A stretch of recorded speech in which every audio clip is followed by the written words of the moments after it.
Hey there! Oh, hey there! Why did I look in that direction? Hello there! I'm Cyberchroma, and I'm back. And also, hello, Francesco and Muffin. Hey! Hello. So I'm back, finally, after a bit of a break from Unitying and streaming and all of that. And yeah, new background, I guess. I'm no longer where I was before, and now I'm in a new location. Ow! Hey! Francesco, thank you. I've never stopped something. Yeah, you haven't. Thank you. I really appreciate it. Wow. Yeah, I'm sorry to just completely disappear for a month. I just had a lot of life things going on, including that I'm in a new place now, and also finishing school and blah. But anyways, alas, I am back for now, and or not for now. I should be back. Well, I don't know how often I'll be streaming, but yeah. Also, need help switching to URP? I can help. My game is URP. Yeah, that is the thing I plan on doing today. I actually, posted just now in the Discord my kind of idea for this agenda of stuff we're gonna be doing today, and maybe I'll try to do that consistently so people have an idea of like, oh, today's stream we're doing this, like this is what we're working on. I don't know. We'll see. But yeah, very cool. I don't know why is this not updating? This should be updating. Hold on. I had to do a lot of preparation today to get everything back to normal with things, and I'm noticing that this ain't updating, and it should be, so that's a conundrum. I don't know if I want to dabble with it right now, or hope that it just kind of fixes itself. Chat is showing up, and frankly, that's probably good enough. Let me just do a quick little bit of... No, it's not gonna... Let me just do a quick bit of dabbling, and then we will start this stream out properly. Okay, change to a 1. Okay, so it's probably working, it's just delayed. Okay, that's good enough for me, fair enough. So, now the order of things that I said in this Discord are actually not gonna go along with that. I have my, my raccoon game here.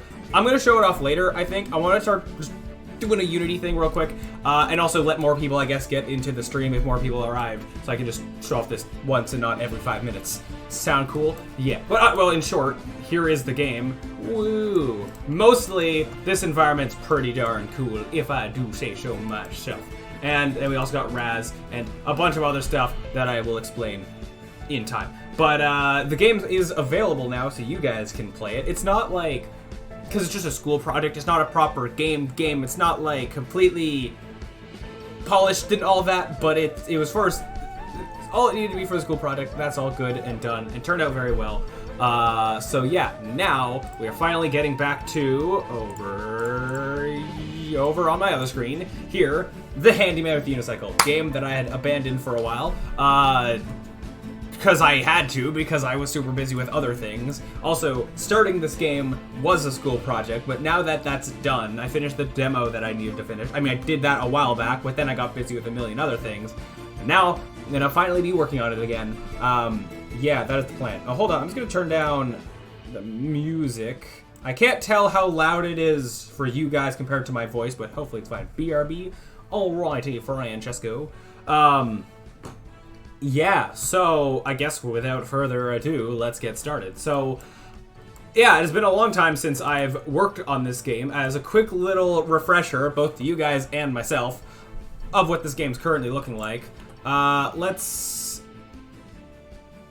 You're not... Okay, I was like, that's supposed to be at the side of the screen. Why is it not?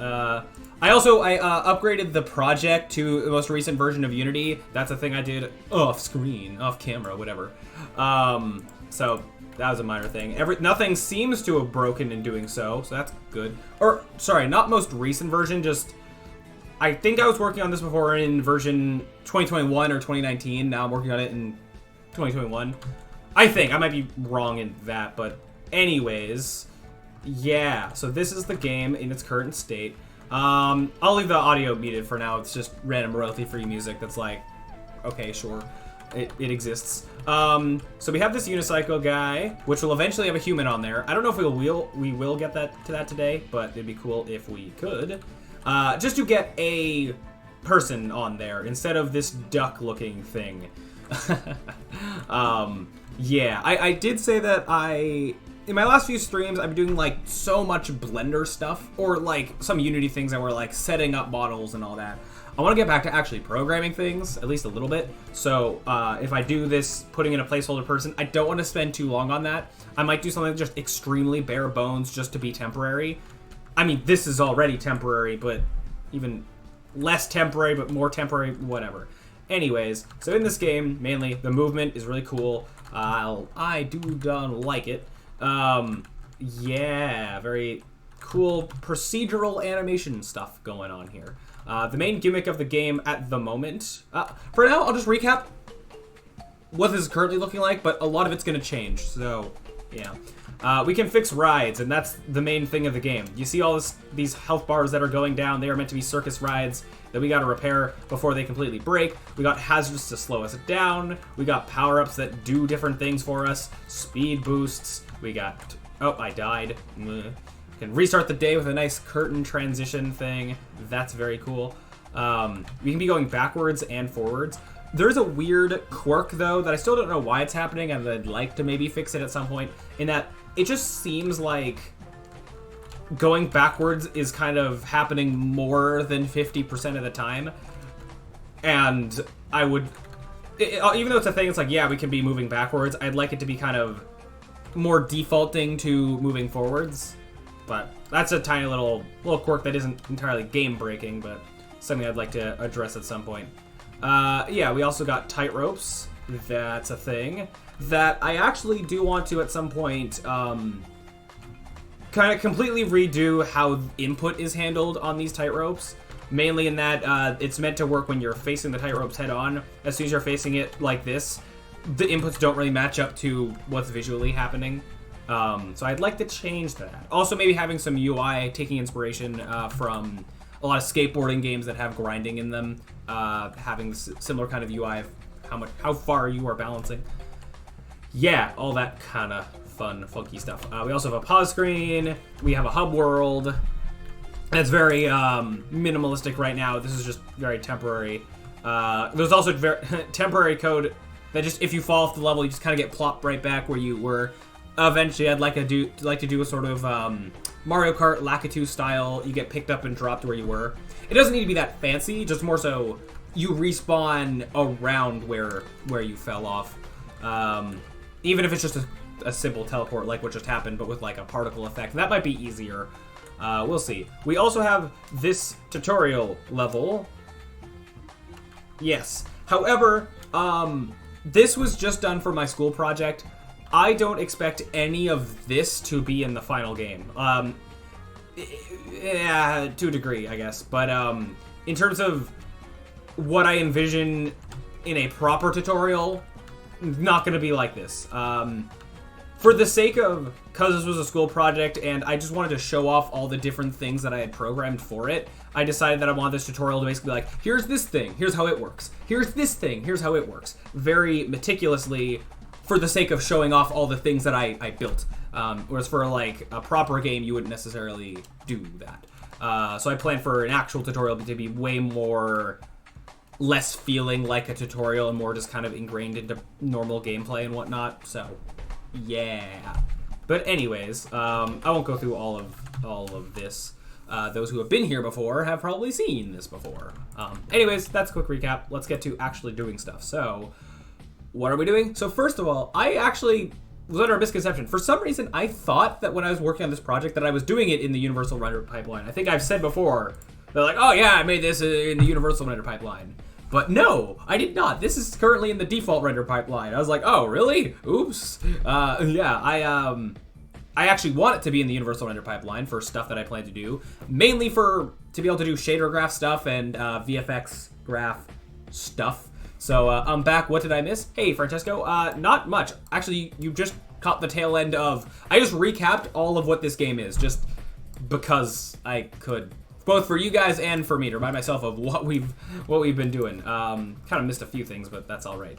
Yeah, so with that recap, now what we're actually going to be getting into is, as I said, upgrading this game to the Universal Render Pipeline, because I actually thought this was in the Universal Render Pipeline for some reason. I know I've said on stream before, like, oh yeah, I made this game in the universal render pipeline, but no, I didn't. It's in the default render pipeline, and I want to change that now, mainly so that I can get access to shader graph stuff and VFX stuff. Now, I could choose to go with either the universal render pipeline or the HD render pipeline, but for performance reasons, I'm gonna go for the universal render pipeline. I think that's just a better fit for this project. I don't want to have to worry as heavily about optimization. Of course, I will a little bit, but yeah, I think URP is going to be the choice for this project. So in the past, well, there's kind of like two main ways you can go about upgrading a project to URP. One, you can like download the package and then try to upgrade stuff, and then usually you just have to reset up materials and all that, which is probably what I'm going to do. In the past, what I've sometimes done is just make a brand new project and then copy and paste all the assets from the old one to the new one so that everything's all set up from the get-go. I just have to reset up some assets. Except then I have to reset up like tags and layers and a lot of that user setting stuff. But, you know, this time I'm going to try it the first way, the way that I haven't done before. Because why not? Don't? Yeah. Wait, don't to which option? The new project one? Yeah, probably. Yeah, we're just going to package manager this. Just install the URP normally. Yeah, that's what I'm going to do. I just think that that's what I've done in the past. I don't remember the last time I have done that. Probably with the Ultra Tag game, if I had to guess. But, yeah, so let's do that real quick. I actually don't know. Well, that's probably going to be at the bottom. There you are. Yep, Universal RP. So, I don't know how long this will actually take to install. And maybe while it's installing would be a good time for me to show off the Raccoon game. Yep, I guess that's going to be good timing there. So, yeah, I can go off and go through this. Let me pause this, and because this has music that is being very quiet. Hold on.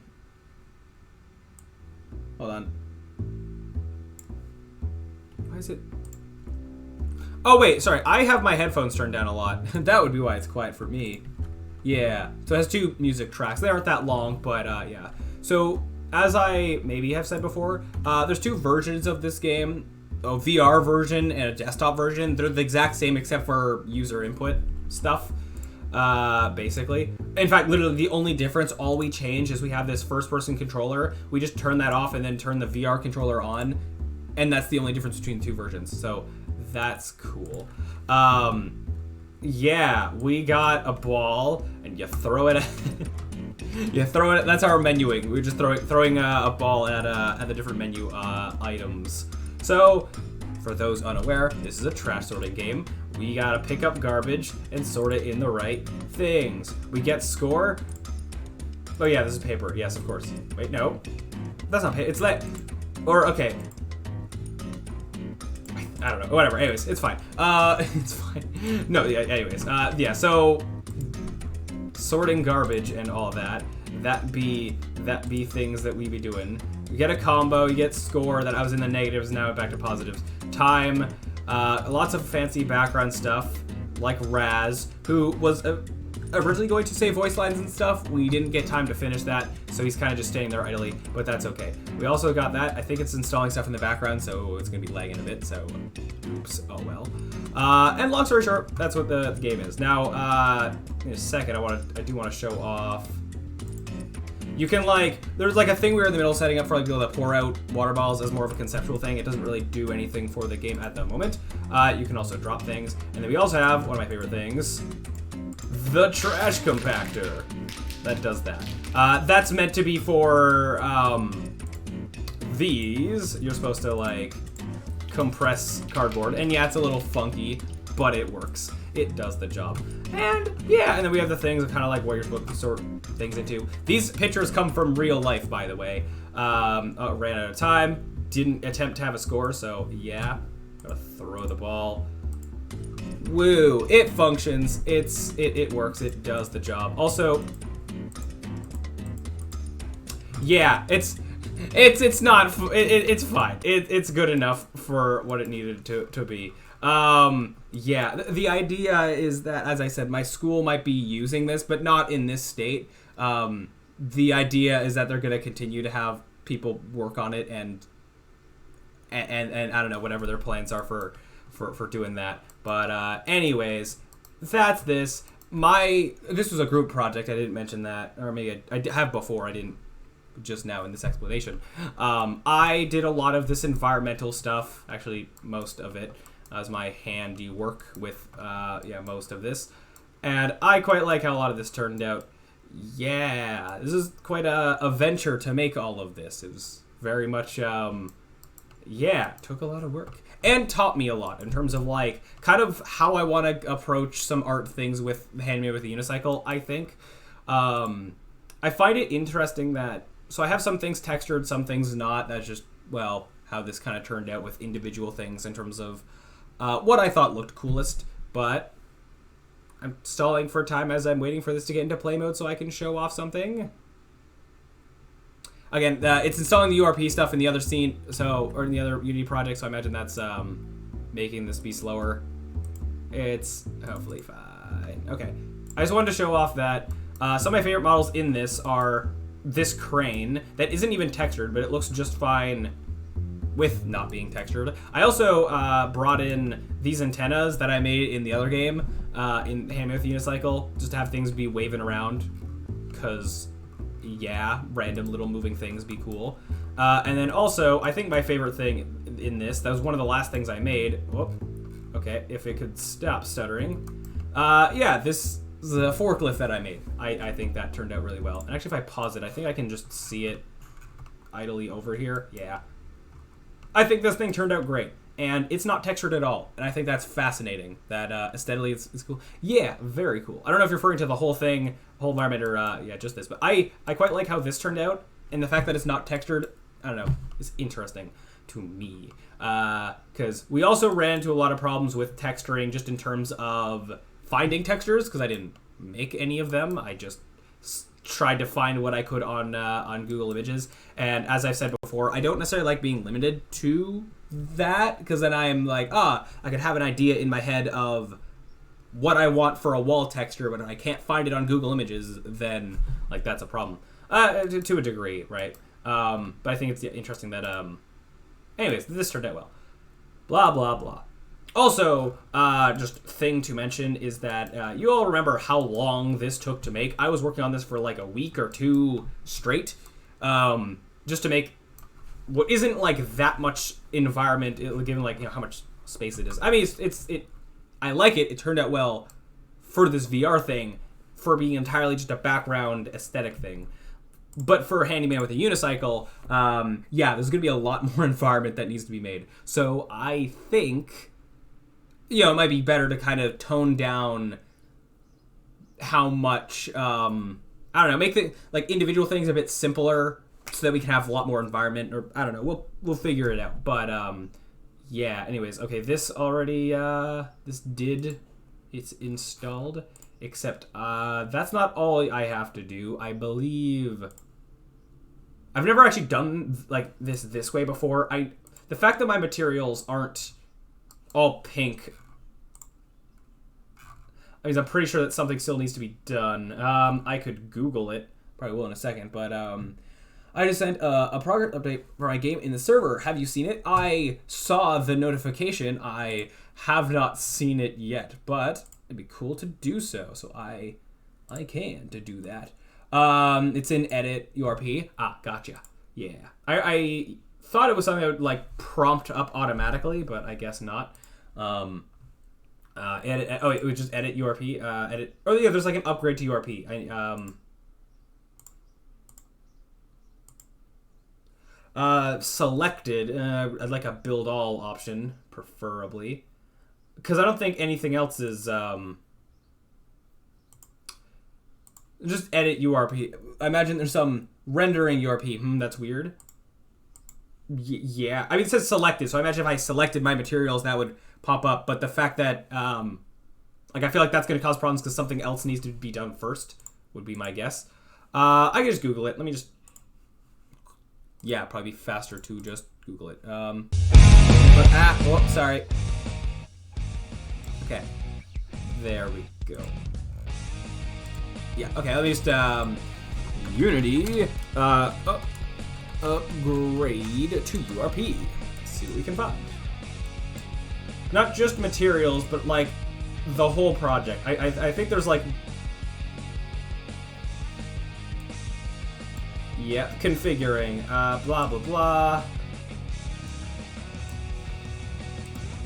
Did it not create one of these automatically? Okay, guess I have to do it myself. That's fine. Yeah, to create a universal render pipeline asset. Where might that be? Rendering? Yeah. This one. Possibly.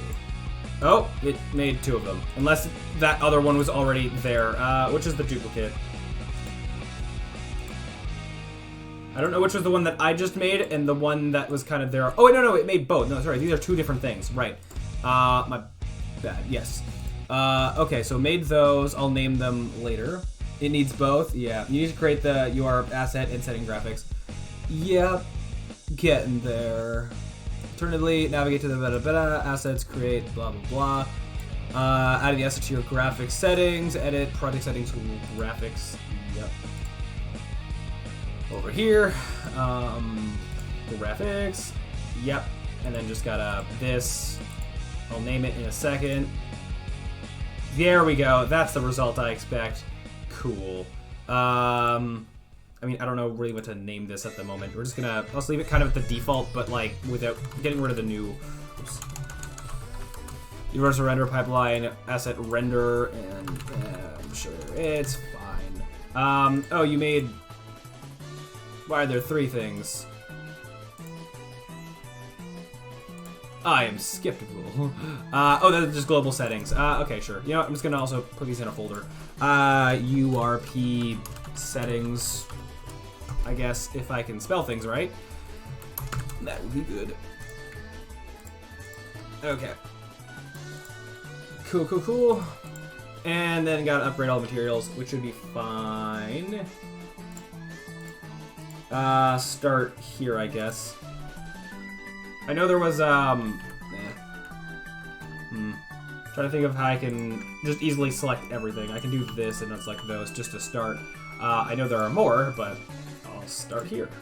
Rendering, this, and there we go. Is there not like a convert all rather than just convert selected? No. What's the problem? It worked. There is a convert all? Oh, perfect. I didn't see that. Where might I find that? URP for the upgrading your shaders. I see another thing here. Whoop, hold on. One sec. This. DMDU. Gotcha. Render pipeline. Is that under... Where's the starting point of that? Under edit? Or just from right-clicking in the assets folder? Like, where's the starting point of that menu? Whoops, didn't mean to do that. I will just mess around in menus until I possibly find it. Wouldn't be under create. I wouldn't think. Maybe I just right-click in here. Just right-clicking in every window to try and... That's weird. Our things are different. Probably because we were using different versions of Unity, I would guess. Yeah. I'm 2021.3.2 at the moment. Either way, like I can convert them manually. It's not gonna take that long. There's not like, 'cause this project doesn't actually have that many materials, so it's all good. Edit. Rendering materials, I'm 2020.3.1. Bingo. There you go. That's the difference. Or I don't know how different the two versions are, but oh well. Why are you not? Oh, you are in there. Yeah. Okay. That's fine. I mean, okay. I can quickly find a convert all because actually now there is more than I thought.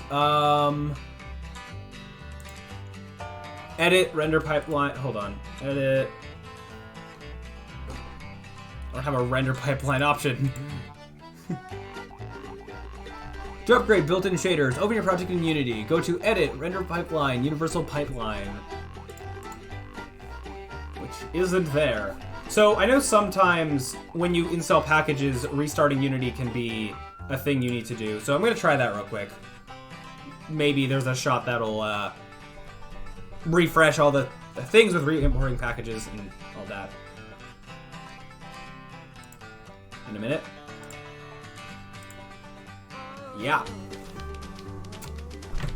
See if that ends up working.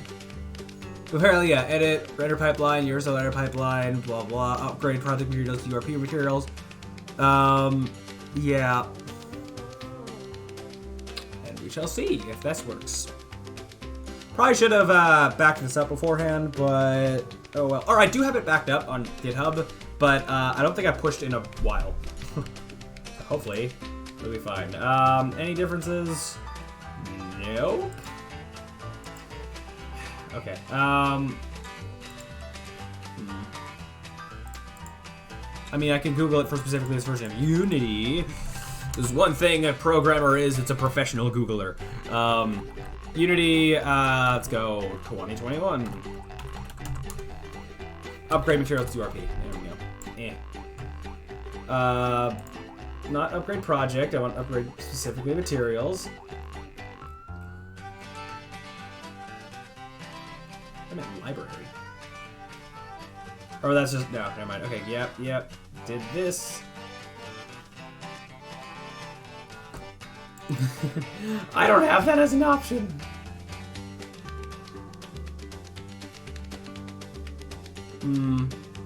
That update is not working. Great. Okay, whatever.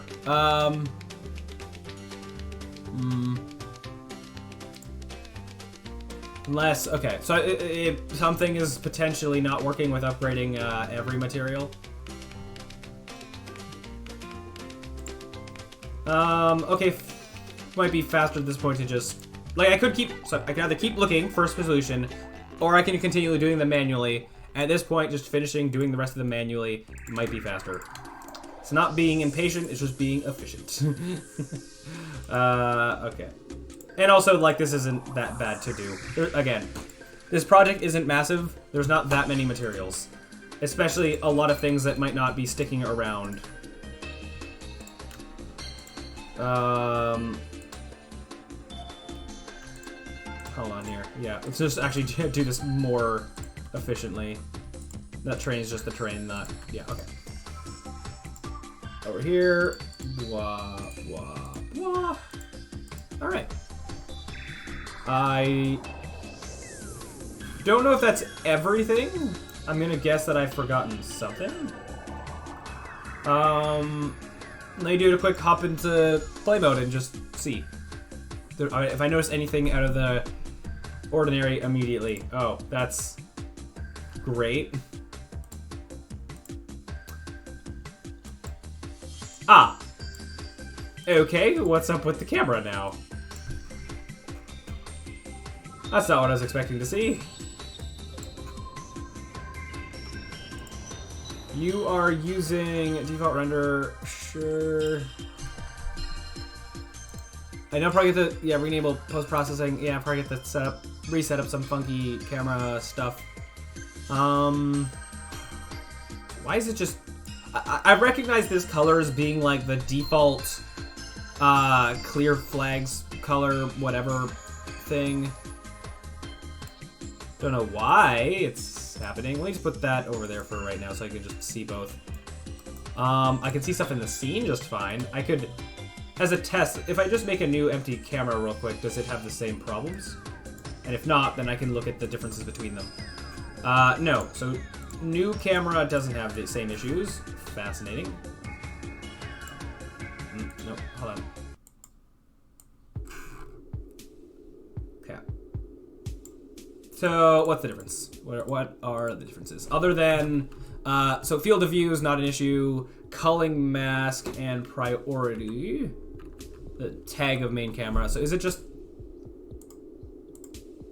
Hey, here it's actually showing stuff, but here it's not. Fascinating. Very fascinating. If I were to delete... Hold on. Just as a test. Take this out of here. No, let me just have it be out. If I delete this for the moment... Okay, so it's not the cameras, because just having this camera would now be the main camera. It's the only camera, I believe. It's still just showing this. Why, though? Let me just back up.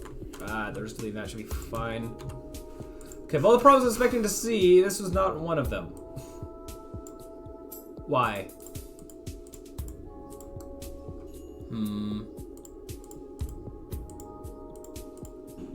Okay. Nope, didn't want to do that. Okay. I guess we Google it. Change it from the aspect ratio shouldn't be. It's just kind of affecting sort of how it's cropped, and I do want it to be forced to be a 16:9 aspect ratio. It makes UI elements kind of more how I want them to be. But I tried it there, and that didn't seem to do anything. Clear frame and end mode. Yeah. I guess I Google it. Unity game. It's not just the camera, because the camera preview is fine. It's specifically the game view. Game view blue. I don't know.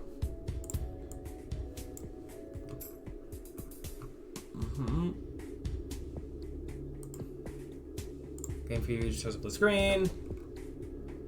Go to scene view with the camera selected. It shows a representation. What's the make sure you're already trying to see what's in the camera. The camera's actually looking at. Yep. Okay.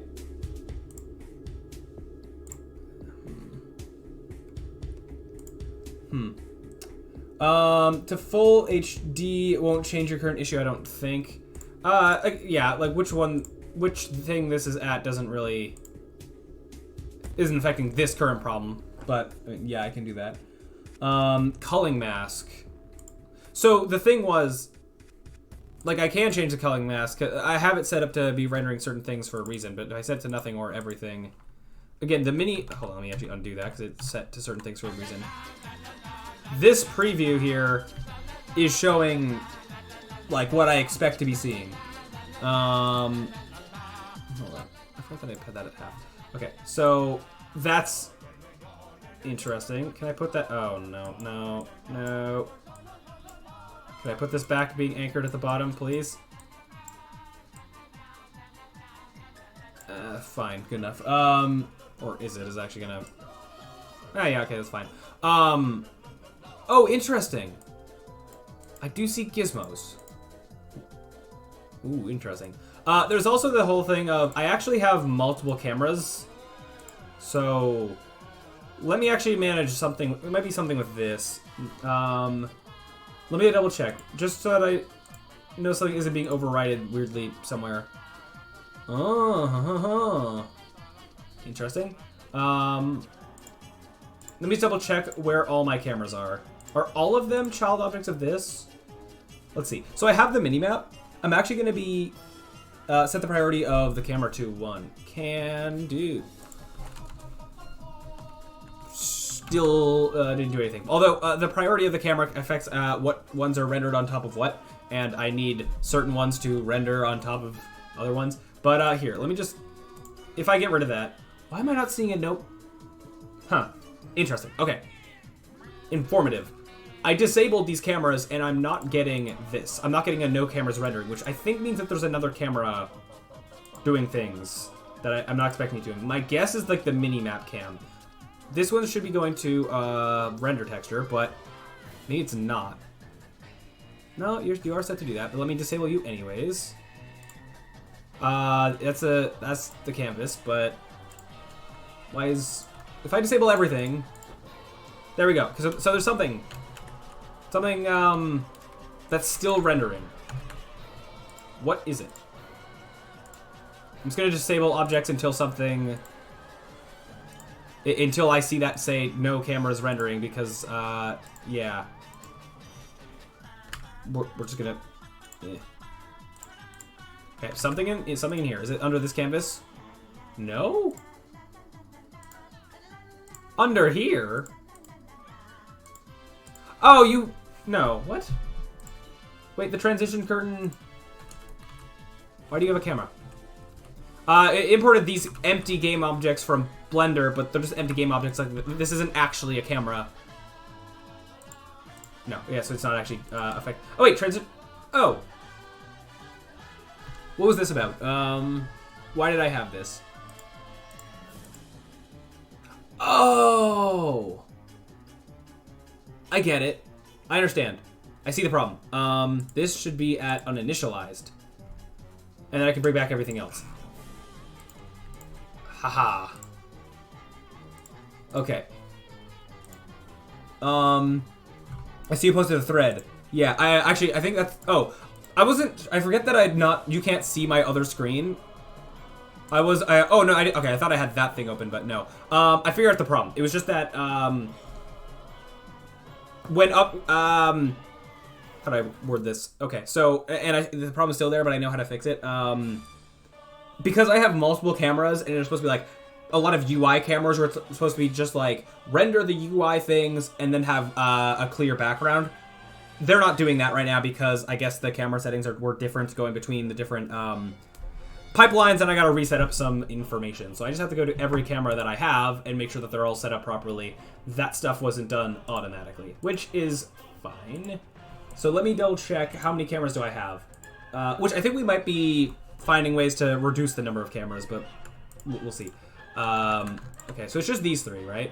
So these two should be set at, where was the option I just changed? Clear flag. So background type should be uninitialized, which in other Unity was, like no clear flags, or like in the default render pipeline, I think, or something like that.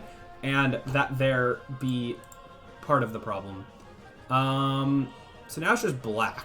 So that's interesting. You have your background type as a skybox. I'm not going to mess with the priority yet because the priority is, I believe the numbers are still correct. Here, let me just, so I have this transition curtain. Let me just turn that off for a minute. Oh. Okay, now you're doing a big black screen in front of everything. Why? Why? I can turn it off, yeah, but I shouldn't have to. Oh, okay. Taking your sweet time. Sure. So what is wrong with this camera specifically, I guess is now my question. So, to answer that, these UI elements are working, which means that this UI camera is working. So what's the difference between this object and this one? I see culling mask UI versus transition. The priority is different, but that, again, that's fine. That is supposed to happen. Any other differences? If I scroll down, I can try this being on UI. Oh wait, no, that's alright. That's a layer. That's a culling mask. No, that's just what it's seeing, unless there's something on the transition layer that is making it be all black. So your culling mask is nothing, and yet you're still just showing a black screen. Why might that be? Not the problems I was expecting to be having, but okay. I also got to, I think, check post-processing and anti-aliasing stuff on these eventually. And how come then this is being overtopped? That also shouldn't technically be happening. Let's go into play mode for a second. I just want to see if... So also, first of all, I see the lighting's a bit different. Oh, I still have gizmos enabled. Yeah. Oh, look at those shadows. Things need to be configured better.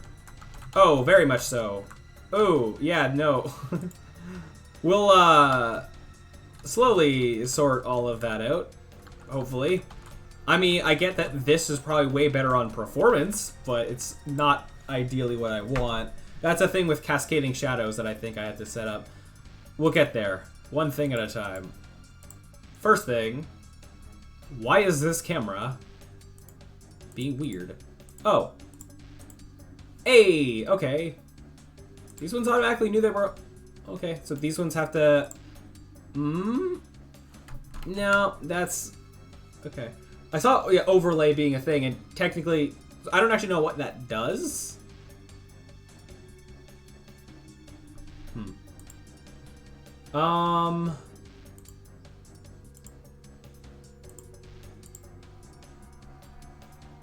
Okay, so... Because I imagine those other ones should also be set as overlay cameras, because that's what they're for. I do want to just... I don't trust this, because... Okay, hold on. Let's just see. I might as well just... I'm like, assuming something's going to happen. Let me see. That camera, all it does is render the curtain. Does it still render the curtain? No, so it's not actually work. So doing whatever I just did isn't actually helping. What does this do? Can you tell me? Defines if a camera renders directly to a target or overlays on top of another camera's output. Overlay option is not available when using when deferred rendered data is in use. Okay, so I mean, in theory, yes, this should be overlaid on a camera. How does it know what camera it's being overlaid on top of, other than... Yeah, no, how would it know? There's no priority here. Clear depth. If enabled, depth from the previous camera will be cleared. Render shadows. Culling mask transition. That's just a layer that I set up. Volumes. Volume trigger. It's gonna be... Well, that's for post-processing stuff. That's not in play here. Let's go back to base and try something else. I'm just trying to get it to be set up how it was before. I can change it later. I just would like it to be how it was before. To start. Save from that. Could it be a problem with too many overlay cameras? Like if I disabled this one? Ooh. Maybe there's a limit. Maybe the problem is that there's a limit on how many like simultaneous cameras there can be, and once it hits that limit, then it's like, nope, no more cameras for you. We're just going black screen. So that's interesting. I mean, I don't know if that's true. I'm just making educated guesses. Let me go Unity URP camera limit. I see a thing for camera stacking, which, I mean, is kind of what I'm trying to do here. So two things. One, I plan to change these UI elements a lot anyways. So there should be less cameras, I think, in what I have as ideas going forward. Okay, so there's a camera stack thing. Maybe instead of trying to get this to work, we just look into how this camera stack thing works. Okay, so create a camera scene, set its render type as base. Let me put this on this camera, or on this thing, sorry. Actually, you know what? Let me do a thing. Bam, you can see other monitor. I just, like, Unity on one screen, Googling things on other screen, and then OBS and chat on other screen. Okay, so, yeah, to overlay, select the base again. Oh, on the base you set the stacking. Oh, that would make sense. Okay, sure. Okay, so let me bring this back then. Actually, let's do this one at a time based on, like, kind of in order of the overlays. So this one is base, then sprites. This is the circles in the distance, which I can't actually see right now, but that's okay. Actually, because of that, I'll do both of these at the same time, maybe. Set those to overlay. And then on this camera, I'll have some kind of a stacking option. Where? Stack. Okay. So sprites camera is supposed to be first, then UI camera. Okay, and then I'll add the other one. Okay, perfect. I imagine that this is probably way more efficient as well, so that's cool. Like in terms of having multiple cameras and yeah. Then transition camera. Okay, that looks good. Maybe if they're set as overlays, then maybe they don't need to be set as uninitialized with the clear flags, unless, oh, that's not an option? Okay, sure. And then I can also set which cameras get affected by post-processing. So if I didn't want UI elements to be affected by post-processing, I guess I have that option. Okay. This is working. I want to wait and see one of the circles. Yep, that seems like it's working. And the curtains are working.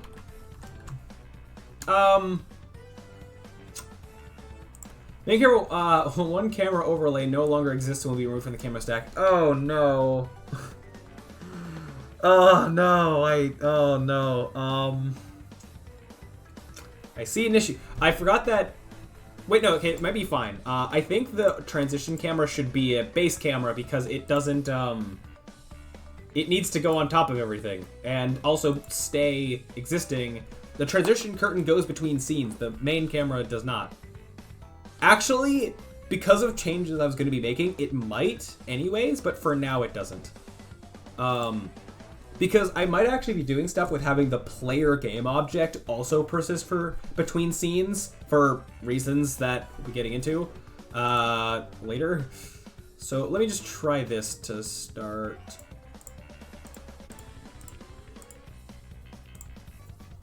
Okay.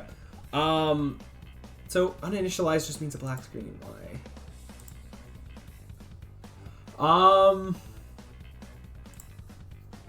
I see this being a slight issue.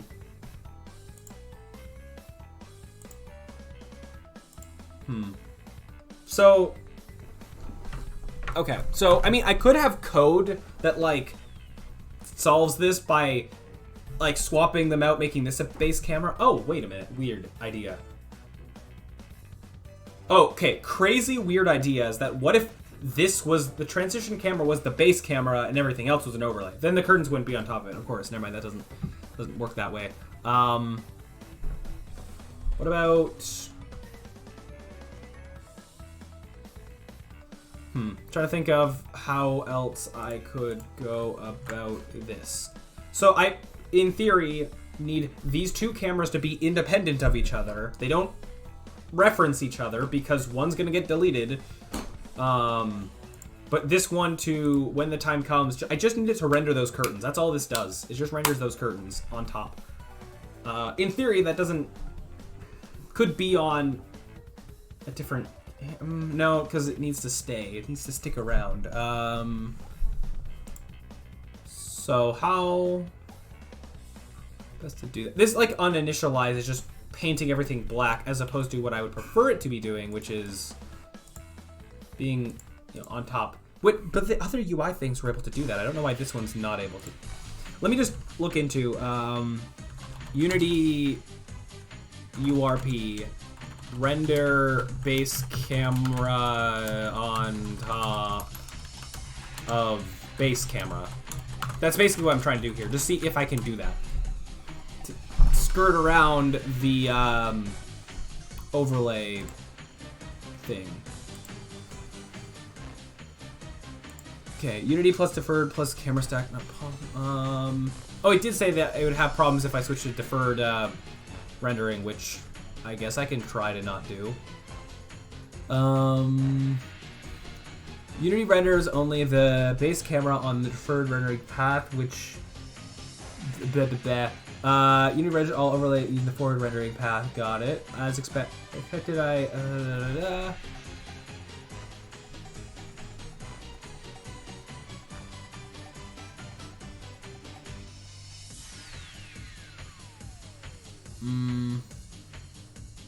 New universal rendering such as rendering path to forward, then add it to the URP asset, and your overlay camera should use this forward render. That's still not an issue currently.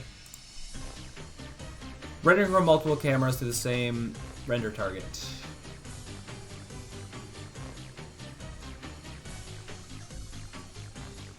I mean, is this currently a thing where if I change its size, I'll see what's underneath? Yeah. Okay. Just why is it black screen?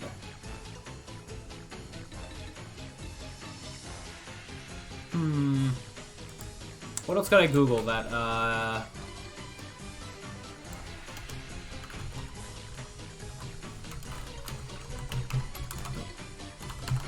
What about no clear flags. 'Cause that's... Yeah. Uh-huh. Normal render textures with feature known as camera stacking. Yeah.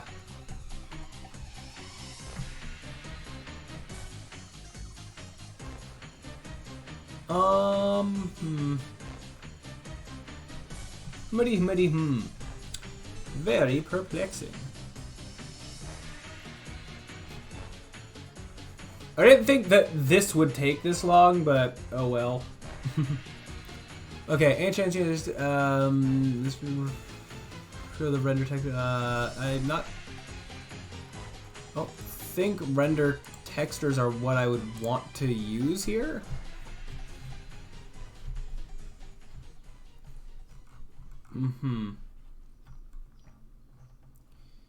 Stops the color buffer, but not the depth buffer. Using don't clear. Does not clear either.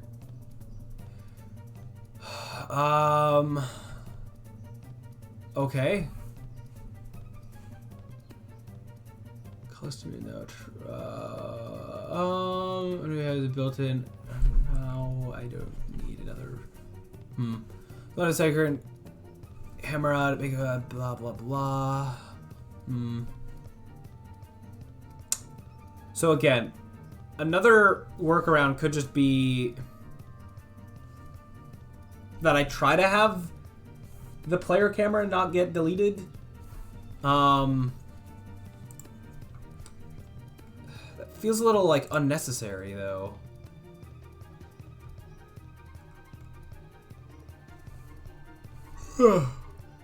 I'm not worried about the minimap. The minimap I think was working, but I actually plan on getting rid of the minimap entirely. I have another idea for it that I think would be cooler and better on performance. Blah blah blah.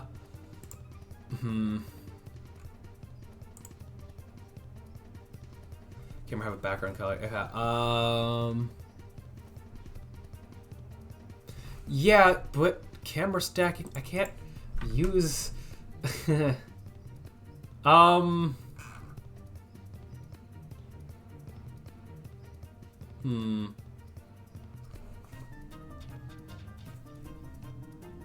Because also camera stacking forces in order, right? Like I don't. I can't do a funky solution where this is the base camera, but like this one rendered, or like this is the base camera, but like this renders last. That does not like that. It's only because I'm having a camera that's trying to go between scenes. Multiple cameras actually. Whoop, bumped my desk there. Okay, so how about, yeah, we'll come back to this later. I'm just gonna let this be an overlay camera with it. I'll just try this for now. Where is? We'll come back to it. Keep it in mind that this is a thing we have to sort out. Let's just see if there's anything else that's not working. So, post-processing. I don't remember, did I actually have any post-processing stuff set up currently? Oh wait, right, I forgot that post-processing works different in URP than default pipeline, so I'm pretty sure it does. So I am gonna have to set up things to be different. Cool. Or like as far as post-processing is concerned. So let me just find what I currently have set up for that and how functional it still is. Did I even set up post-processing in this ages ago? I thought I did. I just don't know where that would be. I thought it would be on, like I'd put it with lighting stuff. I know that I set up post-processing in this scene that I was playing around with.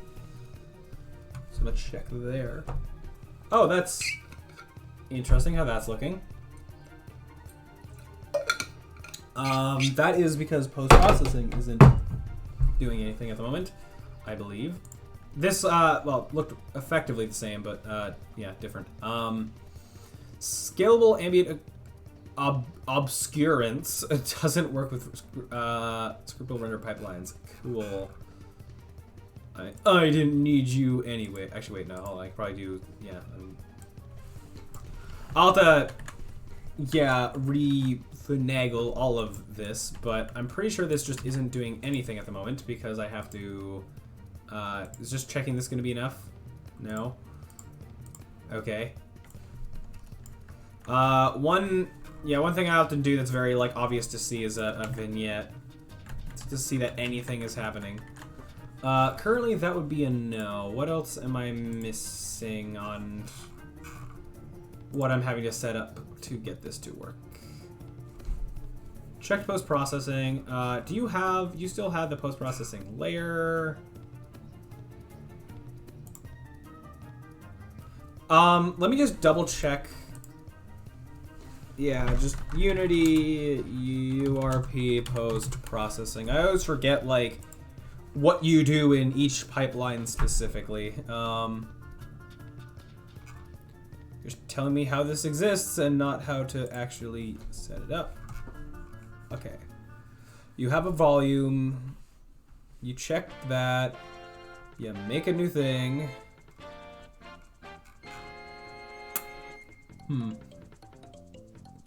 I have a post-processing volume. I have things set up.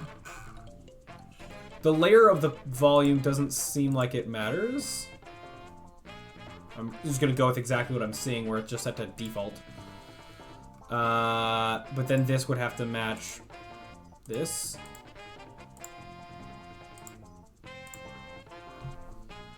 You suggest I don't use that?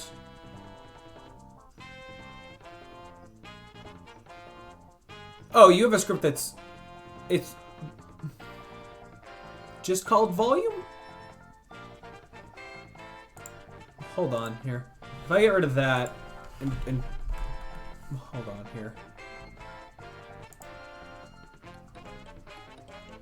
So if I just go, let's just do this kind of from scratch, so I might like set up things automatically. Volume, global volume here, cool. Yeah, this is different than this, right? Yeah, post-process volume is different than global volume. Like, they're different.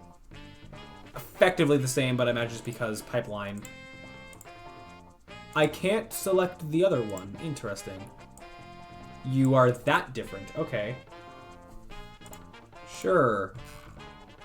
Fair enough. I mean, yeah, okay. Sure. Okay, we have that. Can I... hold on, let me double check. Wait, you're just working? It's working here without me having to, like, just by checking this? Interesting. So you just have the volume. I don't have to set up anything on the camera other than checking that box. Just double checking? Yeah, okay. Sure. So I guess for now what I can do is just try to set up some of these settings to be similar. Oh, no, they're gonna be different. Oh, wait. I think this is just like a very slight thing around the edges. I mean, we're going to be playing a lot more with the whole aesthetic of the game in time, but for now I can just attempt to recreate, or should do something that looks good.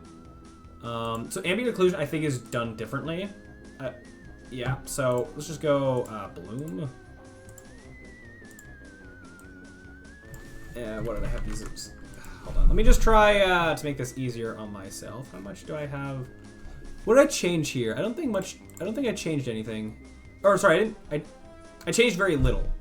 Was it just bumping up the saturation with this? If it is, then I can just screenshot this. Open paints and just kind of paste it there, off to the side as reference. Okay, back to the other one. So bloom, you were at 0.1, 1.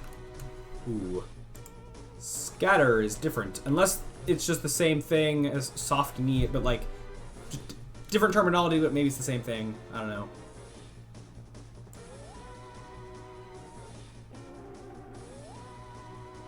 Uh-huh. So I mean, obviously it doesn't look good or the same. Okay, so now I tinker.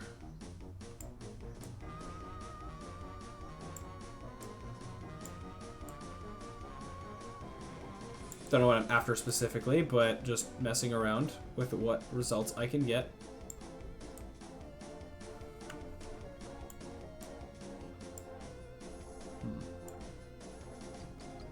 Interesting.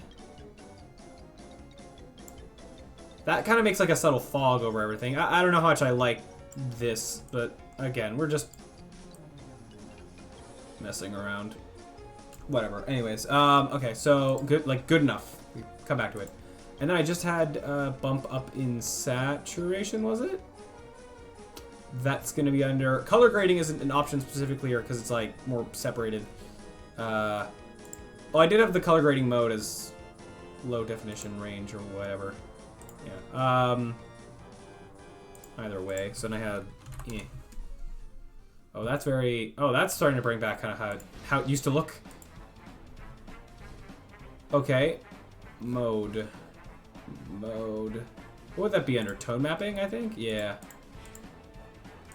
I can just mess around with these different options. I don't... Oh. Interesting. I don't remember how much the order matters here. If I move this to the top, I'm going to notice much of a difference. Not really, it would seem. This is supposed to be like a bright daytime scene, so I don't know how much vignette makes sense, but it seems like it helps just a little bit, I guess. And then I can mess around with other things all day. That's interesting how extreme that looks. I find it fascinating, but whatever. Let's just call that good enough and move on, shall we? So I can delete this. I don't need a post-processing layer anymore, it seems, so I can get rid of that.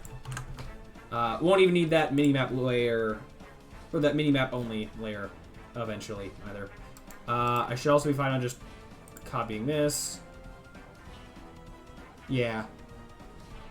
Head back to here. Not there. Over here. And let's just see how these same settings look in here. Might look terrible. Don't know until you try. I can also then mess with what things get post-processing. So that's interesting. Yeah. Let's just see what happens if I check these. Oh, it like... I was expecting it to just happen on the things that were being rendered, but it like multiplies it. Not really what I want. I'm fine with the UI things not getting post-processing. That's... no. It's just added saturation. Yeah. Okay. Yeah, I don't even know what like this was supposed to be. Originally, I was gonna make this like a pier type thing. It just is random tiles because test level. Oh, that's fascinating. I kind of do want to bump up the contrast. I like high contrast and high saturation to a degree. Oh boy. Okay, LSD trip 101. All right. Let's just see what other things can do for us while I'm messing around. Anything else I want to mess with in particular? Split toning.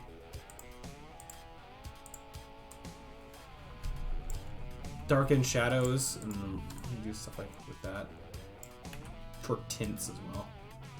I want to try to not tint things too much right now because I want to be able to kind of need like characters and stuff like that to work in different types of tints. So seeing how they look under like a true kind of white light for now and then tinting them later kind of be preferred ish. I don't know. Let me try. I kind of like the darkening the shadows idea for now. I mean, I could also take this and then change the color of, hold on. Trying to select the terrain. Oh, wait, no, I just need that, texture. Where is that texture? You're gonna be, actually with this, no. Levels. Oh, the tutorial materials. I never, got to those. Well, might as well do that now. Might do that, yep. Okay. I don't know where that oh wait, don't I have a folder called textures? Yeah, where else would it be?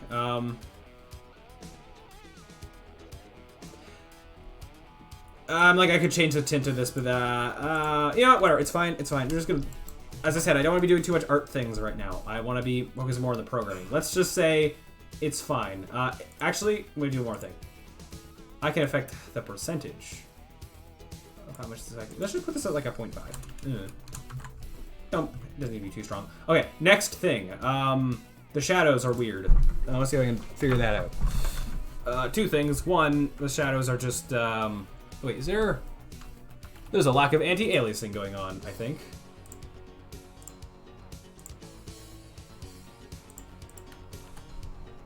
That's better, a little bit.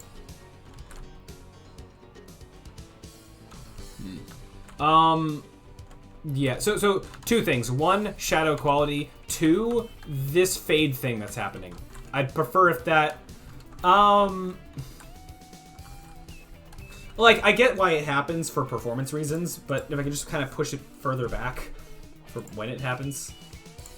Or maybe if, you know, it can handle it, having it not happen at all. I know there's a shadows setting thing somewhere.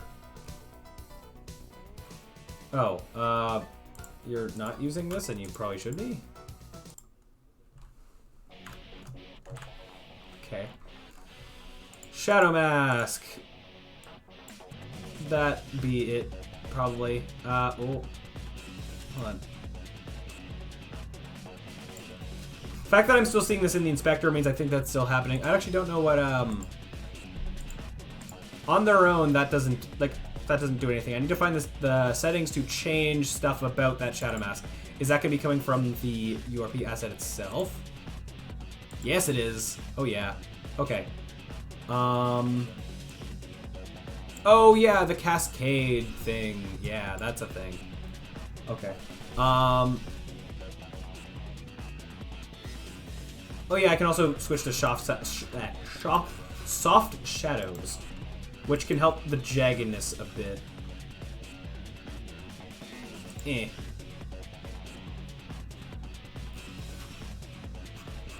That's better. And I imagine, like I don't know the performance difference, because I do want to keep performance in mind, like, a little bit.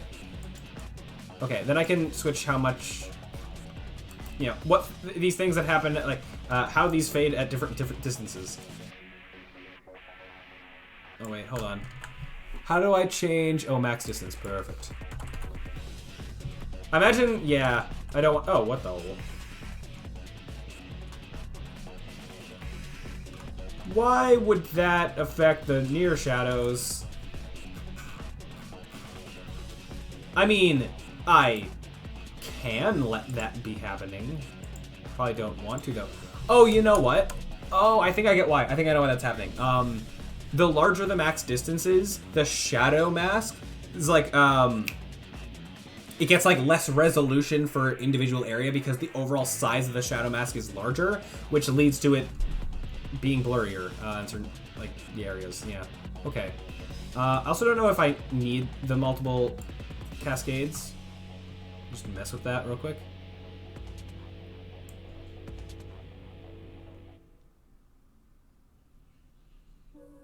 Interesting. See, one thing I don't like is how there's a clear, like, cut. I would like if it was, like, faded. If it faded between one and the other. That feels like a thing that should happen but doesn't. And, like, even in the distance, like, yeah, I can clearly see, like, where it's, like, being cut off. Where it goes from one cascade to another. Like, that's the thing that almost makes me not want to use cascades. Even if it's just like a very tiny blur. I don't know if there's a way to have a blur. I don't know if these do anything. Okay.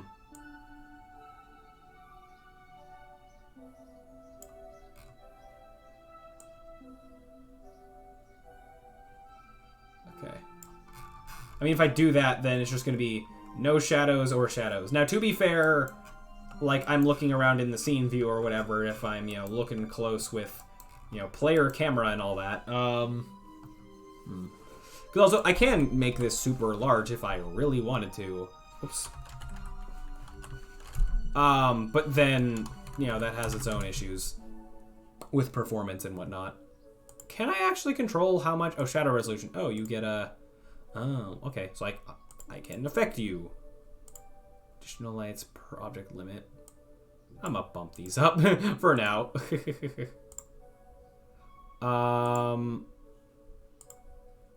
Yeah. I'm just gonna, I don't know. I'm just gonna mess with things. I know that with each box I check, performance takes a nosedive, but I shall do. I remember this being something that's good.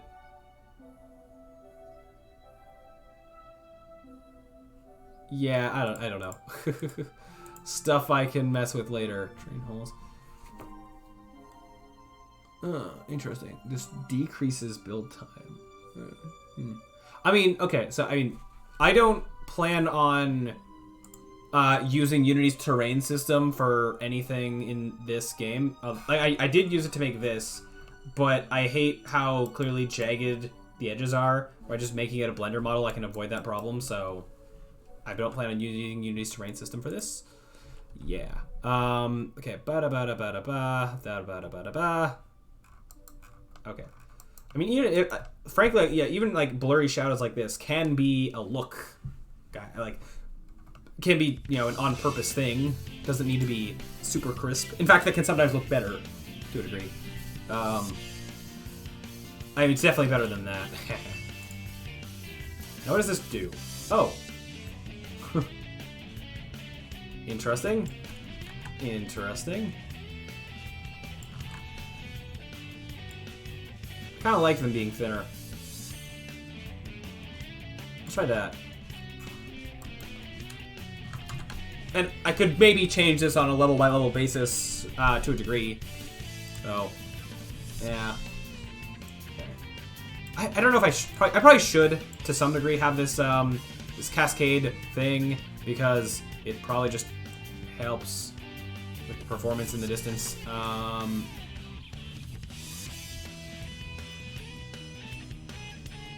Interesting how much detail I can get out of that. I don't know.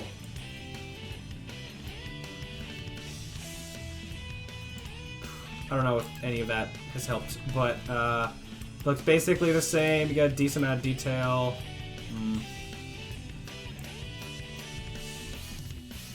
Could also do this, which I just think is interesting. Not like that much. I mean, doing it'd be more like circles, but if they were smaller. It's mildly fascinating. This just looks a little weird. The fact that it's doing that.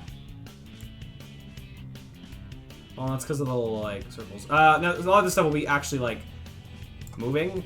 I feel like, actually, this looks more unnatural, I think. Having that crisp of a shadow, actually, I think, yeah, is not what you would see in real life. Not that this needs to copy real life, but, okay, you know what? Let's just go like that and just, you know, that's fine. Okay. Is everything else working other than the camera issue that we know we're having?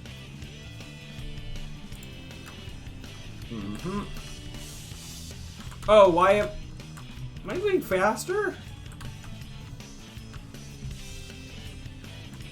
That worries me. What's the frame rate at? Like 130 frames per second. What? And now you're moving fine. What? What just happened? Excuse me? Wait, did I pick up a speed power-up and didn't realize it? I wasn't paying attention to the bottom left of the screen. Maybe I did. I hope I did. Oh, I totally did. That's probably what it was. Okay.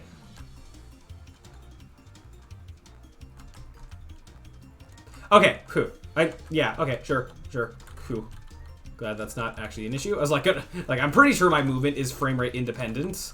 But, yeah, wasn't exactly sure. Okay, cool. Oh, particle system is broken. Cool. Not really cool. So let's fix that. Yeah. Does URP have the normal particle system? Okay, where is... I don't remember where I had, is it damage circle? Where under here is that particle system.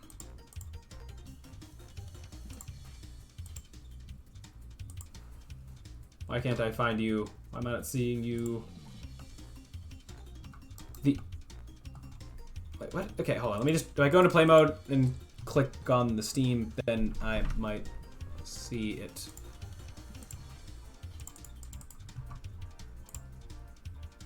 Well, not Steam, smoke, but whatever.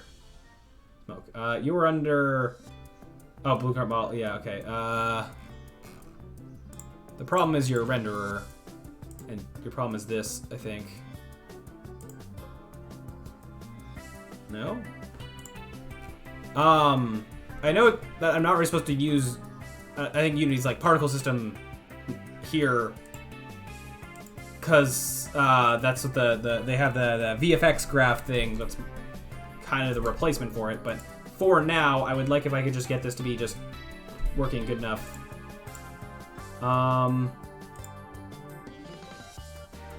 Okay, why? Okay, default part. Oh, so it's the material. Well, yeah. Can I upgrade that?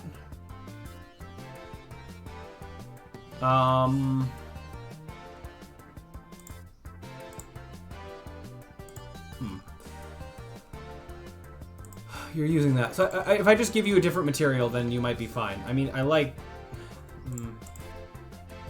No, hold on. Again, just something that's like a 4 now. This is good enough. Oh, wait. Oh, no, there's just a different default particle. Oh, okay. Sure. Sure. That's not the only thing that has a smoke effect. Hold on. I just need to change... I did make the smoke effect a prefab, right? I think so. Did I? Did I not? I should have. Okay, well, fine. Where's a ride? I know the... Okay, this has smoke here. Just gotta change, make the same change. Oh well, it's fine. Okay. Wait, what'd I just see? This... Is this somewhere? Resources, Unity built extra. Okay, that's not my problem. Okay. It's fine. Okay. Everything working now as it should.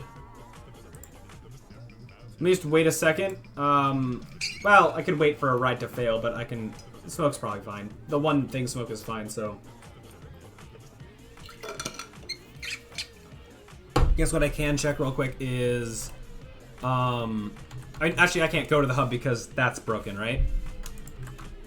Yeah. Okay.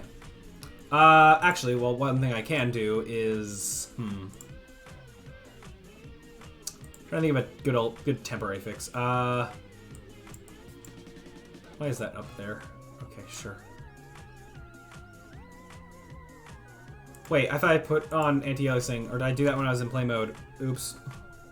I can turn off rendering shadows. That's fascinating that I can do that. In fact, because performance, those UI cameras don't need to render shadows, so sure, they have the option to not. Okay.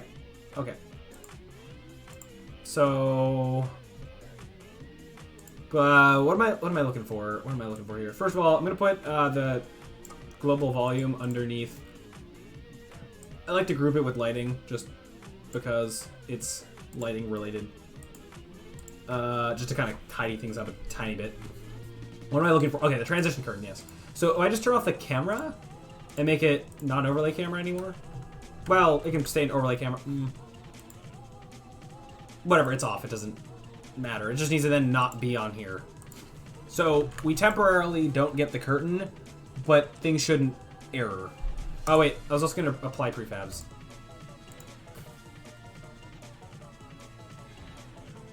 Hopefully that's fine. Does the player need to apply anything?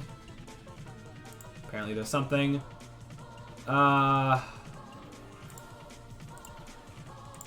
Yeah, okay. Okay. So there's like a delay kind of, and then it does. I just want to see this loading into the tutorial work. Yeah. Uh-huh.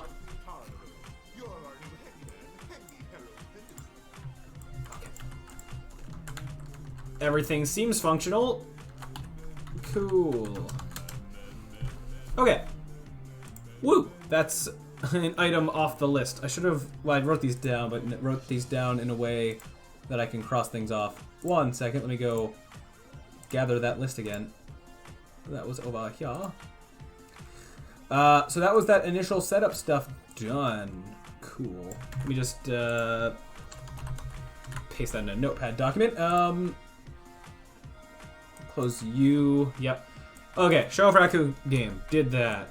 Upgrade Unicycle game to URP. Did that asterisk on the curtain thing. I'm not too worried about it because, as I said, we're going to be changing some fundamental stuff with how that works, which will actually solve the problem. So, yeah. Mainly, I think that the player, and by extension the player camera, they are going to persist between scenes in the same way that the transition curtain does. So then I'll be able to have the overlay thing happen.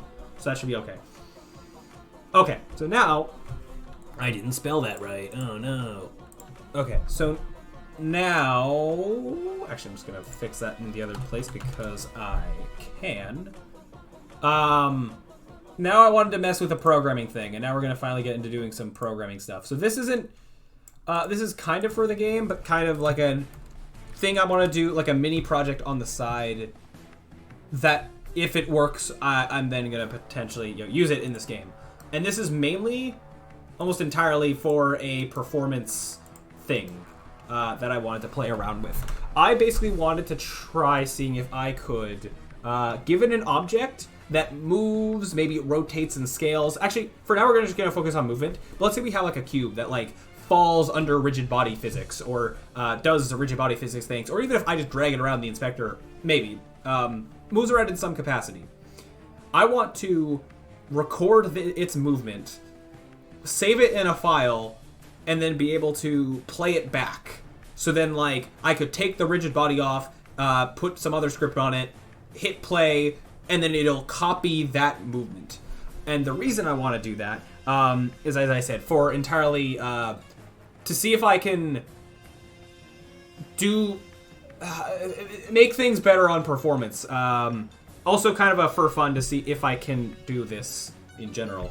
Because I imagine this could be a useful script to have different things where I do some rigid body things or do just some special programming that maybe is super intensive to get something to move in a particular way, and then I save it to a file and then try to get it to replay that in a way that's as good on performance as I can make it.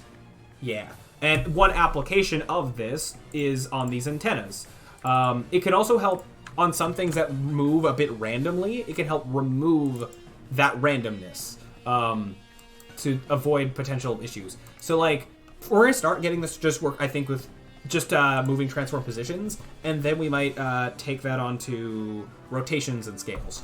Well, I mean, these basically, like, most of how they move is on rotations. But imagine if... So, there's a lot of really complicated math going... Well, a lot of, like, quaternion math, yeah, that's going on in making these move. So, basically imagine if I...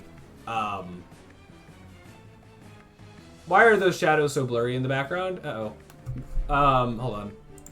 Because I... Okay, wait. I made it...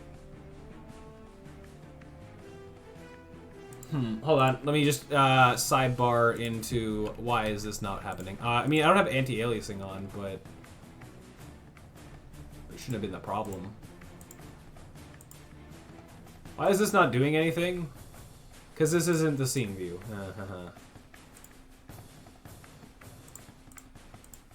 I don't think I want that on to a degree. That normal thing I messed with seemed like a problem. Okay, I can close some of this now. Sure. Hold on here.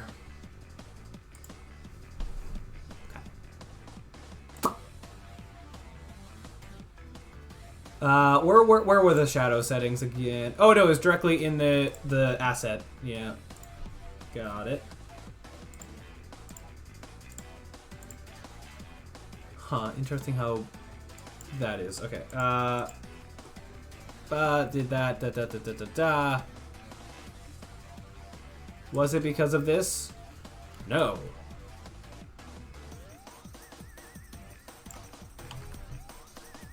I noticed the ones on the ground here. Wait, what? Why? Why is it? Was it fine in the other scene, but not fine here?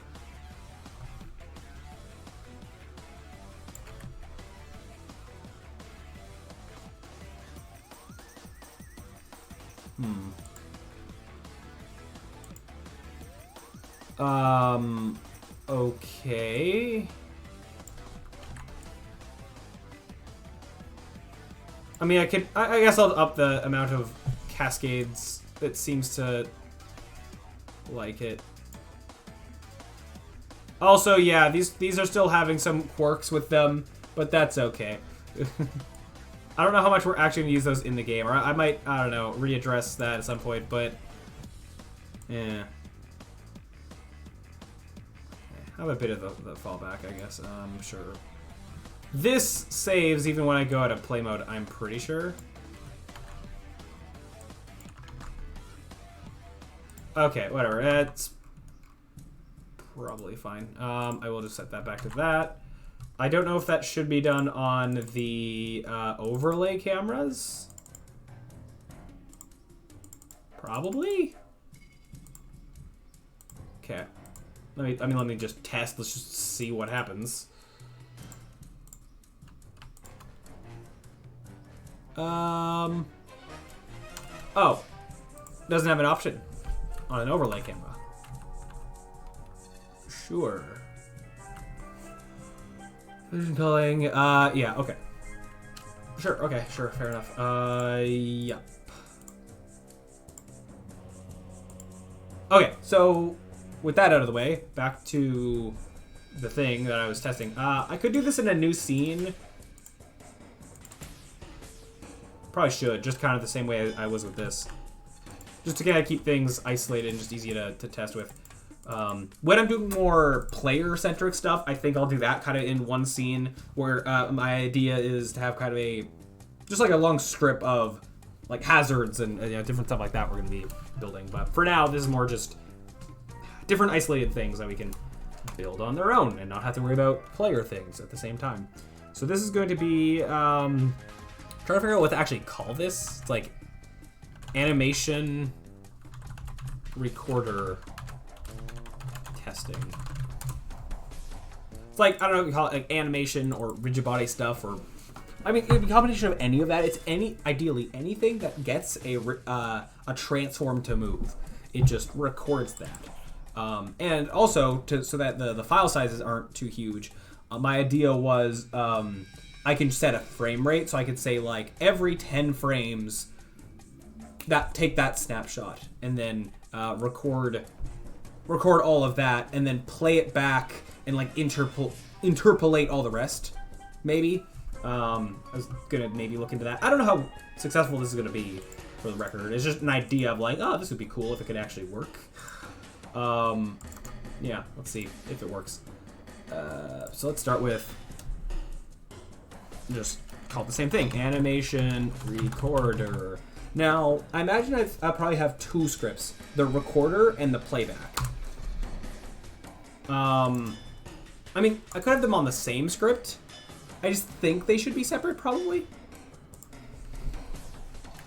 Animation, well, because they'll be very, yeah, they're gonna be doing different things. Like, yeah, they're related, but it might be cleaner to separate them. I don't think they'll reference each other very much. Animation playback. Or like recorded playback. I don't know. The name isn't that important. Okay. So, first, let's also just get a thing to move to test with. I'm fine with getting rid of all of these antennas for now. I'll keep the same, I'll keep this for now, because why not? And then the camera, whatever. Okay, so let's start with a cube that's just going to drop with a rigid body, hit the ground, maybe like bounce from rigid body hitting off the stuff. Actually,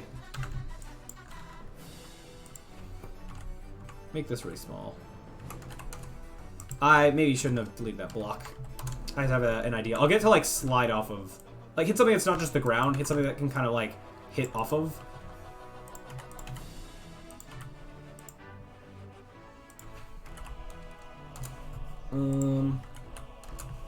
You know, you see what I'm building? It's kind of a slope. Didn't I have... Hold on. I don't have to care that much about the aesthetics of it, but the material that is now using, can I go to it, please? Put this one on it, just so it's a bit... Yeah, like that. Okay, it's fine. Actually, I mean, I can make this even better. 3, put this on here, change the tiling. Good enough. Maybe like 5? Yeah, good enough. I say yes, I'm going to continue to modify it. Slope. I could actually make this like 5 and then lower it into the ground. That makes this better. I'm going to be working in this scene for a while. Might as well make it look a little bit pretty. Oh, wow. That actually lines up with the camera really nice. Huh. That was not intentional, but I'll take it. Okay. So now I have a basic colors thing. Let me just slap blue on it. Sure. Actually, I'm going to mess with the thing. So I had models. Let's just go. Oh, let me make a light blue that isn't quite cyan, but let me just mess with. I kind of have the saturation up as high as I can. Or I don't know. You know what? Let's just go with the blue. It's fine. Or hold on. You know what? You can be like that. Okay, it's fine. Okay, so let's try this out. Now, one thing I know I'm gonna need ahead of time, I believe, is a resources folder. Resources. To store the file in. Okay. Cube. I'm just gonna call it like falling cube, so it's not quite a default name, but it is still a cube. Okay. Sure. So, rigid body. This is just anything that can get it to do some movement. I don't care about the settings of it too much. Let's just see it fall.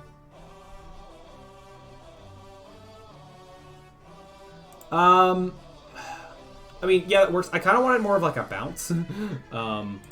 More kind of like duh, duh, duh, duh, a bit. But still be a cube, so it has more... I can see it spin more. Even though... Oh, wait, I just said that I was only going to be saving position. Eventually I'll do rotation and scale. We'll start with just position. So just kind of go like, but it still works well enough. How would I... oh, it's the physics material. Okay, I'm gonna make a new physics material. I'm just trying to think of where to, for organization's sake, where best to make it. I mean, immaterial, frictionless. Let's go. Bouncy. Kind of drag it onto here and just have that work. Main object name should match the asset file name. Excuse me? Okay, sure. Don't know why that didn't happen automatically, but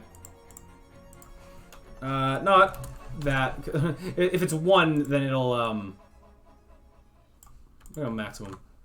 More friction, so it doesn't just slide. I kind of want to just like Yeah, that's what I'm talking about. Oh, okay. If it could just end like here, that would be great. Let's try 1. What happens if they're 1? That feels like it's just gonna, like, it actually won't look good, but I'm just curious of what that might do. Oh. Get back here. Let me try pulling all this back. Actually, take a...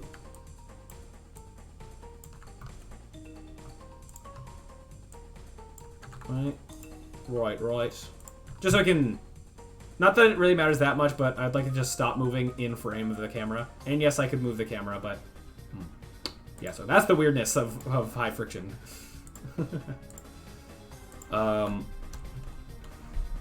back to 0.5. Now it can afford to slide a little. Also, don't necessarily have to have them on maximum, but...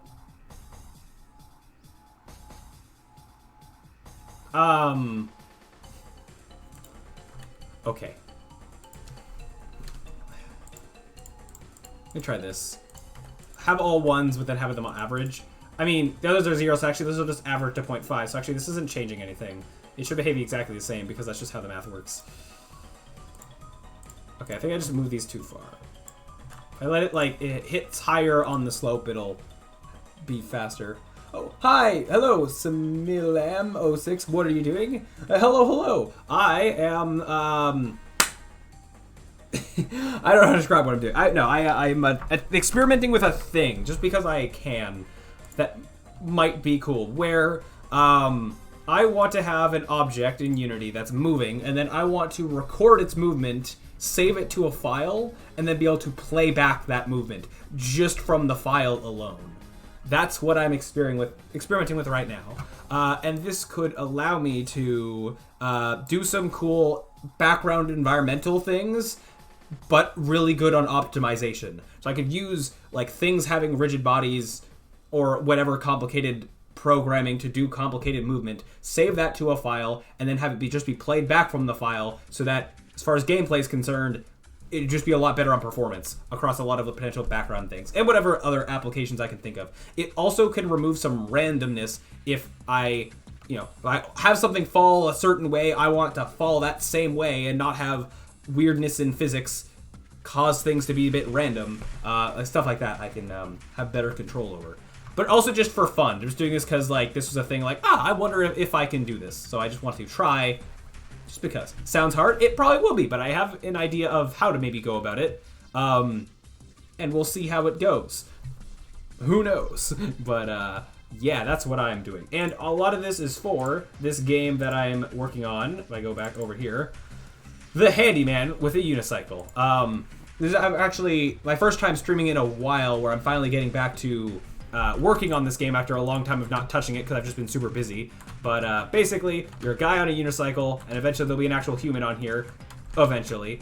And you have to ride around and fix different circus rides before they break, while dodging hazards, getting power-ups, and all that fun, funky stuff. And that's the idea with the game. Now, a lot of the UI stuff around the screen is actually going to be changing, so, like, I'm actually going to be overhauling that mini-map into something completely different.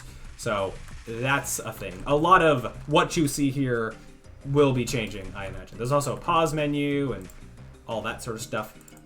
Yeah, we're experimenting with some different things. Yeah. So that's what I'm up to. Okay, so immediately what I was doing is just getting this cube to fall in a nice manner. I just want it to end on screen without having to move the camera. That's all I'm trying to do. Just really quick. Completely unnecessary, but I just want to do it anyway because I can. If I just bump down the bounciness a little tad. Yeah.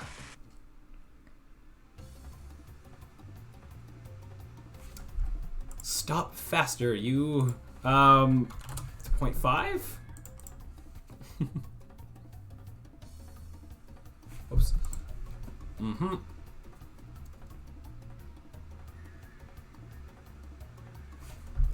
That's too slow. No. Yeah. Un momento.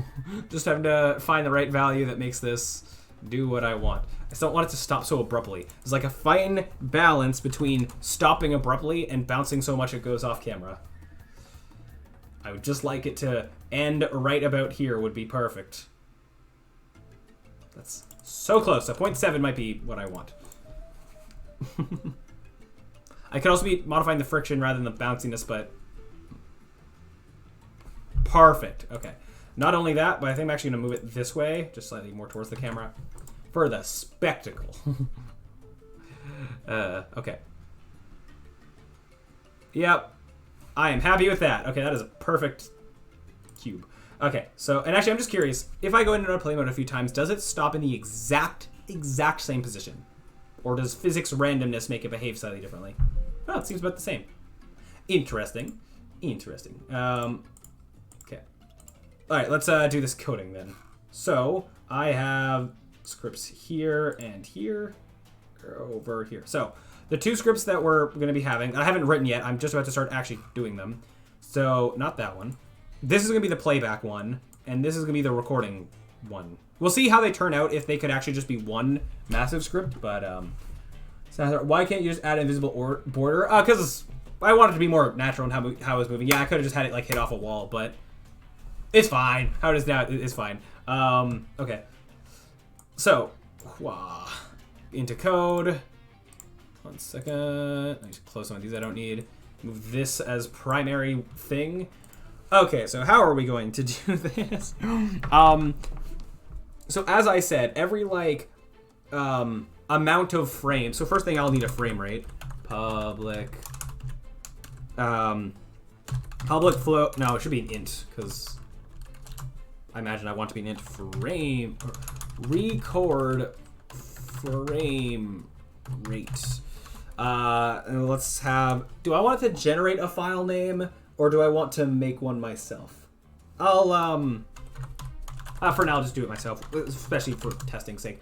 Public string, file name, oops. If I can type, that'd be great. Probably gonna need more things with a starting point. Okay.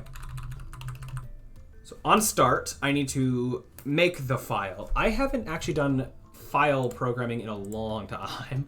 I have done it before. I just need to quickly Google in Unity how to the proper way of making a file real quick.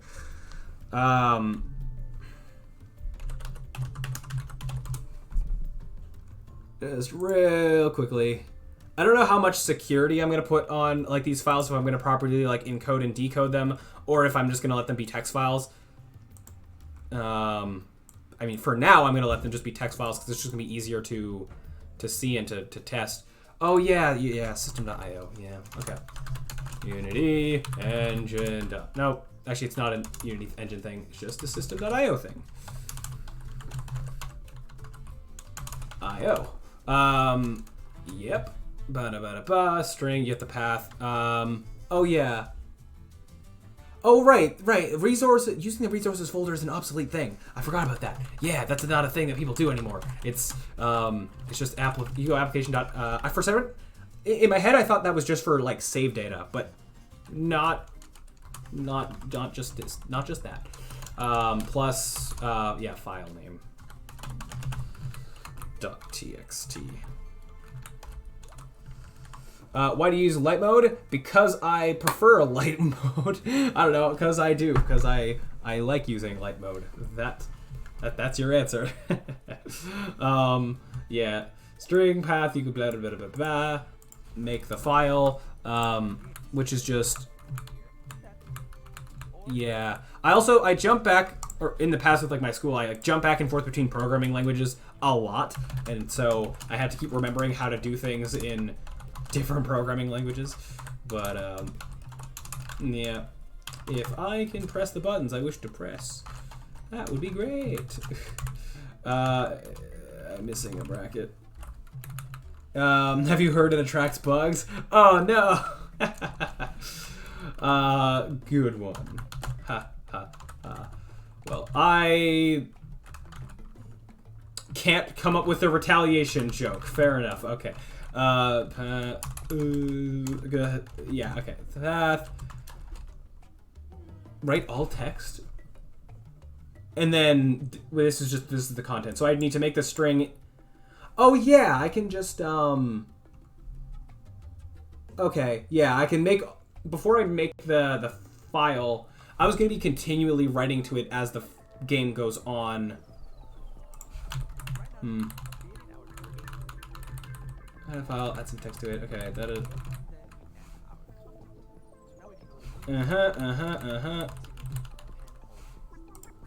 Oh, file, append all text. Oh, okay. Append it. So write is to overwrite it. Append adds to it. Got it. Yeah, so I guess I'll just do this to clear it. So if the file does not exist, I think that's gonna make it. Is that just like a clear? No. Oh, I saw dot create. I don't need to open the file? Really? I don't need to open and close it? Really? Fair enough.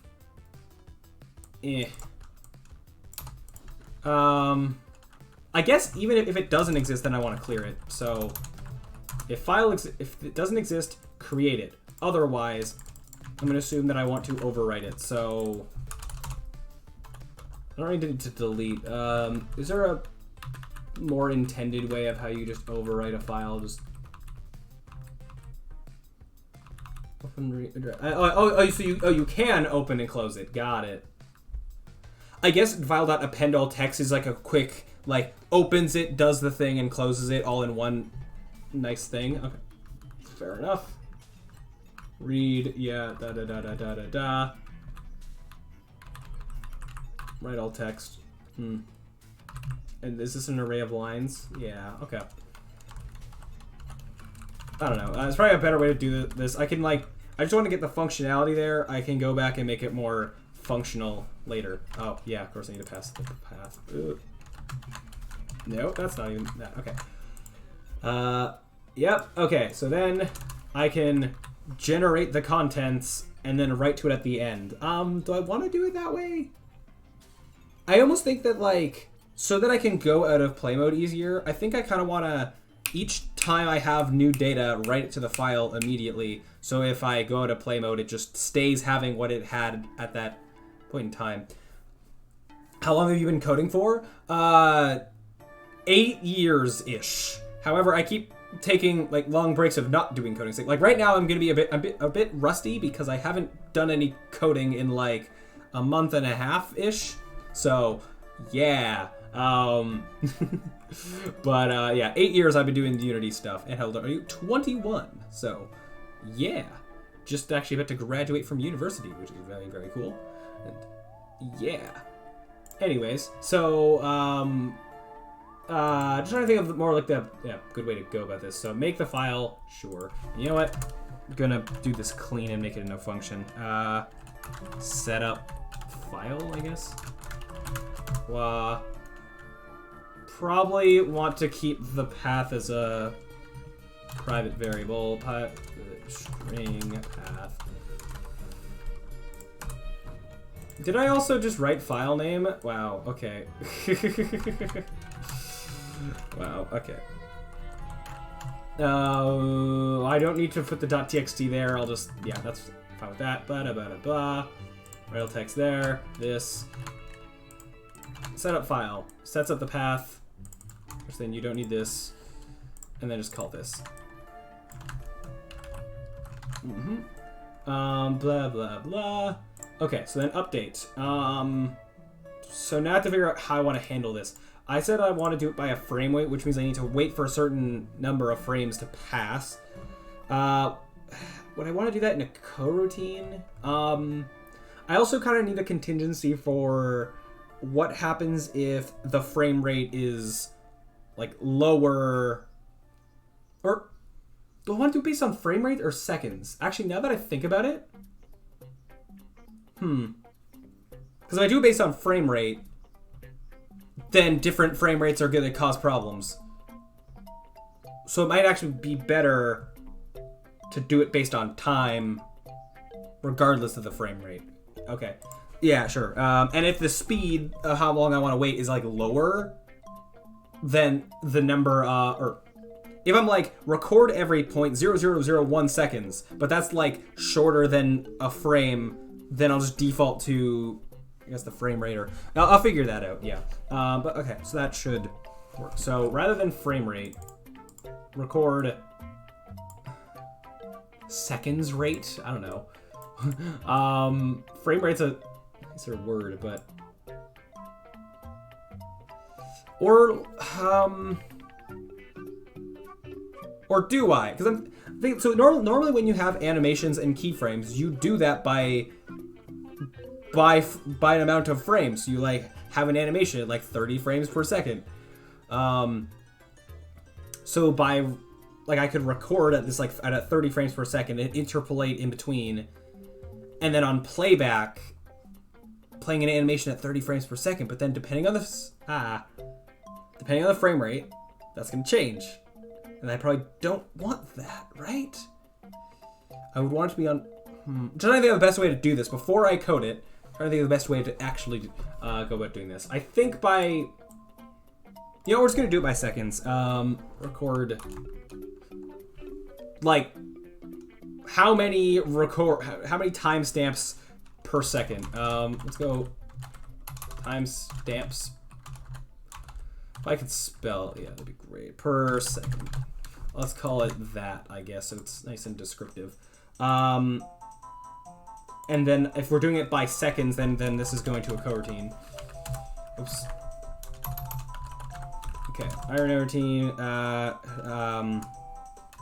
Snapshot. No.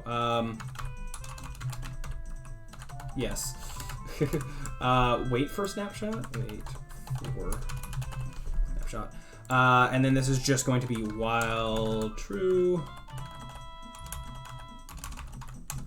Oh my gosh, okay. While true, just go yield return new. Wait 4 seconds. Oh wait, timestamps per second. That's the inverse of what I need. Timestamps frequency. I mean, I could go 1 divided by this number, but I'd rather not. I'd rather not do that division every frame. So just rewording the variable to be like frequency, I guess.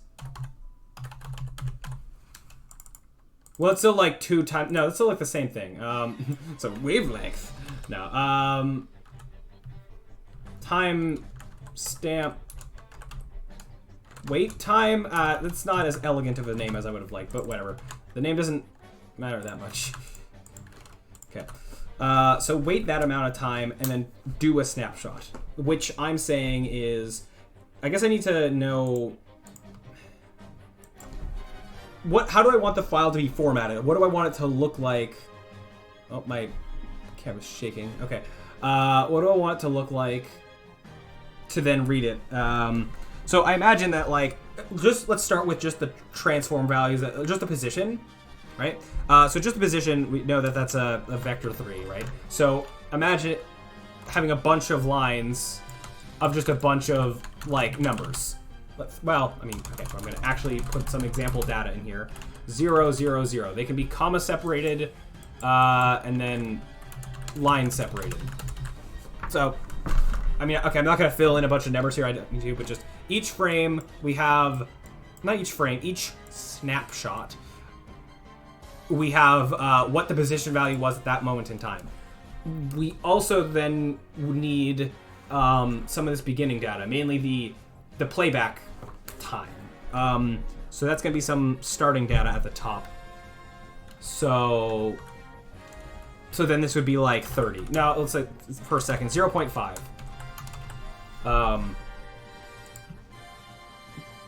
And this file name.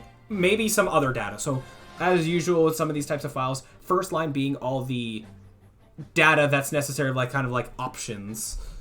And then we have all the stuff here. Now, thinking ahead to when we do rotations and scales, I imagine then I can just keep going. Yeah, it doesn't need to look nice to me, it just needs to look nice to the code.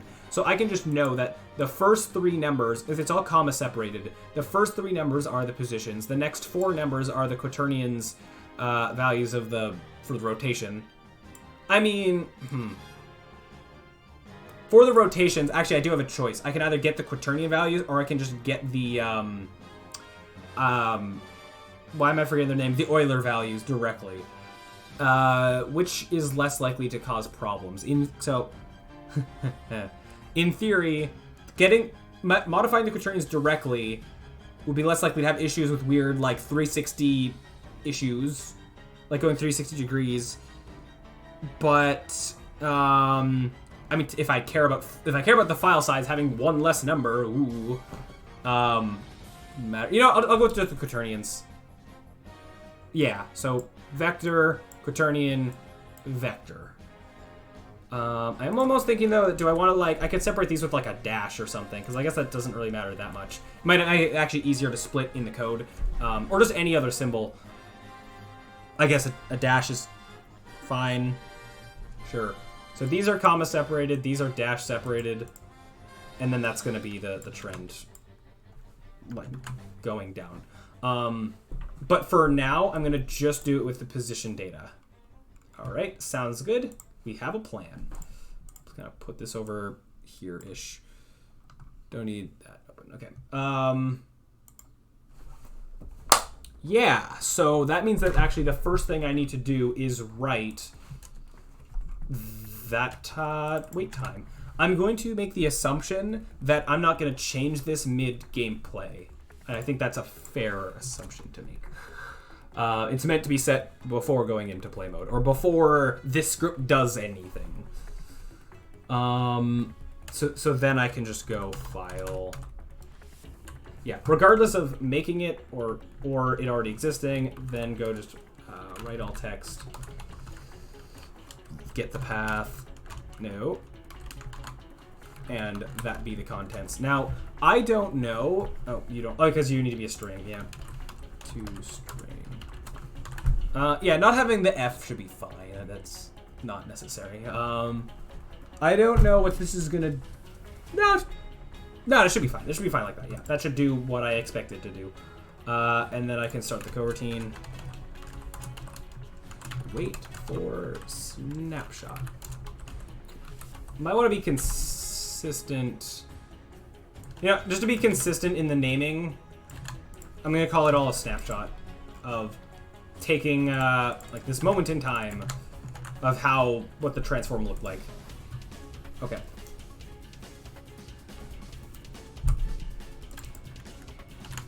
Okay, so got that. Wait for snapshot, blah, blah, blah.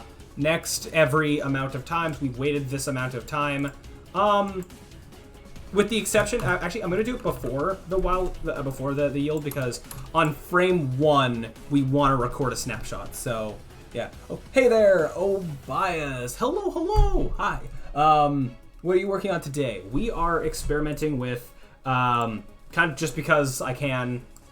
We're experimenting with the idea of having an object move, however it moves, like through a rigid body or even maybe player input or whatever, just however it moves. I want to record how it moved, save that to a file, be able to take all the code off of it except this like playback script that then reads in from the file and then moves the object in the same way, like a copying kind of thing. Partially just because I was like, I want to kind of just see if I can do this, regardless of how useful it is. And it could help better optimize some things. If I have like 100 things moving with rigid bodies that are going to be moving in exactly the same way, and I could do this recording and playback thing, that would be cool. Yeah, now for this actual game that I'm doing this towards, if I go to a different scene real quick. This is the handyman with a unicycle. We have a guy on a unicycle, and you have to go around and fix rides while dodging hazards and all that. Oh, and there's errors because of the code that's not done being written. Okay, I can't run it right now, but yeah. Actually, did I? Oh, I just didn't save this, of course. Yep. Yep. In a minute. Any minute now. Oh, I didn't hit play. Okay, I'm an idiot. Or I think I did before it like compiled, so I didn't actually it didn't go through. Anyways, yeah, this is the game at the moment. A lot of stuff is gonna be changing soon, but yeah, it has a lot of cool stuff already. So yeah, very cool. Power-ups, UI things, getting launched around, cool movement, pause screen, a lot of that fun stuff. And we're gonna be working on this game more soon. We're just, for now, taking this detour into this animation thing because I wanted to. I have, like, a kind of timeline of, like, yeah, what I'm hoping for us to do in this stream. Well, actually, we already crossed a few things off the list of what I was doing earlier, but yeah, that's the plan. Those speed boosts go fast? Yes, they do. There's power-ups, and I got a speed-up power-up, so it went even faster, but yeah. Yeah, I have a lot of ideas for where I plan to take this game. It's going to change a lot from how it currently is. In fact, a lot of the UI things are going to be redone. Like, you saw a mini-map. Oh, wait. I forgot that, oops.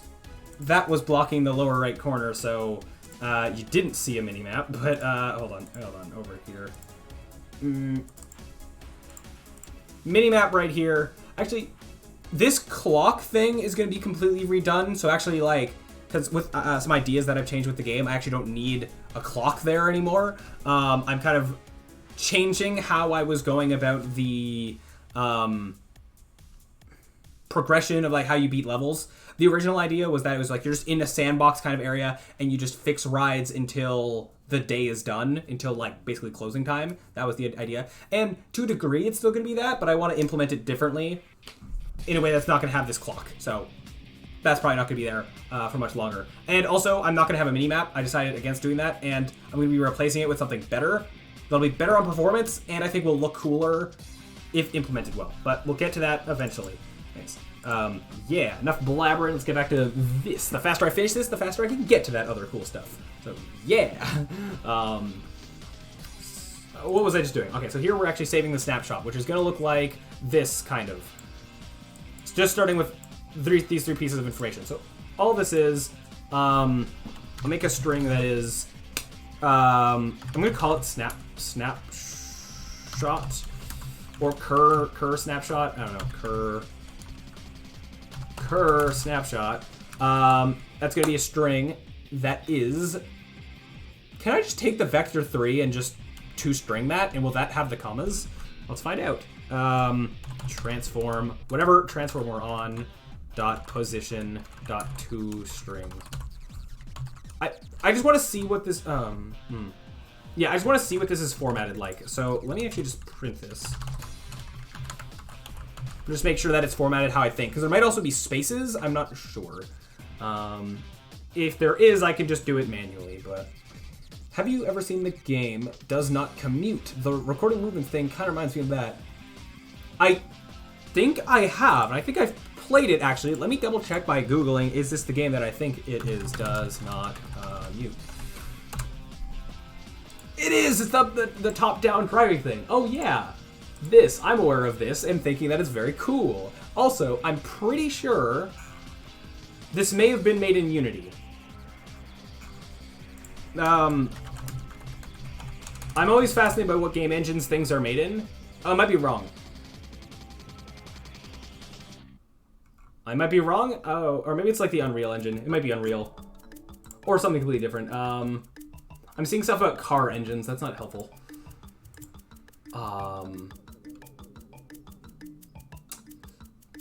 It's on Android. The fact that it's a mobile game makes it, I guess, high hopes that it was Unity, because Unity tends to be very common when it comes to mobile development. Okay, now I'm just curious of who made... How is this made? Maybe like, if I go Unity? I'm not sure if you're aware, Obias, what game this was made in, but yeah. I see, yeah, here's a Unity forum talking about, yeah, how this did this thing. Okay, well, I can't find it, but oh well. Either way, very cool. I didn't know that this game had it has a replay thing. I forgot about it and didn't know it was, yeah, basically I guess happening the same way as what I'm hoping to achieve, so that's very cool. Yeah, I'm pretty sure it's Unity, but not certain. I would think so, but yeah, anyway, very, very cool. So yeah, that is kind of what I'm trying to achieve. To a degree, I guess. Yeah, basically, yeah, I want to record, let stuff move with like rigid bodies and whatever, record the positions, rotations, and scales, and then replay them. Haha. Yeah, that is what I'm trying to do. Okay, so so for right now, this is just gonna print the string. So let's just test that. I'm gonna close this other project I was working on. Okay. Let's see what this does. Wait, no, the snapshot's gonna be at 0. Oh no. Hold on. Oh. You... Having a problem. Okay. I will sort that out in a sec. So first of all, this should be... Oh, but right, because the file name is nothing. Falling cube. I might get it to, like, auto-generate a file name later, just based on the name of the game object, but we'll see. Saturate wait time, let's do it every 1 second for now. Okay, in the console, I should... Okay, so... what causes that again? That's an IO exception, sharing path. Some of, like, not having permissions.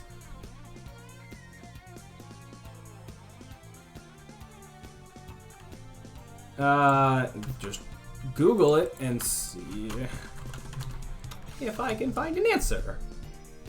Glad I got to see another light mode lover. Haha, the wild, yeah, I thought I was the only one. I usually think I'm the only one too. No, yeah, woo. Light mode unite, haha. Okay, let's figure out why this is happening. Oh, I guess I can turn, yeah, have my second screen on so you can see when I'm like Googling things on my other screen here. I mean, I guess I can have this on my main screen. I just have random music that's playing. Okay. Blah, blah, blah. Because I called the save write function every frame. Make sure save is done and file is closed before trying to call it again. Okay. I'm not doing stuff with a binary formatter at the moment, but I could be. It's thrown when the file is already open. Oh, so I open the file, or it can be thrown when a file is already open, and then I try to reopen it. I mean, I thought I closed the file, but I guess not. Okay, so I guess it, so it probably, yeah, makes sense that it doesn't like, and actually it's probably bad on performance to be writing to the file as much as I am. I'd probably go back to what I was, like what I should be doing, rather than continuously writing to the file, is I should just write to the file once. I should have a big string that has all of what's going to be the contents of the file, and then at the end, then put it all on the file all at once. That's just, that makes sense as what to do. Oh, this isn't even accessing the file. All I'm doing is from this. Interesting. Okay, so set up file. In theory, I don't even need to set up the file until the end either. So that's interesting. Also, this was supposed to be like out there, but oh well. Just wait for snapshot. You just don't. Just, yeah, you're gonna do this, pretending to get some data. Private string. This is like the total sum of everything to write to the file. File data. Yeah, so file data. I imagine like this is gonna, I can do this on an on application quit. For now, I might tie it to a button. I guess this code is entirely for me in the editor. Like, user playing the game will never experience this code. This is for me to generate file data to then do stuff with it for as far as the game is concerned. So how I want to stop it could either be a button, or like pressing a physical button, like in the inspector, a keyboard button, or just have it do it automatically when I go out of play mode. For now, I'm just gonna do the third thing. Is it on application quit? Could also do it on pause, but or I could also set it to like record for 10 seconds and then stop. That's a third option. Maybe you should add like a hidden cheat / dev menu. That would be cool. In fact, technically this has this already. I do have debug buttons right now, so the levels can be won and failed. There are buttons to do that. I think plus auto wins a level and minus auto fails a level for right now. Yeah. If I did leave something like that in the game, I probably wouldn't make it that easy as just like, because if you hit your keyboard and then accidentally like, oh, what? I won the level? Oh, okay. I'd probably make it more tricky to accidentally stumble upon, I guess. But I mean, I could do that. And then if I want to have God mode be a thing, I could do that too. Maybe even have that as just, or rather than having it be hidden, it could be something you unlock when you beat the game or something. I don't know. Anyways, okay, on application quit. What am I doing? So this is going to be trying to think of the best way of doing this. Well, I guess I can just put this in here. It's fine. Okay. So you get the path. If it doesn't exist, create it. Otherwise, I'm trying to like make a new file. Actually, maybe you don't need to when it. So whether the file exists or does not, I want to just overwrite it with completely new data. So I might be able to actually just do this. And I forget how that. Oh wait, or no, I don't need the else. I can just do this. Right? Yes. That's how this works. If it doesn't exist, create it, and then no matter what, write all text, blah. And that's not append, so it should just, yeah, do that. Okay. So rather than, so the start of, okay. In setup, I need to have file data start by going like file data plus equals, actually, no, I'll do that at the end. No. I need to be at the top of the file. Hey, yeah, just file data equals snapshot wait time dot toString. I mean, I think it'd get converted to a string automatically, but whatever. As well, have the explicit conversion. Or, yeah. Okay, so this file data gets to plus equals this plus equals cur snapshot. I guess actually plus equals new line character. Which way is the end? I forget which way the bracket goes for to make that happen, but okay. I got a 50-50 shot. Nope, already had that there. Yup. And then file data should just be there, I think. So for now, it's just gonna be on quit. This is getting called from here. I don't need update, but I won't delete it yet. I don't know if I'll need it later for anything. Okay. So every 1 second makes the following cube. Okay.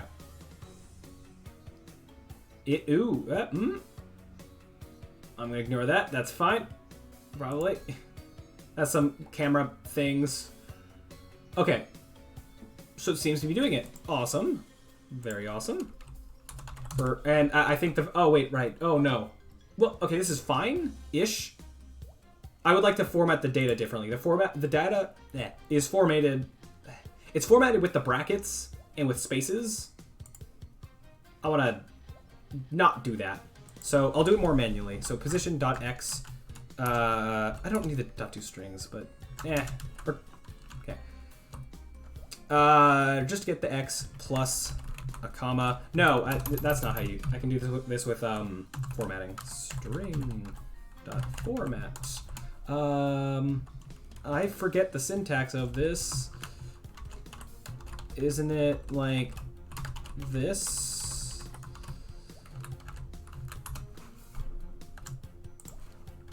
And then the 3 values. Okay. Brackets, yes. Yeah. I guess, cur snapshot already is a string. I don't need to toString it twice. Yep. Okay. Okay, let's try this now. Ignore this. Attempting to get camera relative temporary render texture. Inescriptable. Okay, some camera's doing something, trying to do a render texture things. We're gonna ignore that for now. It's fine. I know you not clear that. That's not having to do with what we're doing right now, so... That has to do with some weird things that happened with upgrading to the universal render pipeline like we did earlier. Okay, those seem fine to me. Cool. Oh wait, are these numbers actually accurate? I didn't fact check them. Looks like it. And I guess I'll let it do however many decimals it feels like. That's fine. Okay, so now, with that said and done, I guess that in theory... let me double check that the file is fine. I can't actually just open the file directly because it went to precision data path. So actually, I don't need the resources folder here. So let me just try opening it and seeing what the data is. Actually, faster thing. Right before I print to the right before I write to the dial, let me just start by printing file data. Just print out this. Tell me what this is. Actually, even better. Make this public for a minute so that I can just see it.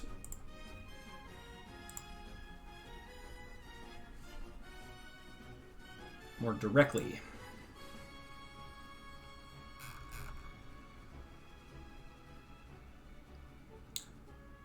I don't like that you're a 1. Did you actually... that might be more how it's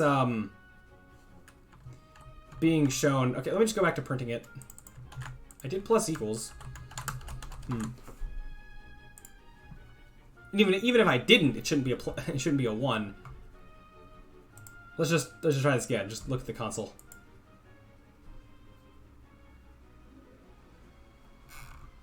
Excuse me? Does it not know how to print a string with multi-lines? True problem. Oh, wait. I mean, yeah, of course, I didn't print it yet. Haha. Hey, okay, that's what I expect to see. It's working. Kind of. I mean, yes. Down there, that is the results I expect to see. And I'm just hoping that those are going to the file exactly like that. So, assuming that that's working, pretending that that is totally fine, let me now start on the other script. Let me just find it first. So it does mean that to, like, switch between the two, I have to do this. I'm wondering if there's an easy way I could flip-flop back and forth between them. What I could do is, if they were the same script and there was a Boolean or an enum of, like, what mode it's in, I could do that, but then it might make one script a lot larger than it needs to be. I feel like having the playback and recorder be two separate scripts just makes it cleaner. So for now, we're just going to do this. Maybe, like...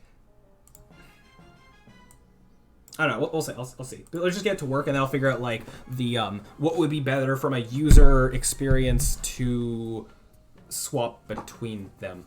Because I imagine I also, like, while I'm setting things up with rigid bytes, like, I should be able to, yeah, just turn these off. Actually, right, that will... unchecking that, I don't think stops on application quit from running, so that would be an issue, potentially. Let me just do this. Enabled. It might run, or it might not. Let me just guarantee that it's not going to run if it shouldn't. And this won't run to that. Yeah, okay.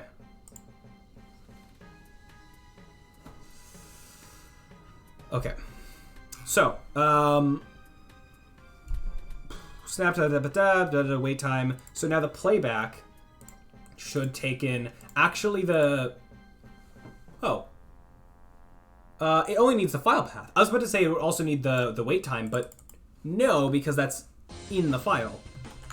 I mean, I don't know if there's ever a case where I would want to say, record the thing at this speed and then play it back at 2 times the speed. I could have a just a multiplier, if I really wanted to do that. But for now, let's not overcomplicate things and just get it to work as is before we make it trickier. Okay, so public string, file name. So we start by reading the file. Right, am I missing a step? I'll need the path, and then... Oh, even better. Rather than continuously reading from the file, do the inverse here, where I just open the file, pull everything into a string, and then just go off that string, rather than needing the file any longer. Yeah, so that's gonna be a lot of the same names. In fact, I also probably want to save this, but as a private variable. Either the name can be the same. It basically means the same thing. Okay, so start with this. Oh wait, no, not that. I meant where's where I got the file path? Oh, it's here. Yeah, okay. Yeah. So this just needs to read from the file. So get the path. If it... Oh, and I guess it could have some stuff to know, like, if it even exists, right? So if filed exists... Why am I not... Oh, you're not... You don't have this. And now you do. Yeah, okay. So if it doesn't exist, then it gets to be an empty file. What should it do if it doesn't exist? If it doesn't exist, this script does nothing. So if it doesn't exist, just do nothing. Just stop right now. It shouldn't even create an empty file, I guess. So if it doesn't exist, just actually enabled equals false would mean the rest of start would still run. I could just return. I mean, or I just stick. Okay, else.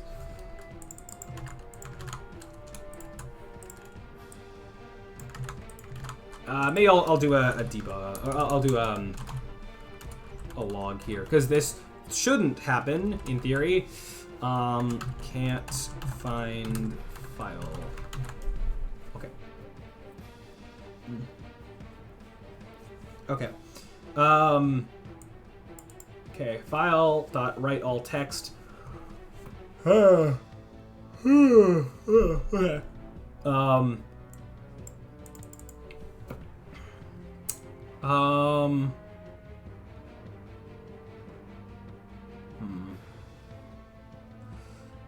File exists path print file data. Well, okay, so I need to, instead of writing, I just need to read. Is it just gonna be read all text? Yes. String, yeah. Oh, what? Oh, string path, yeah. Wait, no, what? Excuse me? Oh, no, because you're gonna... Got it, I think I see what needs to happen. The encoding stuff, I'll figure out later. I think it's just like this, right? So it's gonna return a string. There we go. Why do you have a problem? No behaviors are updated, disabled behaviors are not. What? Oh, that's, this. Yeah, okay. Yeah, okay, so read all the things. I have the file data now. Now what? So I need to extract stuff from the file. So the first thing I guess I'll do is split it up by lines.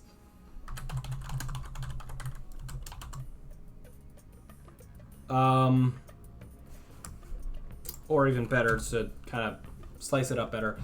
Just like slice it up here. Dot split by new line character. And then have file data here be an array. I think I'm fine with that. Yeah. File data lines, I guess I'll be slightly more descriptive. So then I have each line. Now I need to get line 1 because line 1 is special. That specifically is the amount of time we have to wait. Now this is a string and this is an int, so I think I can just... No, it'll be... How are you an int? Wait, I thought I set you to... Oh, no, I can't, yeah, you're supposed to be a float. Heh. Yes. Okay. Now you should say warning. Yeah, can't convert string to float. So now I should be able to just make it a float. Right. Can I convert string to a float? Okay. What is the Unity way of converting a string to a float? Float.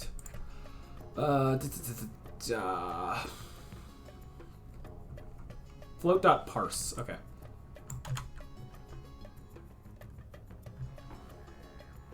And it strips out white spaces. That is good.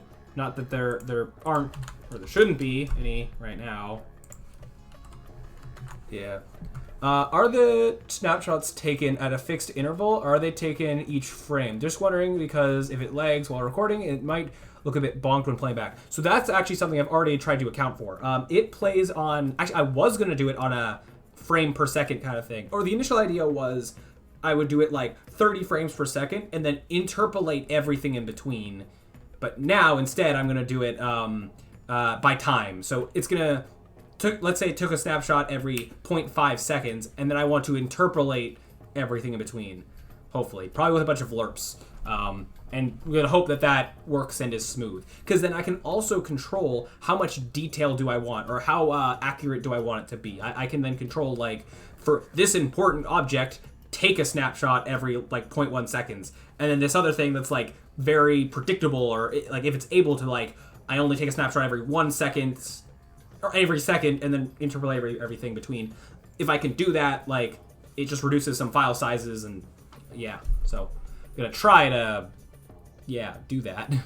Okay, so, name file data doesn't exist. Yes, of course. So you get the lines, give me that first line, and then that's all that happens kind of in start, other than, I guess, setting its initial position, but, I guess now I'm gonna do the reverse of this, or instead of waiting for well, still gonna wait for snapshot. I guess wait for no, because as I just said, it needs to do it every frame. Let's start. I'm gonna start by getting it to just I'm gonna start there. Just get the snapshots at the intervals and times. Once that's working, then I'll do interpolating. You know, to do it step by step. Make sure one thing works before moving on to the bigger thing. So right now we're just going to get it so that it jumps between them. And to do that, it's just going to be a numerator. But I guess it'll actually have to run an update. We'll get there. We'll get there. Ooh, good idea. Maybe a variable snapshot interval could be cool. Like taking more snapshots as something's moving at higher velocity. Ooh. Oh, that's an interesting idea. The thing that I need to know, though, or I need both sides to know is so right now, the rules of the file, how the file is constructed, at the top, like right here I have, what's the time, and then all the snapshots that then on the receiving end it knows, okay, every 0.5 seconds, this is where it should be. If I have it be like a variable thing, then the file has to know how to do that. Which is possible. I just have to think of the best way to do it. I guess I could have, on a specific line, instead have, like, the time between the last snapshot and this one. So this would be 0, and then let's say this is 0.5 dash, and then maybe this one was 0.2 dash. I guess that's a way we could do it. I'm trying to think of, like, is there any holes in this idea? I guess then I'd need to have the logic of to generate those numbers, I suppose. Laying at the end of each location, add an extra value, like for delta time or something. Yeah. In this case, I put it on the beginning. I'm fine. Well, where it is doesn't really matter that much. But yeah.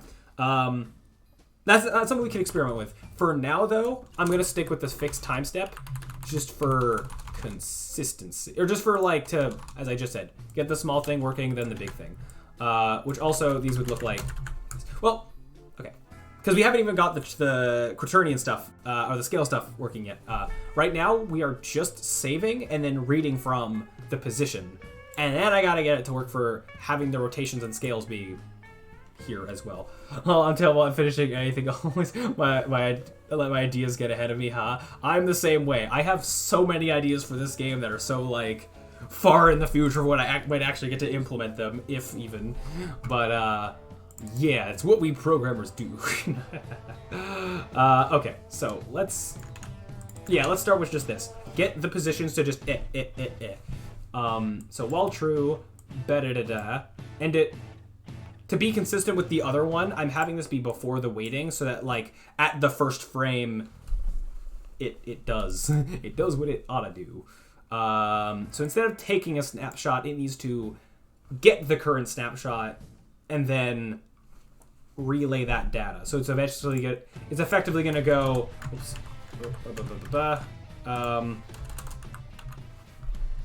I mean, I'm trying to think of the best way to do this. I need to know what line I'm on, I guess. So private string, or int, I guess.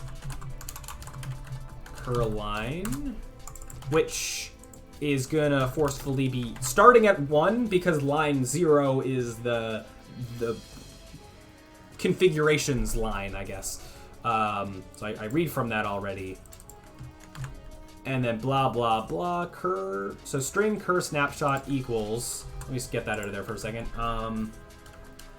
It's going to equal file data lines, cur line. Yeah, that would be that. I think I'm fine getting rid of that completely. And this for right now. And then I need to do some processing to turn it into numbers. Do I want to turn it directly into a vector 3? Transform. I think so, because I'm going to transform to position equals the vector. So I guess I should start by just getting that vector. Which means... So skipping ahead to when the file is formatted like this, I need to convert these 3 numbers into a new vector. Okay. Just thinking of the best way to do that. So, string, I can't think of a better way to word this, so parts equals, or snapshot parts, I don't know. Sections. Snapshot parts equals cur snapshot dot split by this symbol. And now, each of the 3 sections, I got position, rotation, scale. Then position equals... why don't you like this? Oh, because you're supposed to be an array. Yes, got it. Equals new... Okay, hold on. So one more, I think. I'm trying to think of the best way. Just making sure this is going to work. String... position parts. A lot of this I might be able to just have on one big line, but it's clearer and easier to modify by kind of having it be section by section. Okay, so position parts equals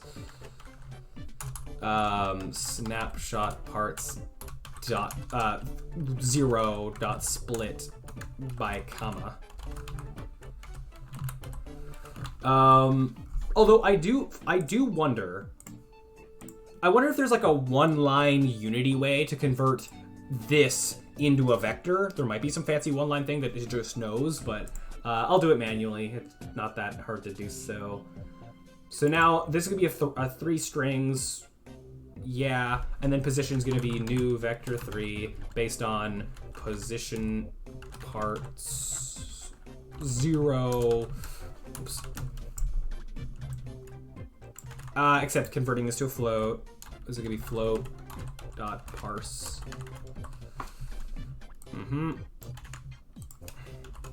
I don't know how bad on performance a float dot parse is, because the whole point of this code is to be better on performance. So if it's not, that's a problem. But we'll try this for now. Yeah, so this in theory should work, and then this equals... I mean, I guess I can just combine this part into one line. Just do that. Sure. So that's the new position. And then I could do the same thing with the rotation and scale, but I'll hold off on testing that until I make sure this works first. Yeah, let's try it out. So actually, the one thing I do have to do... wait, have I actually called this? I have not called that coroutine. Hold on.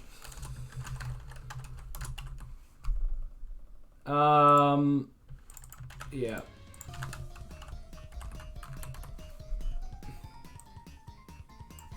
Wait for playback. I don't know. Yeah. And also just while I'm cleaning things up, read file. Just do this. Put that. Okay. I don't think I need... I will need update in a minute for the interpolating. Yeah. So now I do need a way to test or to swap back and forth between both of these, in theory. Would disabling this be enough? Let's just make sure that this... I think disabling would be enough. In theory, maybe it should be. Okay, cool. Did the recording. Sure. At 1 second. So this is going to be very jittery if this works. I'm expecting...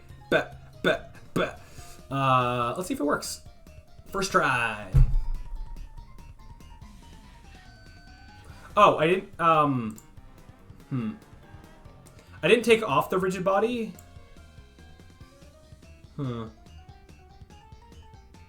But, in theory, I should be able to take off anything else that was making it move, and then now this should... do something? Okay, back that rigid body.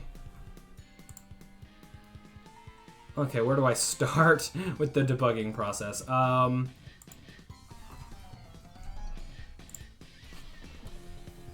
Let me see where this if it got here and what it got.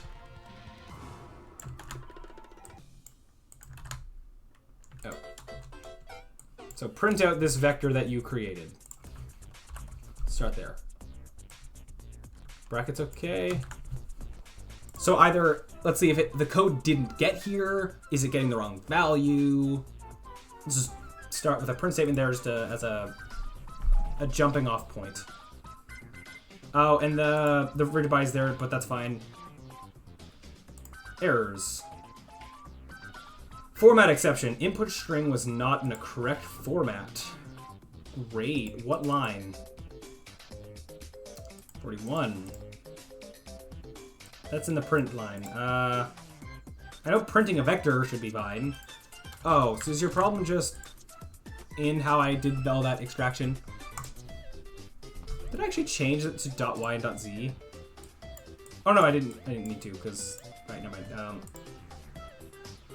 So that's on... Now what is line 42? Okay, so there was just an error and I just didn't see it. Still don't know what this was causing that. I would kind of like to know, but...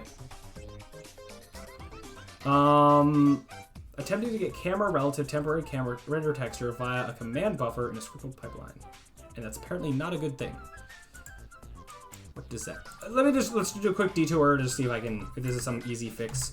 Because it'd be nice to just have that not be up there. Okay.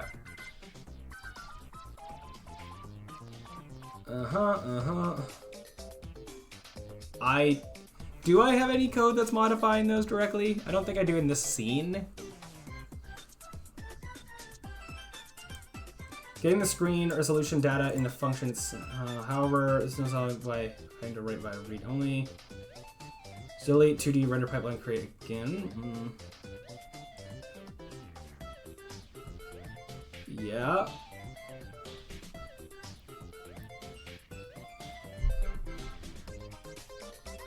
Oh, letting it recompile script assembly stuff.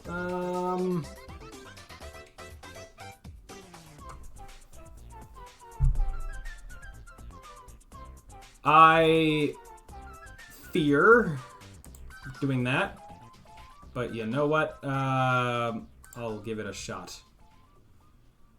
Let me actually GitHub this first. I don't usually like to do it in the middle of working on something, but pretending that this works. Is GitHub going to open? Let me navigate to the folder I need to delete, I guess, while I'm waiting. With your... oh, wait. I moved where this... Did I move where this project saved? I think I did. Because it started as a school project, and now I'm just working on it on my own. It's going to be... Where do I have you saved? Let me have the unicycle. Just open it. Show and explore. Where are you? Oh, I didn't move you yet. I was going to. It was on my to-do list. Okay. Well, actually, I'm just gonna be rebuilding the library folder, which should be a safe thing to do. Because that doesn't get, it's not getting pushed anyway, so I actually should be fine. Better safe than sorry. Yeah, I'm just gonna go upgraded to URP, because that was the main thing I did in the, whatever. This is just for my own personal track. Like this, I'm working on this solo, so it doesn't, my commits don't matter that much, other than just version control. So I'll just do this real quick detour. And I'm going to close this, delete the library folder, let it reopen. Actually, you know what? I might be able to save myself some time if the thing I was just looking at specified specific things to delete. I can save myself some time by just deleting those. I can at least look for them right now. It was anything with render pipeline in the name. So letting it rebuild that stuff, apparently. I mean, I have no idea where to look. Script assemblies folder. Oh, script assemblies in here. Oh, that's a lot of things. So anything with render pipeline in the name. Apparently I can delete it, it'll rebuild it, and then things might be fine.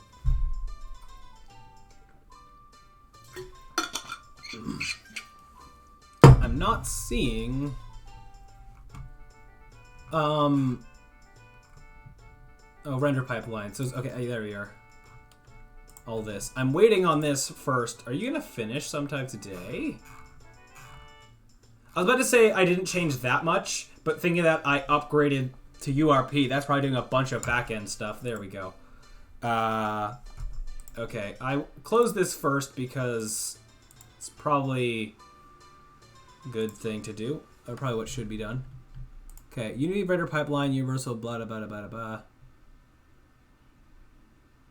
I wonder if, like, render pipelines.core, I don't know if that's referring to the default render pipeline, and thus that doesn't need to be there anymore, or if that's just some central thing that's being used by both. But let's try deleting that. And if this doesn't work, then I'll try deleting the entire library folder. Yeah. We'll see. And while I'm waiting for that to reopen, I could continue to do coding stuff. So this isn't parsed right. Why? This should be a string. Not just that. I guess I never tested what these were. Even if it was a float, even if it's exactly 0, it should still, in theory, convert to a float that is just 0.0. If it's an actual, number though, like it should be like, 0.25, blah, blah, blah, blah, blah. That should in theory be fine. Oh, that opened really fast. Too fast. I'm not concerned with that antenna stuff.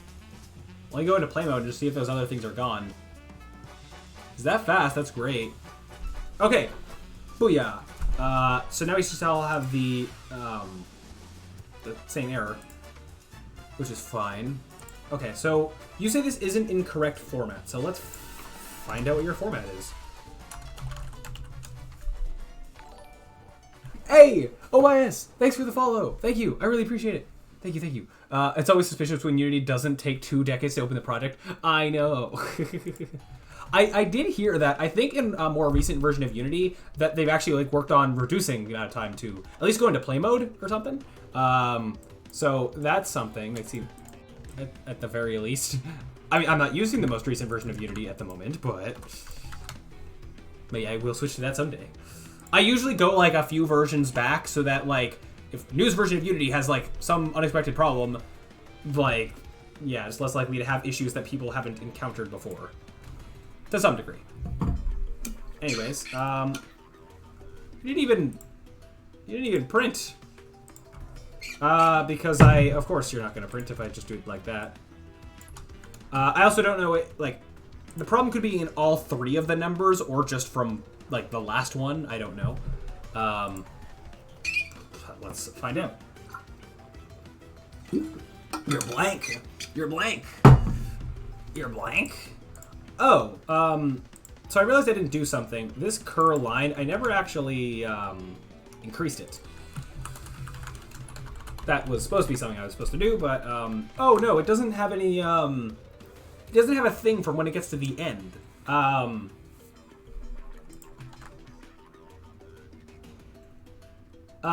What's my? How could I best do that? That's not the problem because right now it's reading the first line and failing, so that's not the problem. But I do need something for when it gets to the end. But I'll get there. I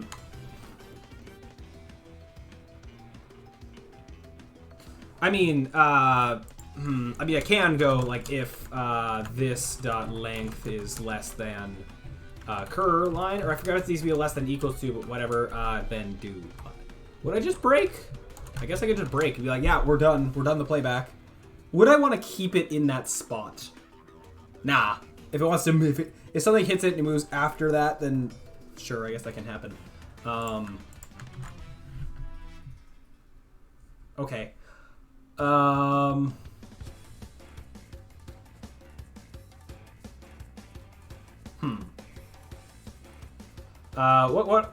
this is empty. So why might it be empty? Let's, I guess, back up and print each of these bits.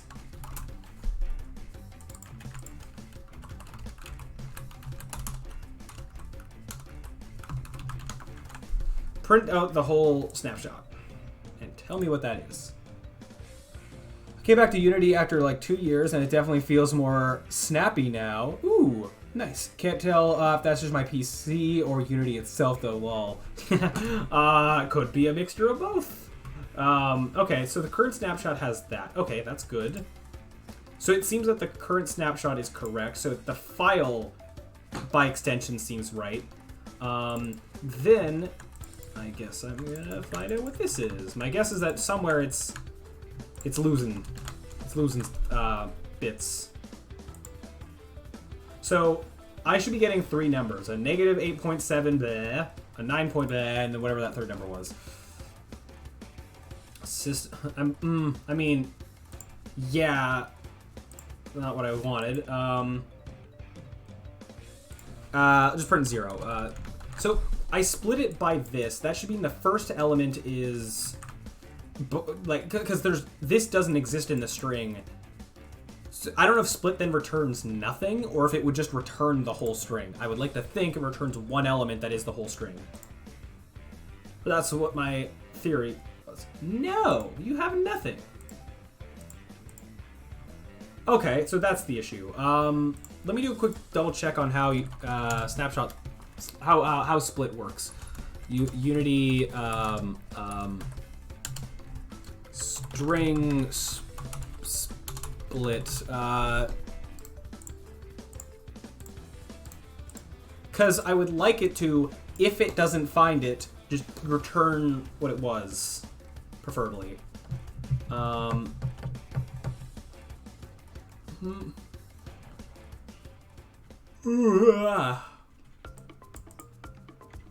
If no diluting characters are specified. Oh, that's if nothing is specified. Okay, yep.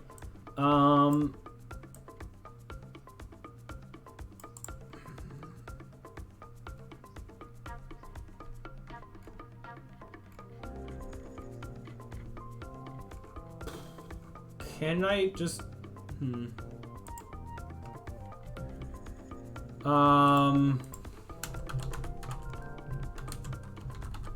Like, what happens if it doesn't find...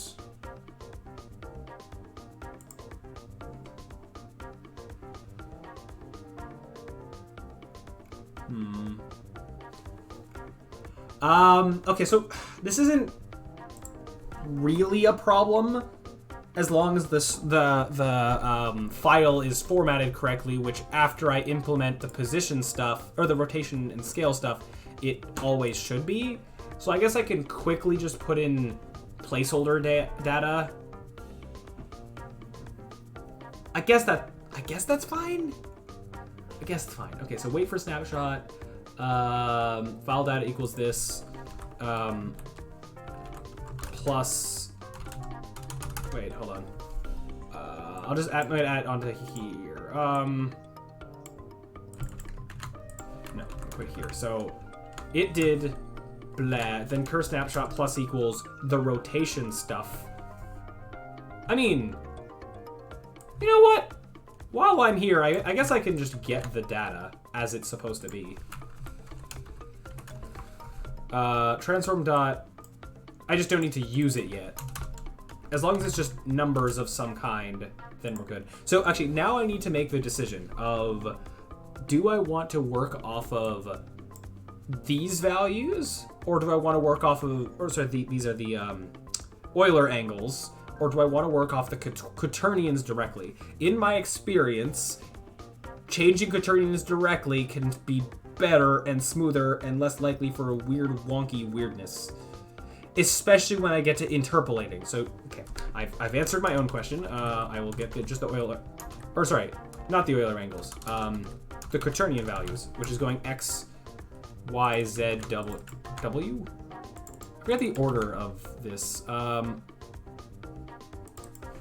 Like, is w first or is w last in? Like, I know it's earlier in the alphabet, but as far as like quaternions are concerned, I don't remember if the W component is considered first. Let me double check.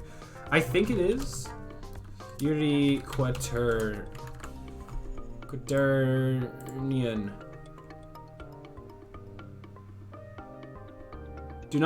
So it says do not directly modify quaternions. I get that, but I can. You're not supposed to modify individual quaternion values, but I can make a new quaternion out of the components and then set that. That's fine. Quaternions always make my head hurt. Yeah, they're confusing. They are certainly confusing. Oh, but this says X, Y, Z, and W components. I mean, I guess it technically doesn't matter as long as I'm consistent with it. I just want to know what's normally expected. Quaternion order. No, this is the well. I just want a visual representation of how are they usually listed.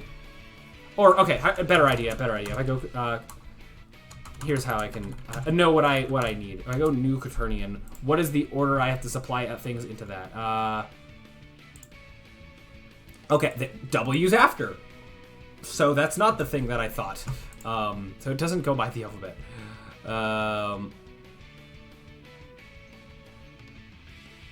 Yeah, okay. So it is X, Y, Z, and W, because sure.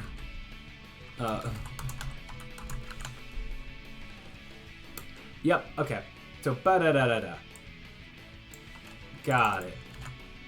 I'm gonna put the dash in there. And then same thing for the scale.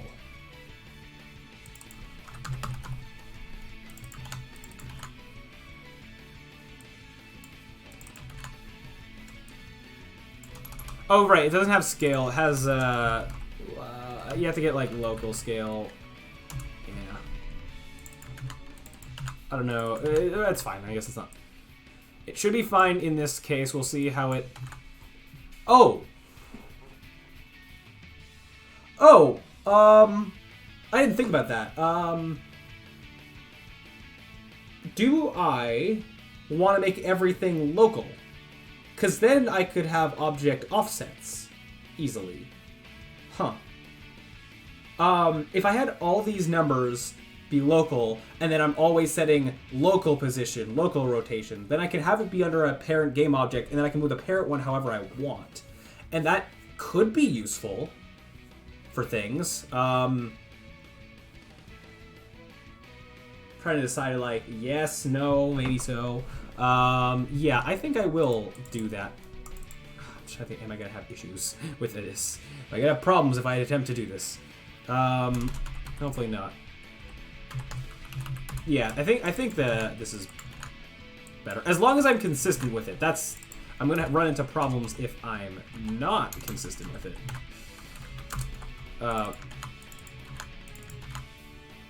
Okay. Da-da-da-da, okay. It's this. Okay, you're good.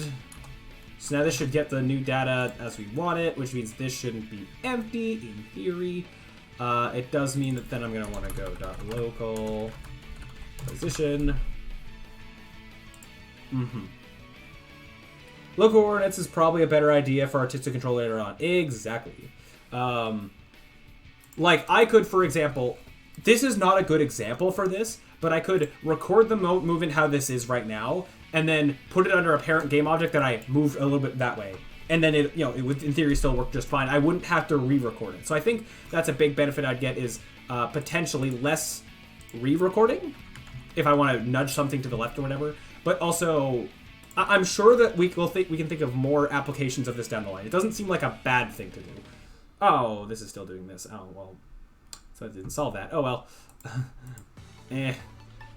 I'll come back to that later. Anyways, so this is working. Good.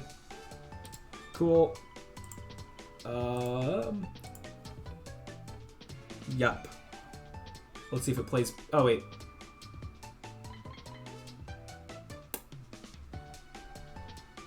Okay, so we're still getting the error. Okay, got it. Gotcha. Okay. Yes. So why? Okay, wait. So wait, oh, what? You're still what? Wait.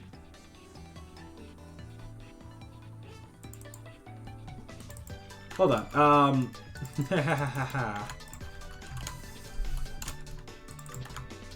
Let me print this again. This has the dashes. Was the split not working for a different reason? Maybe? Maybe. Okay.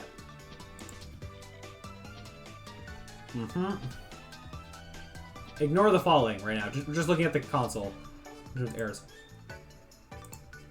Oh, wait. Okay, this was 39.41 at... Nope. 44.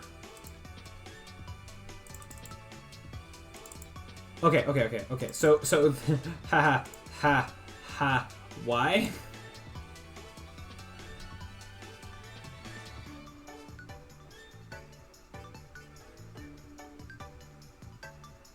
Oh, no. I'm just realizing that the dashes are a problem.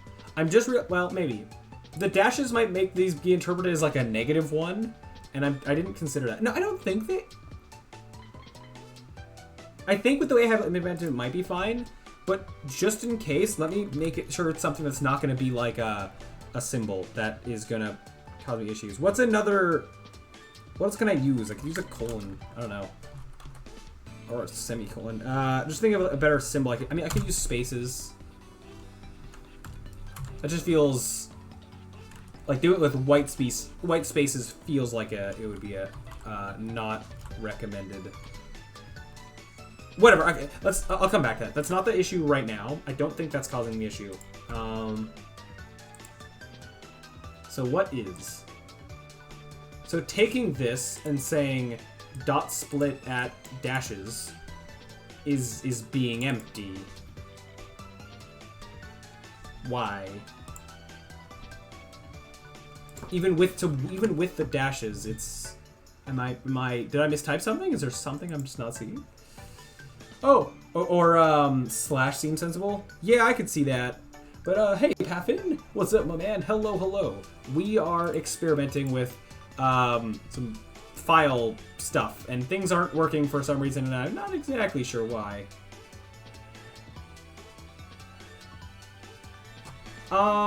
Basically... I mean, what I think the problem is, for some reason, this dot split is just kind of resulting in a string that's just nothing, rather than actually getting the information that I'm wanting to get. Let me just do a quick test. If I get 1, is it also going to be empty, or is there going to be some weirdness with that? In a second, when this runs. Oh! Oh! Oh! The negative is a problem. It is a problem. Oh, I see. Okay. So, I get why it's not working. Because the first number is negative, and it's a negative number, so it has a dash. That's the issue. Well, so that means why it wasn't working before and why it's not working now were two different issues that both looked like they were the same issue, but they were two different problems. Before it wasn't working because there was no dashes, so it was returning nothing. Now it's not working because there's more dashes than there should be. And that's two different problems. So split is not the problem, which it just means I need to format. So Paffin, you just got here. Long story short, the file looks like this, but instead of zeros, actually numbers. But if one of these is a negative, basically these bits of data are separated by dashes, but if any of these numbers are negative, yeah, that's a problem. So this is just used for like, this file here isn't actually being used as just my own visualization of what the code is doing. I guess like, I don't know, I could use slashes. Does that look weird? It does not matter, it only affects the code, but people that are here, what do you think I should use to separate these numbers? This is a position, a rotation, and a scale. And I have commas between them. I think spaces are fine to separate with. My only worry with that is you get like with white space, I don't know if that's gonna cause me any wonky issues down the line. Because splitting by white space might also split with like the new line characters. So I think I want to avoid a space specifically. That symbol. Ooh, yeah, okay. You know, sure, I like it.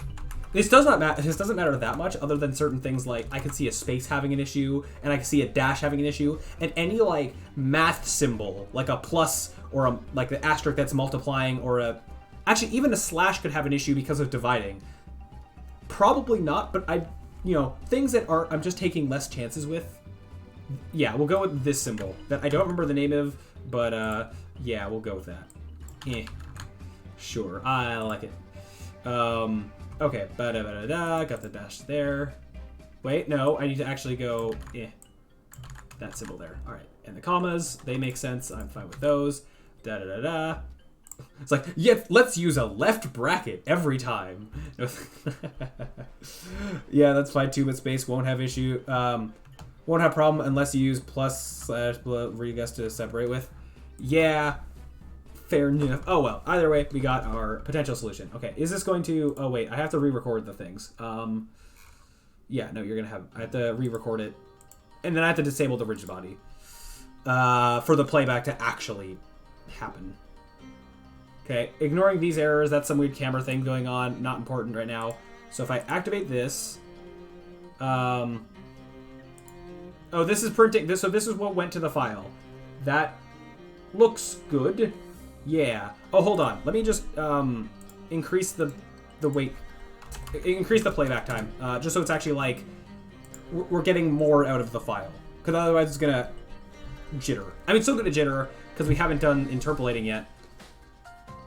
And that seems good. Okay.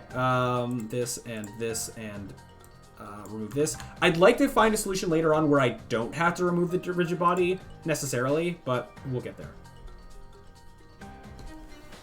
Yeah! That's exactly what I wanted to happen. Huzzah!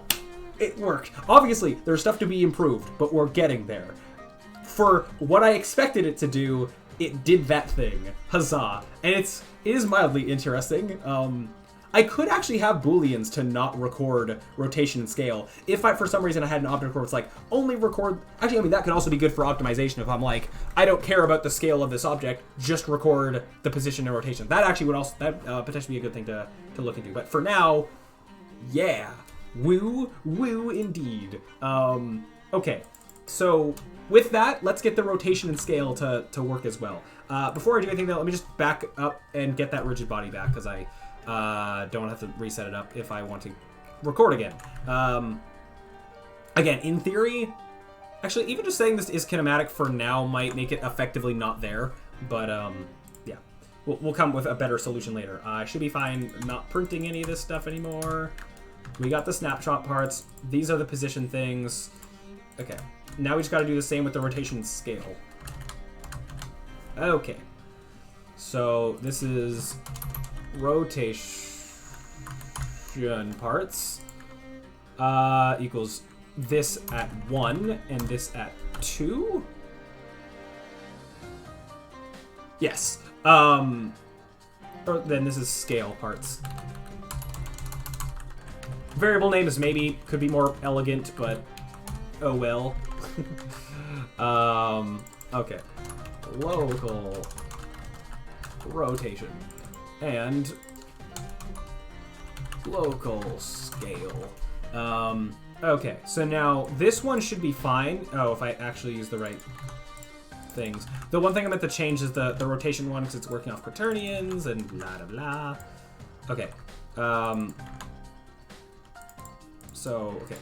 Rotation parts, blah blah and blah, except this is going to be new quaternion based on this and then another piece for the W, because that's just how this works. Okay, da-da-da-da-da-da-da-da-da. Anything missing?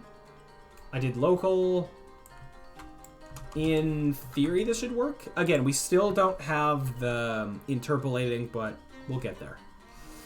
One piece at a time. I shouldn't have to re-record because it should still have information for the first time. The kinematic mirror. Oh, hey, look at that! That's so cool.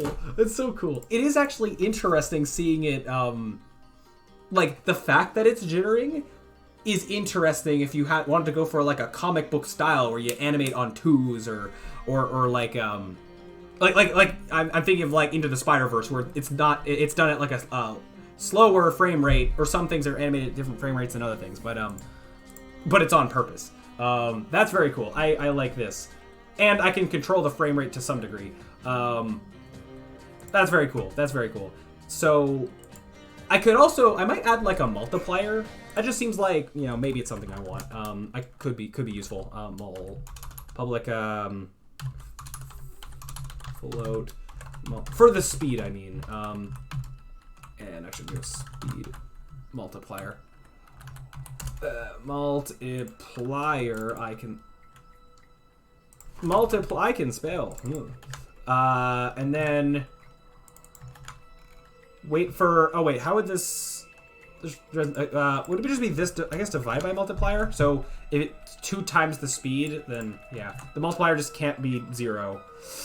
I don't know if I like dividing every frame, or not every frame. It's every time I'm waiting, but I'm almost like I don't know if I want to always do that dividing, because the whole point of this code is to improve performance. That's one little thing that's making the performance slightly worse. So how about? Oh wait, no, better idea. Just when I save the number here that I don't change, just do it here. So it only is a one-time thing. Haha. Efficiency. If speed multiplier is not 0, might as well just make it you know, less likely to break. If it's not equal to 0, bleh. Else, I guess I do need an else. The default, you know, just do this. Just as a safety net. Sure. And then also, with that in mind, I'm gonna default this to 1, so the default is normal speed. If I decide I wanted to, like, change this mid-gameplay, then I can change it. But for now, we're gonna try to not do that. Okay, let's try this again. Right now, nothing should happen. I shouldn't see any differences. Cool. Could put this at 0.5 now, play it in slow-mo. Cool. And what's cool about this as well is I can then play it in slow-mo, but when I have interpolating going on, it'll still be just as smooth, in theory. So that's very cool. I guess I could have it at -1 and play it in revert? No, well, it wouldn't. No, sorry, that's not how that works at all. Never mind. -1 would just, like, let's just see what it does. I think it. No, I think actually the multiplier needs to be greater than 0, or else we're gonna have issues.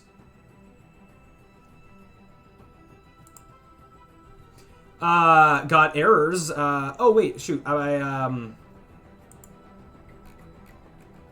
Yeah, I think it's basically making this wait effectively 0 seconds. So yeah, no, yeah, I think this needs to be so it's just doing it at every frame that it can.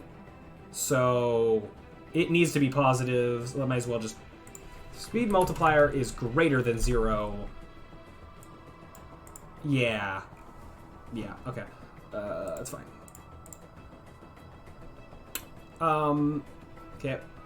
Let it redo. Yeah, so yeah, I could do stuff to make it like so even in the inspector I can't have it be different, but that's okay. Okay, so with that done, what next do I want to do? So I noticed one little problem is that what I need to deal with what happens when it actually gets to the end of the file. Or I thought I did, but it looks like that didn't happen. It's less than or equal to cur line, I think. Yeah, because yeah. So now I shouldn't see another error. I'll see the random 3 camera errors that are happening that I gotta figure out how to make them not happen, but... Okay, so in a second, no errors. Good, okay. Woo! Okay, so... Next things to do, there's 2 things. I guess I could be writing some of this down just so that I remember what features that I want. Specifically, I want to do options to omit like rotation and scale, or I guess any of them. Like let's say I want to only record the position, don't bother recording the rotation and scale. I feel like that's something that could be good to have both on recording and on playback. No. Do I care about doing it on recording? I think I could just record them all anyways. And then on playback, I get the options of what to set. No, I'll do it on both. I can do it on one. It should be easy to do on both. Okay. To omit some transforms values. I don't know. I don't think I need to go as nitty gritty of like record the Y and the Z, but ignore the X. I don't see myself needing to go that far with it. But if I do, then I'll deal with it then. And then, what was the other thing? There was a second thing I was going to do. I got the end of the file to work properly. Oh, just the whole lerping. Interpolating. Yeah. Anything else I can... we'll just do these. I just want to, like, not, I guess, forget these. Which do I want to do first? I think the interpolating is more important, so we'll do that. So how are we going to do this? So first of all, yeah, this does kind of need to change and be happening more through update, because now it's every frame it needs to know how to go based on this. And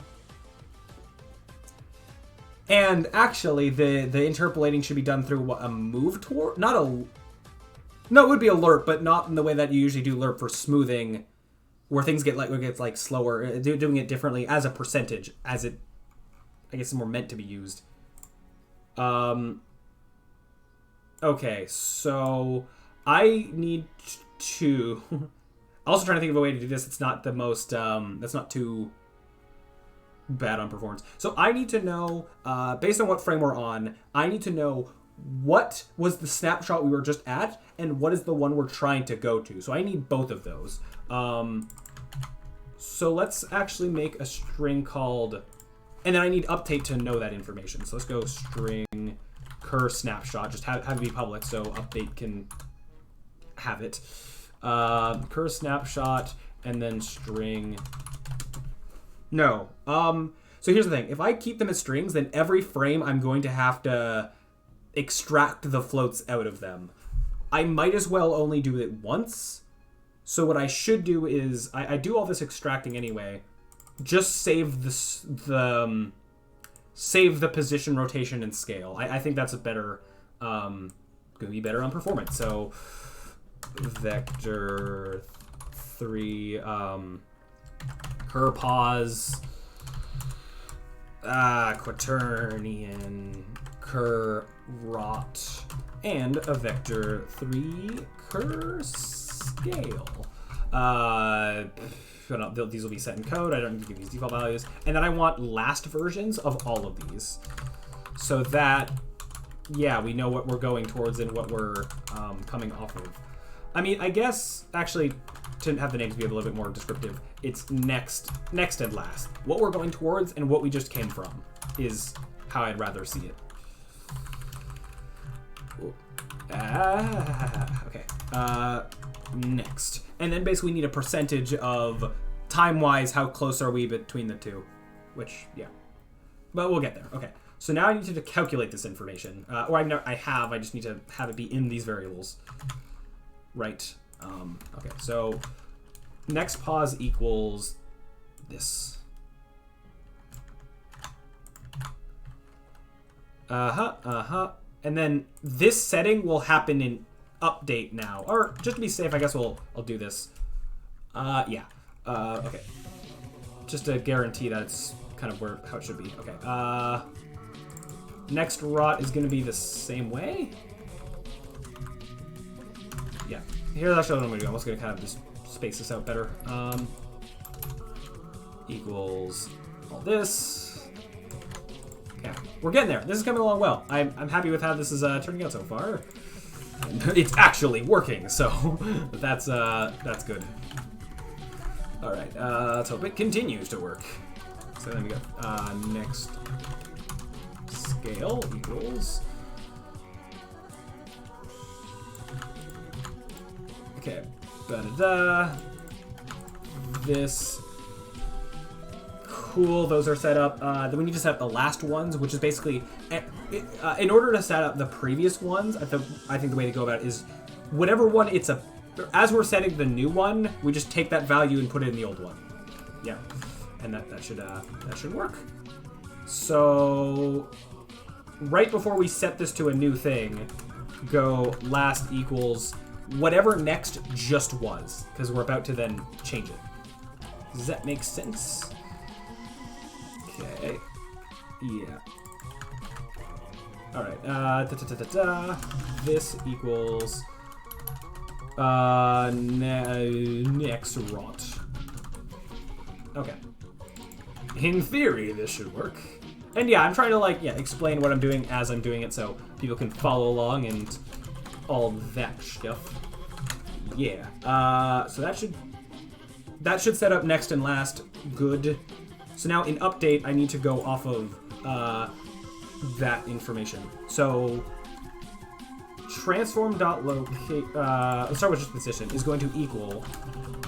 Oops. Vector3.lerp linear interpolate between where we were and where we're going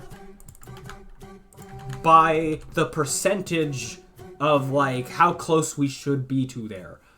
Does that make sense? So our time that we're waiting is 0.5 seconds between frames. Or not between frames. 0.5 seconds between snapshots. So we need to know basically how close are we to that next 0.5 seconds interval, right? So now how do we know this? Well, something we have to calculate. I'm actually not sure how best to do that. Also, I don't have private on all these, and I would like to, because consistency. Okay. Okay, so then I'm gonna need, I need this tied as a percentage specifically, so we're gonna divide it by the snapshot wait time. So, just trying to come up with a variable name for this.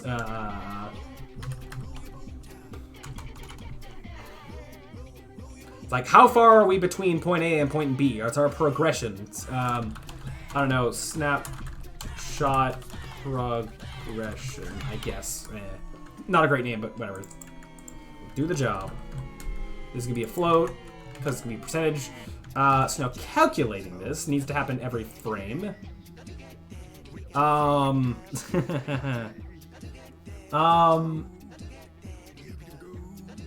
Okay, well, so, no, more so, so if this is 0.5, I need to be adding, I'm gonna need to use time.time in here somewhere, I think. So I think I actually need a, Actually, instead, okay, how about this? Okay, so time since last snapshot. Treat this as the time and then do the division in live time, because I'm going to have to do it in update every frame anyways. So, pretending we had this calculated, it would be this divided by snapshot wait time, which in our current testing has been 0.5 or, yeah. So we haven't actually calculated this. This is go plus equals time dot time, and then every time we hit a new snapshot, we set it to 0. There's our calculation. So it becomes, yeah, the time since it got set to 0. It increases by time dot time. That makes sense to me. I'm gonna jump the gun a little bit and do the rotations and positions at the same time. Actually, no, because I'm curious just to see what this looks like. If the position is smooth, but the rotation and scale are snappy. Now, it's not actually being scaled at all, but I'm just curious what this might look like. That's so weird. I think it was working. So it's smoothly moving, but snapping in how it's rotating. That's so cool. And I think that can be made more obvious if I just increase the time here. If I do this, and then set that back to do that. Oh, it's so cool. So very, very cool. So this is just recording it. So we're recording this movement. We can stop then whenever. I could also set up, instead of going out of play mode, oh, that worked first time you're on a roll. Yeah, I'm surprised. See, this is also because of like making things small and then, you know, testing that stuff works and then going bigger and bigger. As opposed to, like, if I made all of this right from the get-go and then tested it, like, there'd be way more likely for things to go wrong. Yeah, okay. It's this, to that there, make the rigid body not do stuff. Yeah. I do have an idea so that I could leave the rigid body as is. Oh, wait, maybe it's not working. Oh, no. My eyes were deceiving me. It looked like it was moving smoothly. Maybe it wasn't. That is kind of cool to see, though. Okay. So, two things I'm going to do. The rigid body might be overwriting information. So I'm going to do this on late updates to the last, like, at the end of the frame. Then have this overwrite whatever position stuff was happening. Also, I'm going to put in the rotation stuff now. So, yeah. Rotation is going to be, I guess this should be quaternion.lerp. And actually use, I think, .slerp with quaternions is more preferred, I think. Yes, and then this is percentage is the same. And then going next rotation, or yeah, last rot, next rot. Yeah, and then last scale, next scale. This being local scale. Now here's one little. This isn't going to solve the bug, but one tiny little thing is that this division is happening 3 times. It's more efficient to do it a single time. So instead, go float snapshot. Not Snape. This ain't Harry Potter. Percentage equals blah. And then stick this in here. Just makes it ever so slightly faster. Which is exactly the point of this code. That's why I care more about it here. Because the entire point of this code existing is to make it faster. Make code more efficient. In theory. Now, I do wonder if... I never actually... Like, I don't know if the rigid body still being here is doing weird rigid body things. But, yeah. We'll see. I'm also noticing that, I'm going to actually turn this off so you can see more of the inspector behind me. I've kind of been blocking it, but, yeah. Okay, so...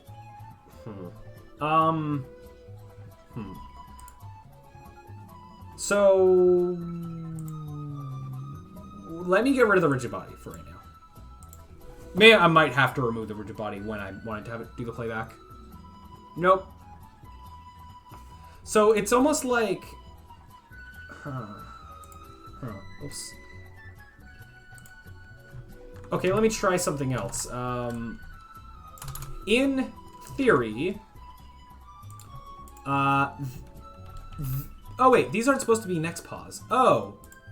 Oh! Well, no, wait, no. That's still not the... That's not the solution. That's... But yeah, these lines of code in theory actually don't need to be here. Actually, they shouldn't be. But I don't think that's the solution.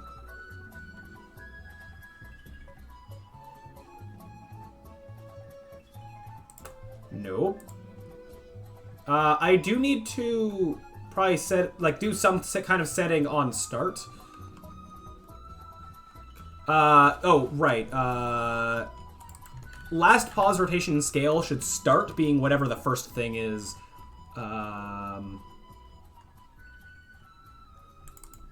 So, how to best to do that? Or how about easy things? I just use transform rotation scale. Yeah. I'm just trying to think of the best place to where I should put this. I'll put it here. Transform or last pause equals transform dot local position. Last raw equals. Well, I'm just trying to figure out what this bug is. I'm doing like these little optimizations that kind of should be done anyway. But again, this isn't. I don't think these are solving the problem. Do I have a part where I'm not saying local position rotation scale somewhere? I guess, okay, I haven't actually tested that this value is what I think it is. So I guess that's a good next place to check. Is this percentage actually being what I think it should be? So let's find that out. Okay. And I shouldn't have to re-recording it, because it seems like the file information is being what I want it to be. Oh. So yeah, this is the problem. This should be a number between 0 and 1, which means it's just not at all what it should be. Okay. There's our answer. There's our problem. This ain't a solution. How are you getting such a number? Okay. Instead... Oh, I'm an idiot. It's not time.time. This is time.delta time. Yeah, no, time.time is just how long the game's been running in total, which only goes up. Yeah, this is I use time.delta time all the time. How do I not use it in the time that I needed to? Oh well. Now should it work?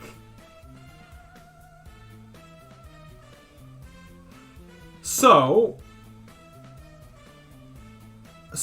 well, I mean, that kind of worked. So I think that it was smooth, and it was a symptom of, it being like that was a symptom of, the time is way too long for this scenario. But the main thing I'm latching onto is how at the beginning, the cube still expanded from nothing. I think it's still trying to move from everything being all zeros. Which it shouldn't be. Oh, because they're getting overridden by next pause. Yeah, okay. Yeah, okay. So actually, I should actually just have these be the next versions, and that should all take care of itself. Okay, that was the issue. And then everything else I think is actually working as intended. It looks like you're riding in somebody's car GTA Online and they've got bad internet. Lag, woo. Okay. So, in theory, yes, it's doing what it should be doing. It's snapping weirdly at the end. I'm like, do I want to have that not be a thing? Let me also just test, it's like waiting some time before it even starts moving. Huh. Why?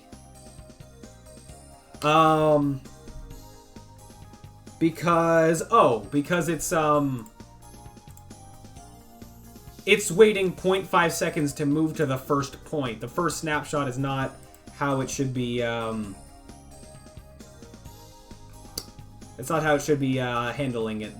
The first snapshot is starting position. The second snapshot is like its first where it's trying to move. That, yeah, I think that's what's supposed to happen. So to make that happen, first of all, I can get rid of this. Would it be just enough to set this to 2?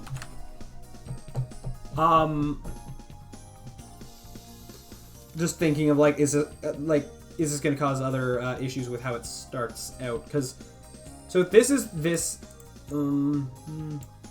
then I'm completely disregarding the first line. Okay, so I think this actually, technically the proper thing to do should be, this should be whatever the first line is. Ignore what the current transform value is.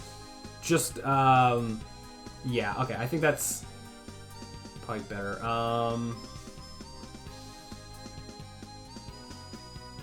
How do I do it efficiently? Okay, so let me start by just taking this. And I think I have to do like kind of one round that's kind of manual.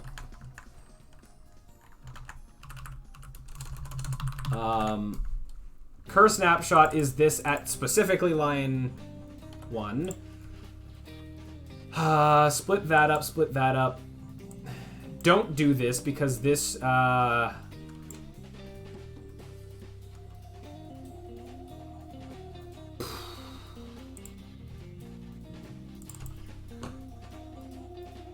this basically should be after.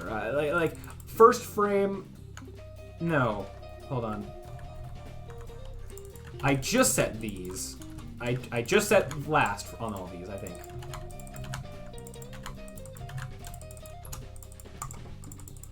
Like that.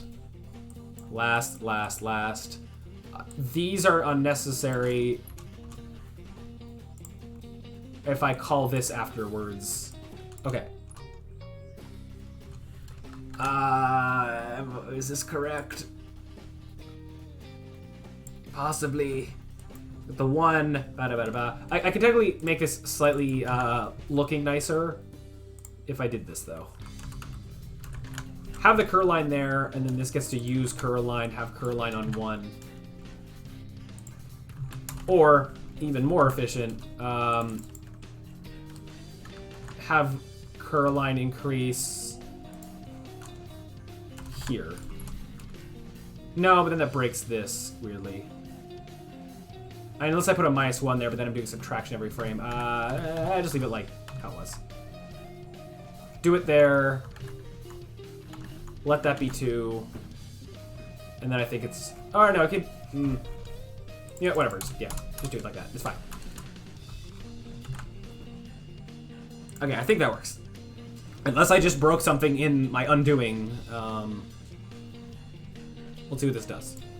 So this is mainly to fix at the very beginning it was moving weirdly. Nope, still did it.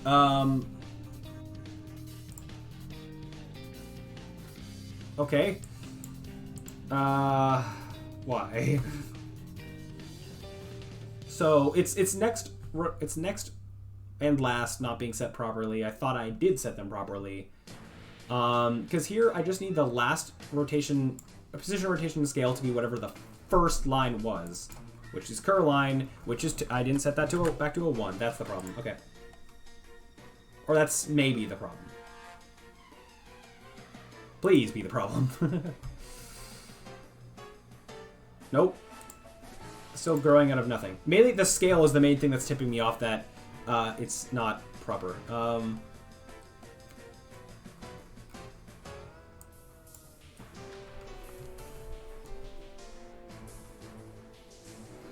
I will, at the very least, maybe do this.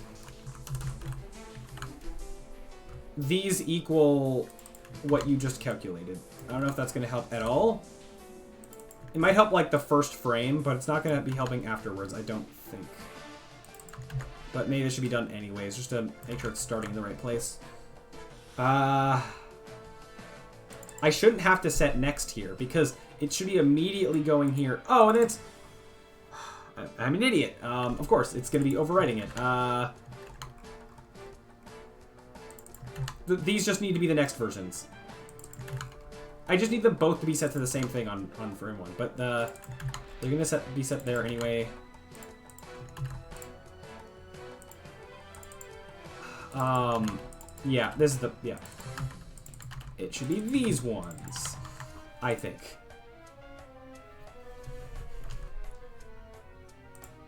Mayhaps.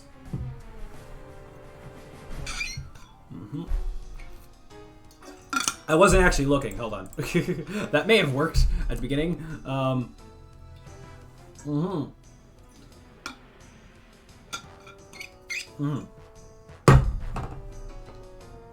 So the one thing, I just noticed at the end, it looks like it's snapping. But, like, maybe it's actually fine in this case. Let's go back to, like, a more reasonable time. Oh, we have the rigid body. Okay. I think I just left everything at default for this test.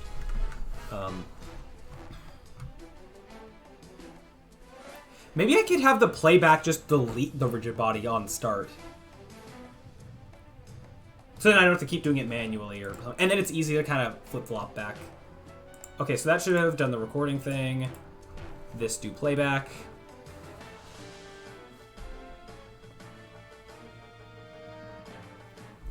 Booyah! Okay, I think that's working how it should. It's doing every 0.1 seconds, and then regardless of the frame rate. Now, again, this will be a thing where, again, like, taking this to different scenarios where I might want to record things, yada yada, different wait times, look better or worse, blah blah blah. I want to see what this does on 0.5, out of sheer curiosity. Oh wait, the rigid body also may have been messing over things there. I didn't delete it on the playback, so... Okay, wait a second, blah. This and this, okay.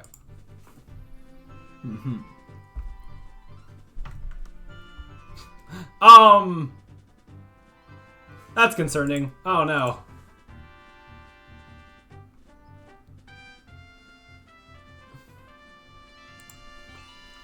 Quaternions! Why? Okay,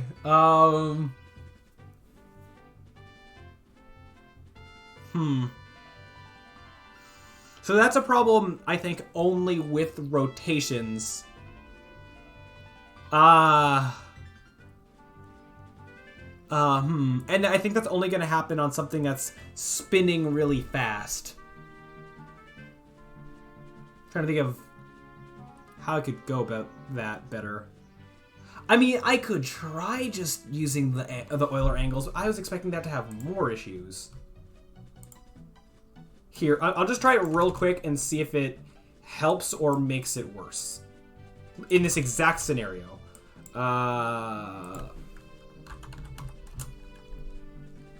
Okay, Euler angles, or Euler angles, Euler angles. 3. I'll have to re-record. Yep. And then instead of new quaternion, this is gonna be a new vector, where you get just the 3 bits instead of 4. And then I have to go convert it to a quaternion anyway, which I fear will just have the same result. But I would love to be wrong.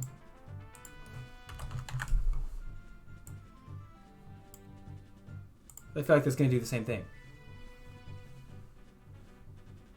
And I can't go transform.rotation.Euler angles equals blah. That doesn't work that way.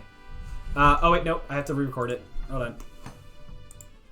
I mean, in theory, if it does do exactly the same thing, having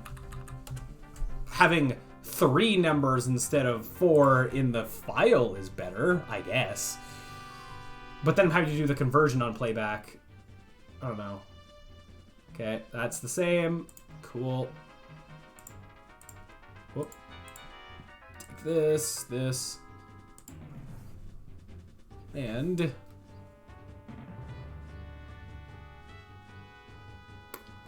index was outside the bounds of the array. What? Why? What? Oh, because I had to change this into 2 places, right? Yeah. Or... yeah, new, yeah, I had to change it in 2 places. Gotcha. No, hold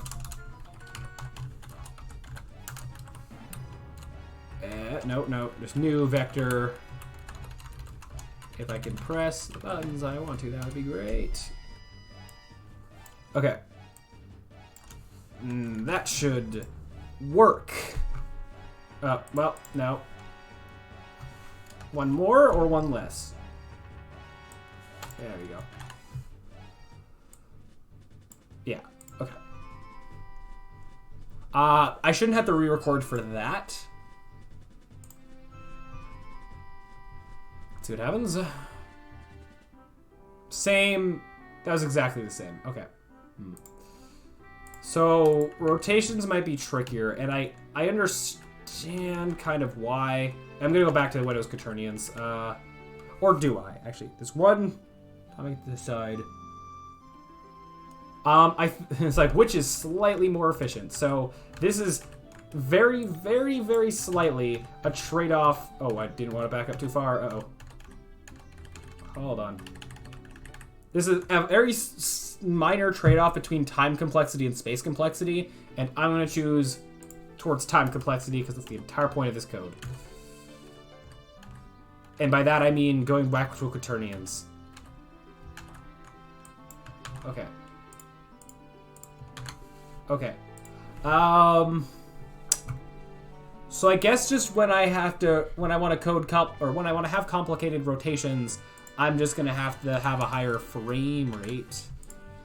Unless, I mean, in theory, I could do something where I like record the position, rotation, and scale at different frame rates or different seconds rates. That feels a bit overkill, though. I'm gonna try to not do that for now. Maybe I'll change my mind later. That. Let's just get back to how 0.1 seconds worked. And again, it's also if it wasn't spinning as fast, it also wouldn't be as much of a concern. Like the cube as it's like toppling down. Basically, it's gonna be the faster it's spinning, the higher the second thing needs to be, which makes sense given what it is. But yeah, mainly for the rotation to actually work to play back properly. Oh wait, you're not actually doing anything. Hold on. Yeah. I also might put in a ability. Oh hey, Half Dragon Lucy. Hello, hello. Spherical linear interpolation. Yes, yes. And that's actually what we've been doing just now, having problems. Well, not that specifically, but quaternion stuff having problems. So, yeah. But, okay, that did the recording. Blah, blah, blah. If you're just joining us, this is what we're doing. Shabam. You see that thing moving? That is happening entirely through code from a file that's directly setting transform, rotation, and scales. And yeah, that happened not through a rigid body. It did and didn't. It's efficient. Yeah, very, very cool though. I mean, I can also be increasing this even more, but yeah. Woo. Because even if it's super high, actually I can make it super high. Let's do that. It's still, in theory, there's a point to where it's more efficient than a rigid body. I don't know what that point is. Especially when you, like, when we get to the point of like, this is like one cube, like one thing falling down a slope. If we have like 100 things that could have 100 rigid bodies, and we get rid of all of those into code, then, yeah. Does it change depending on your frame rate? We specifically took steps to make that not happen. So, in theory, no. Hopefully, no. It's not supposed to, but I think it doesn't. Because it all goes off of seconds rather than frame rate. Originally, it was going to work off frame rate, and then we realized, oh shoot, that might be a problem. So we changed that. Yeah. So, it's working. Huzzah! Very, very cool. Basically, this is like animation baking or whatever. I don't know if that's the term for it in this case. That's what I'm calling it.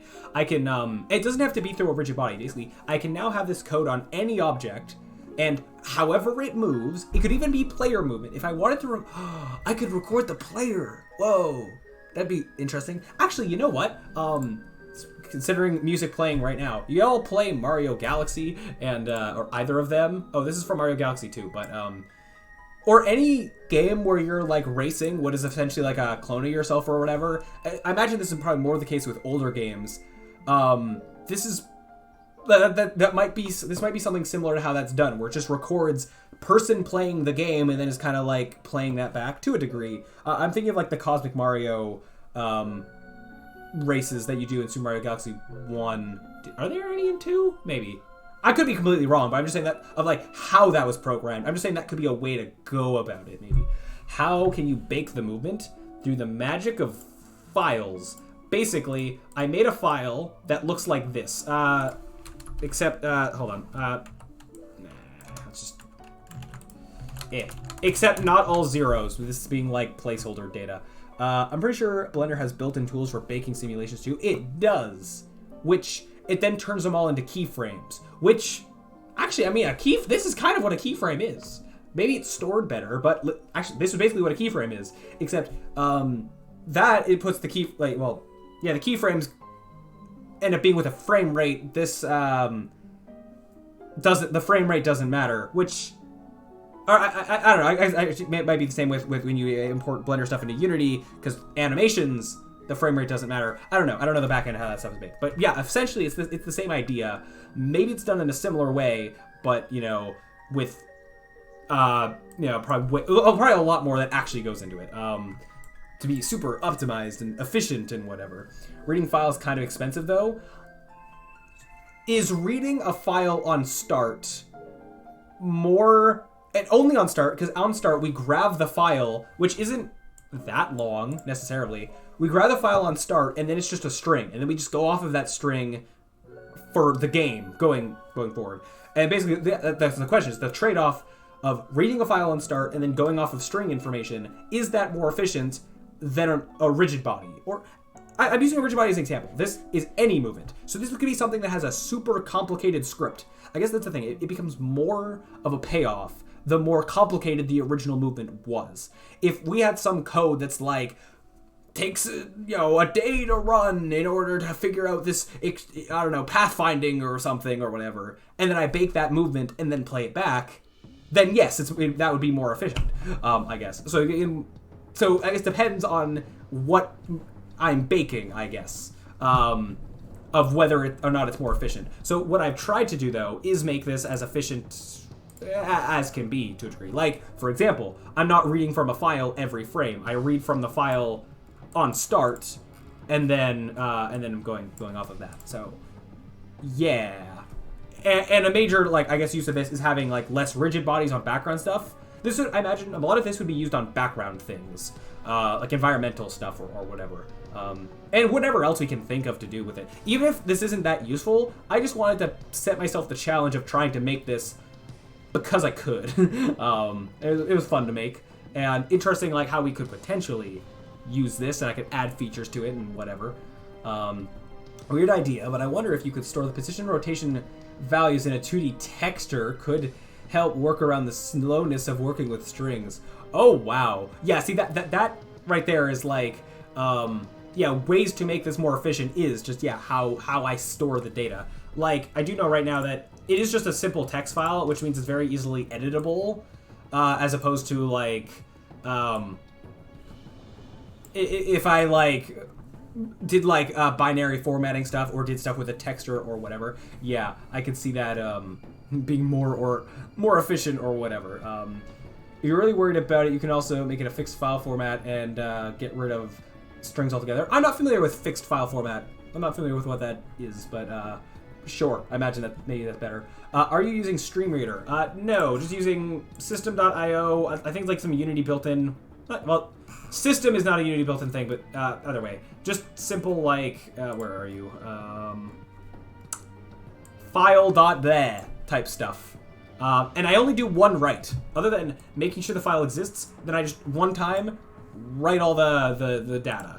And then on playback in start, I read the data, and then I'm done with the file. That's all the file essentially does at the moment. Yeah. Now, one thing I do have to make sure, I forget how this works. If I am saving this in application.data path or whatever, and then I build the game, or if this is running on another computer, like, do those files get transferred along with the build? Is that how that works? I do not remember. Do you have a Discord? I do. If you type, I think, !Discord, it should give you the link to it. So, yeah. Or, I think it's !Discord. Also, same thing for, I have a YouTube channel as well. So, yeah. Where I do some tutorials, some game development logs on different things that I'm working on, and all that kind of stuff. Yeah, it did work. Huzzah. And thanks for Chesco for typing that out.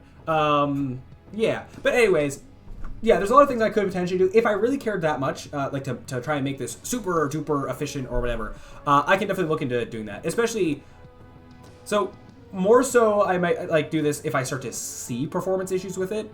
Right now, I'm more so, one big thing I wanted to do this for was just less rigid body, so less physics stuff going on, and like the performance save there, and less randomness from weird physics stuff. Like, right now it's actually been pretty good at being consistent, but if I was worried for some reason in like a cutscene or something, if I want something to move in a very particular way or whatever, making sure that does happen or whatever. Anyways, but yeah, but then also I just wanted to attempt to do this because, yeah. Preferably, the file would be written in binary instead of text, and you'd basically write each variable directly to the file to where int, for example, would be written as 4 bytes. So when you read from the file, you read 4 bytes. You read the first bit. Yeah, that definitely would be more. Oh, also, hi, Desolstice. Hello, hello. Didn't realize that was you because your thing is the same color as Obias. But hello, hello.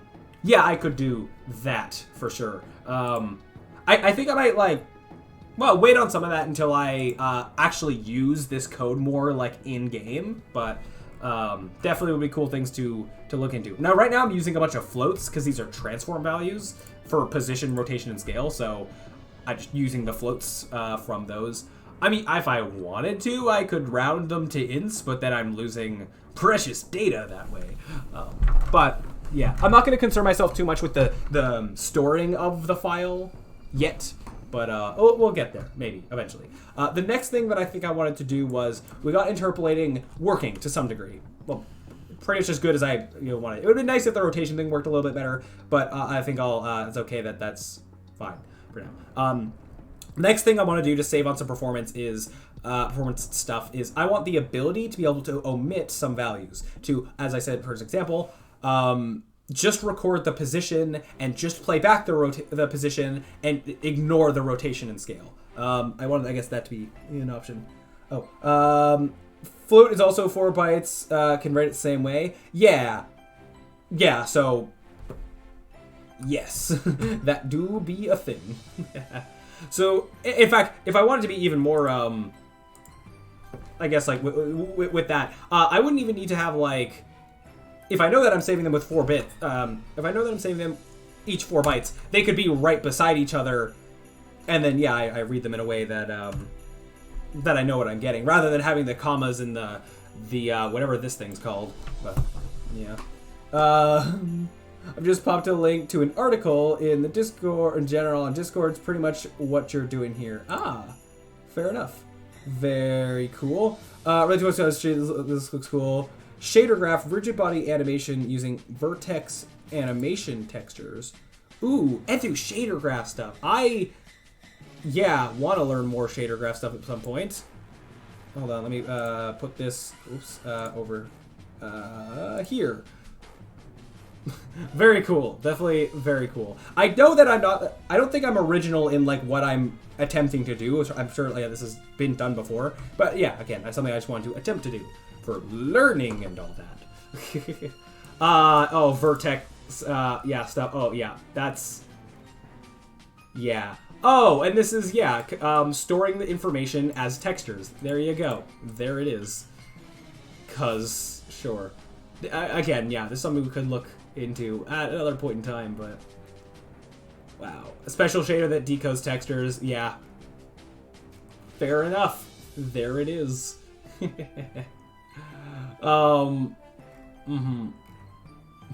Anyway, though.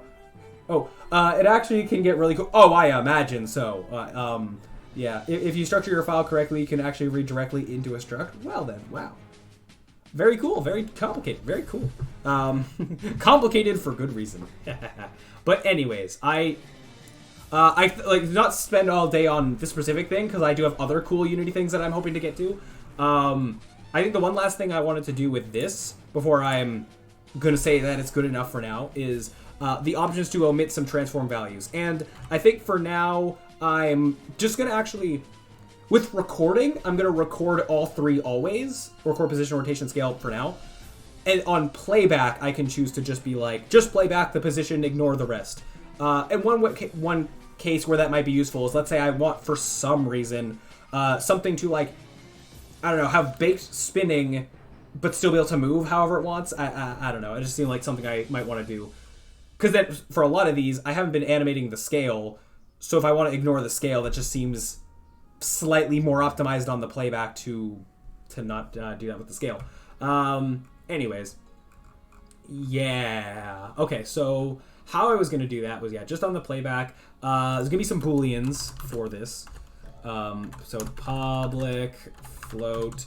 I might also want a better system for how I'm doing the names of the files, but so either I can name them all manually, or I can have it be like automatic, where it takes like the name of the scene plus the name of the object, and I hope that that's like a unique name or something. But another thing I might do off of this that could be interesting is having, I bake like one thing moving. Let's say that cube that I just had there. I animate that falling in a particular way, and then I make like 50 of them, all side by side, and then they all are using the same exact file, then they all move in the exact same way. That could be another application of something I want to do. In that case, I could have multiple objects going off of the same file. I think that would be something I'd want to be able to do. Could be interesting. That's then another application of this baking thing, is to have multiple things move in the exact same way, and then I know that they're moving in the exact same way. Now, of course, I could have some kind of a copy script where it's just like, look at this game object and copy its position every frame, but this is, I think, more efficient than that, apart from the actual reading of the file, maybe. Or, I don't know. Or it could be more robust, anyway. We're gonna need some booleans, so... Did I type float? I did totally type float. A lot of times I'll just be talking and then just typing and not caring at all what I'm typing. Okay, public. I already wrote public. See, there you go. Not even, yeah, fair enough. Okay. So public bool for playback position. Usually for like public variables, I'll write out the full like position rather than just like pause. I mean, sometimes I don't even do that anyways, but whatever. Over the last like few years, I've kind of gravitated towards trying to have more descriptive like variable names for the sake of like readability and whatnot, even if it's a bit like longer. Cause yeah, it tends to be helpful at looking back at this a week from now and being like, what was RT5? I have no idea. I'm like, yeah. Anyways, so playback, rotation, play, so those are bools on like whether to play those back, I guess. And then actually using that information, I guess, is just... I do have to do this. I don't need to do the splitting if I don't need that information. So... just... yeah, do like this. Put those there.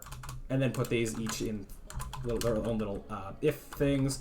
If playback, position, blah... this. Playback, rotation. Nope. Okay. Blah. Yep. If. Scale. Not scale mode. Playback. Scale. Okay. Yeah. This. Yes. Okay. That I need this a second time. Down here. Make sure that I'm putting stuff in the right places. Otherwise, we's are gonna have a problem.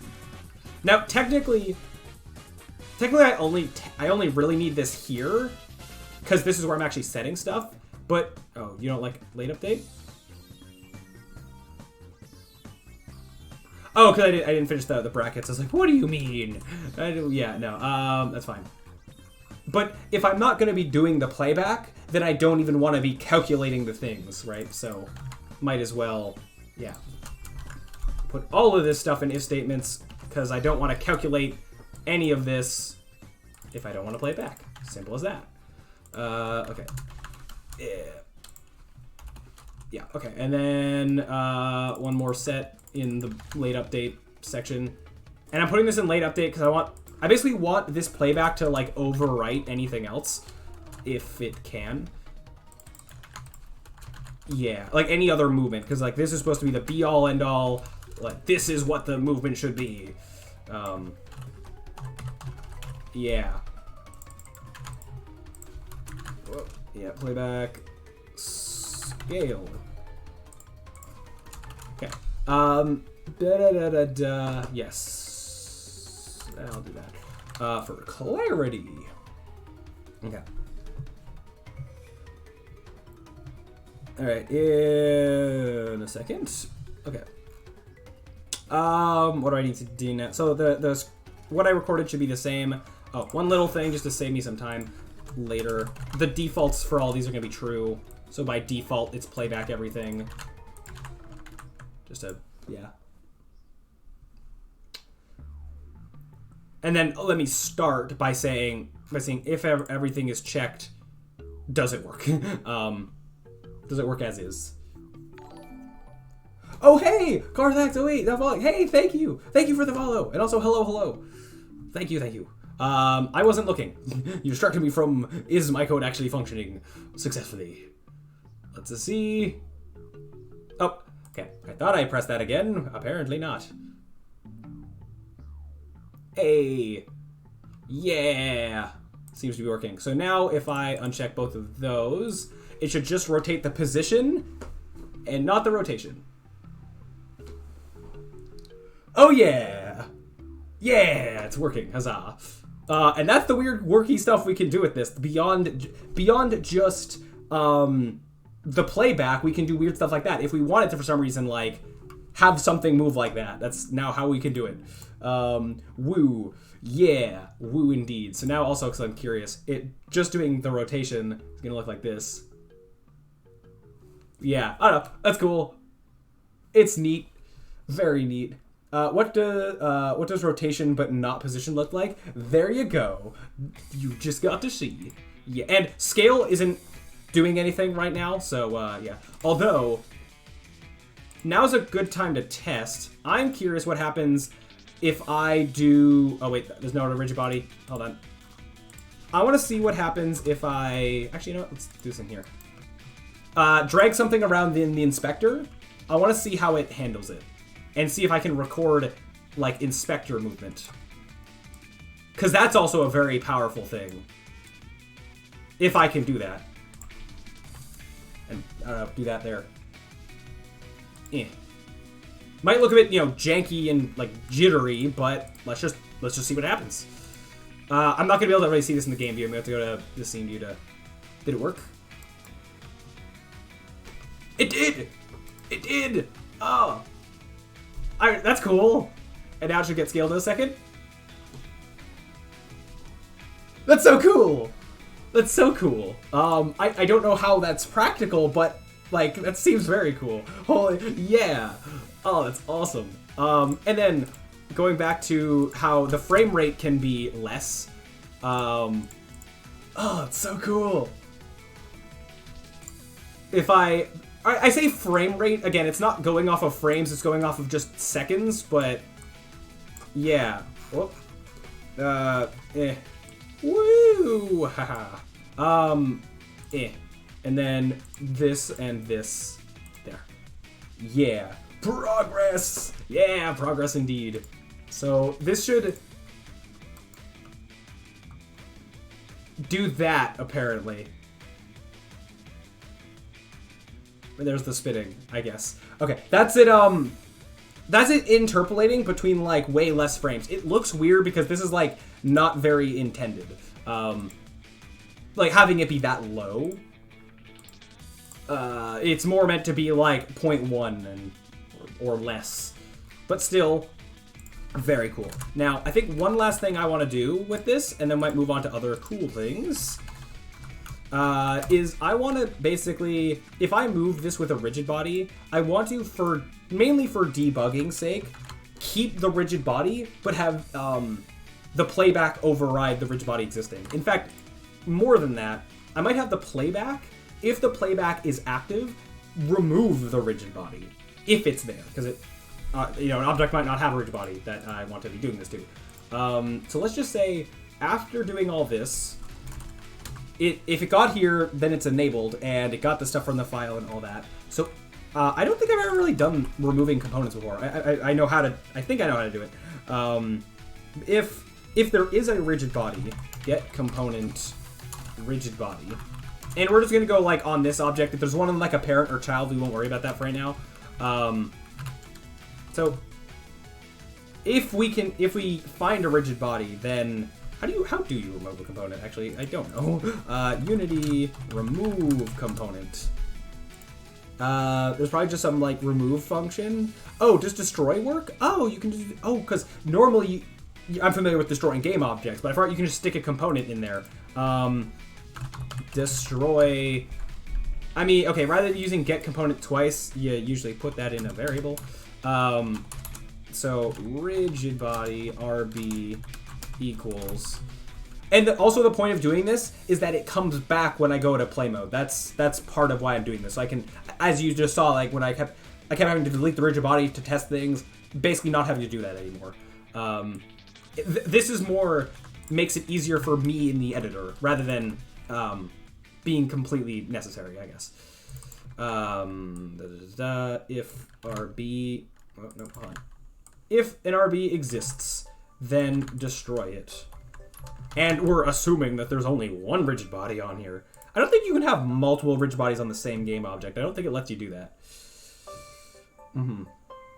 Disabling rigid body may be easier for you to play with stuff when pausing.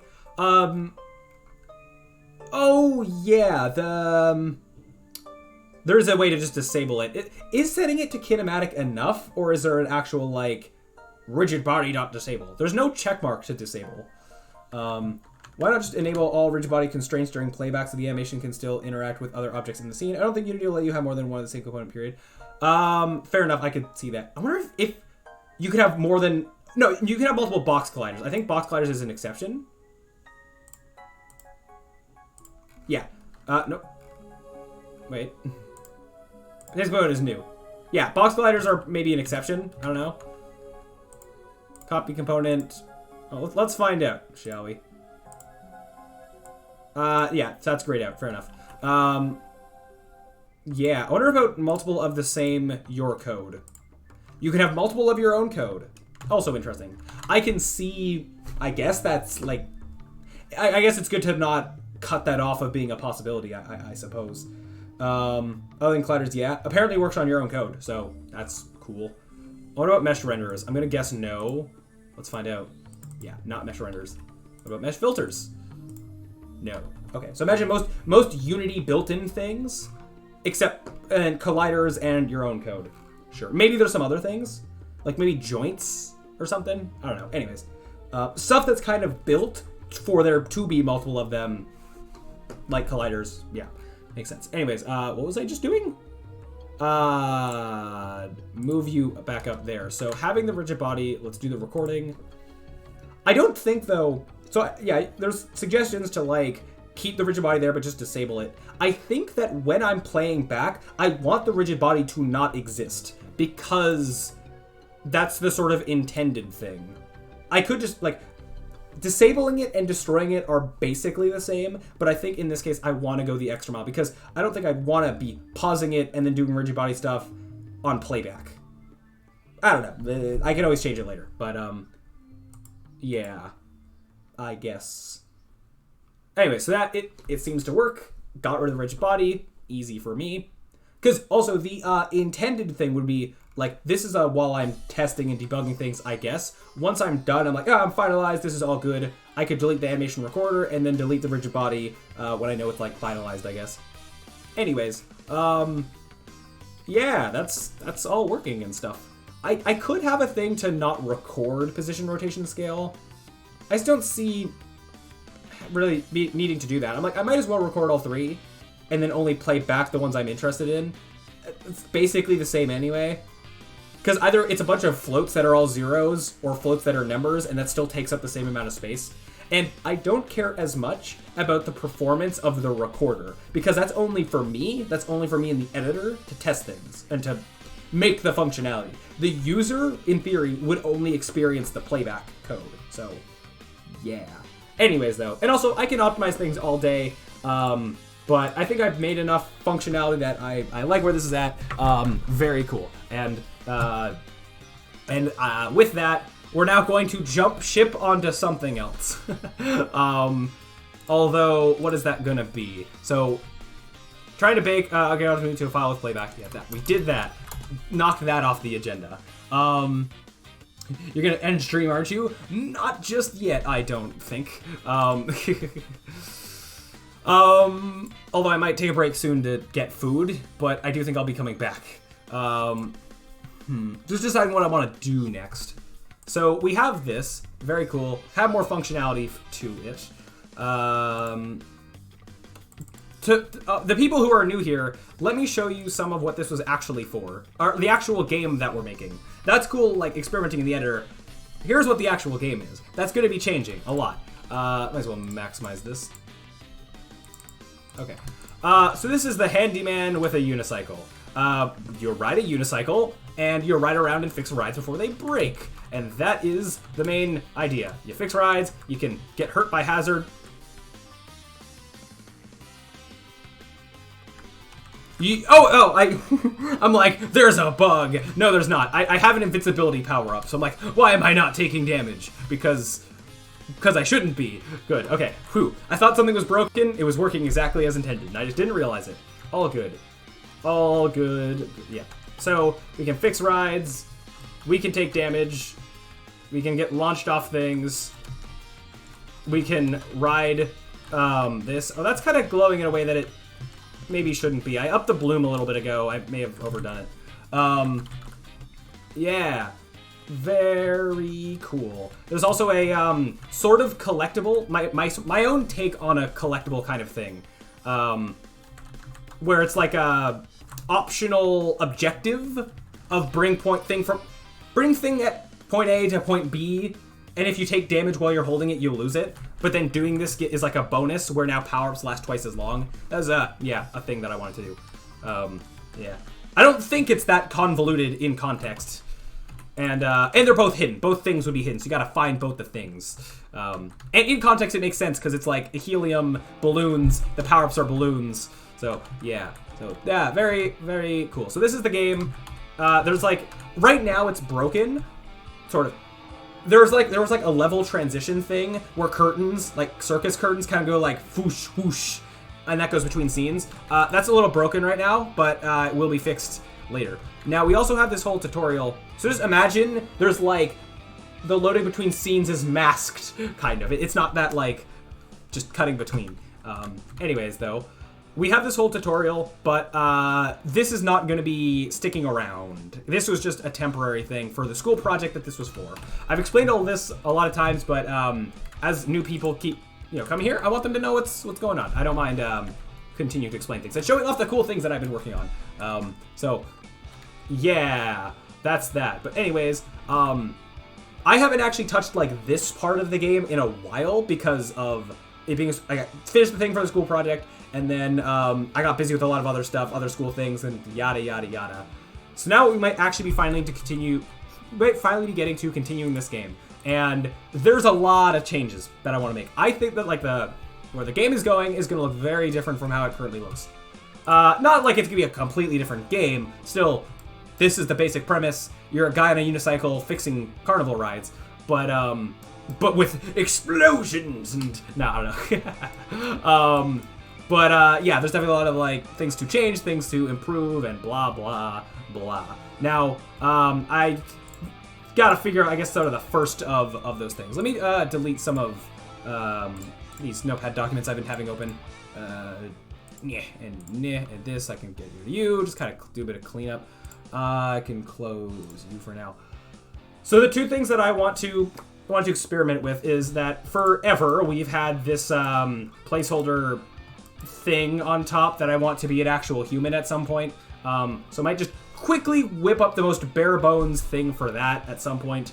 I do want to also at some point do get it, like do some combination of animation and coding to get the feet to like stick to the pedals and, you know, get that to happen with IK stuff, but we'll get there eventually. And also, I want to experiment with an idea that's like a big idea that I have with the game of how I want to handle the level system and the hub world that connects them, that I don't know if it's actually going to work. So early on, I want to try and make the idea to see, is it going to actually work the way that I think it will, or will I have to go in a different direction if this doesn't work? So, yeah. What I think I will do, though, I've been going for how long? 4 hours. Okay, I'm going to take a quick break, I think, and get some food, and also plan which of these I want to do first. Yeah, and then when I come back, we will continue this stuff, so... Sound good? Sound like a plan? Yeah, because I also have to plan like how I'm actually gonna do this hub world thing. I'll explain what my idea is later, like when I'm actually building it. But yeah. Anyways, so I think I will be right back. Well, I say I don't know how long I'll be, but yeah.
Oh, bias, to answer your question, now.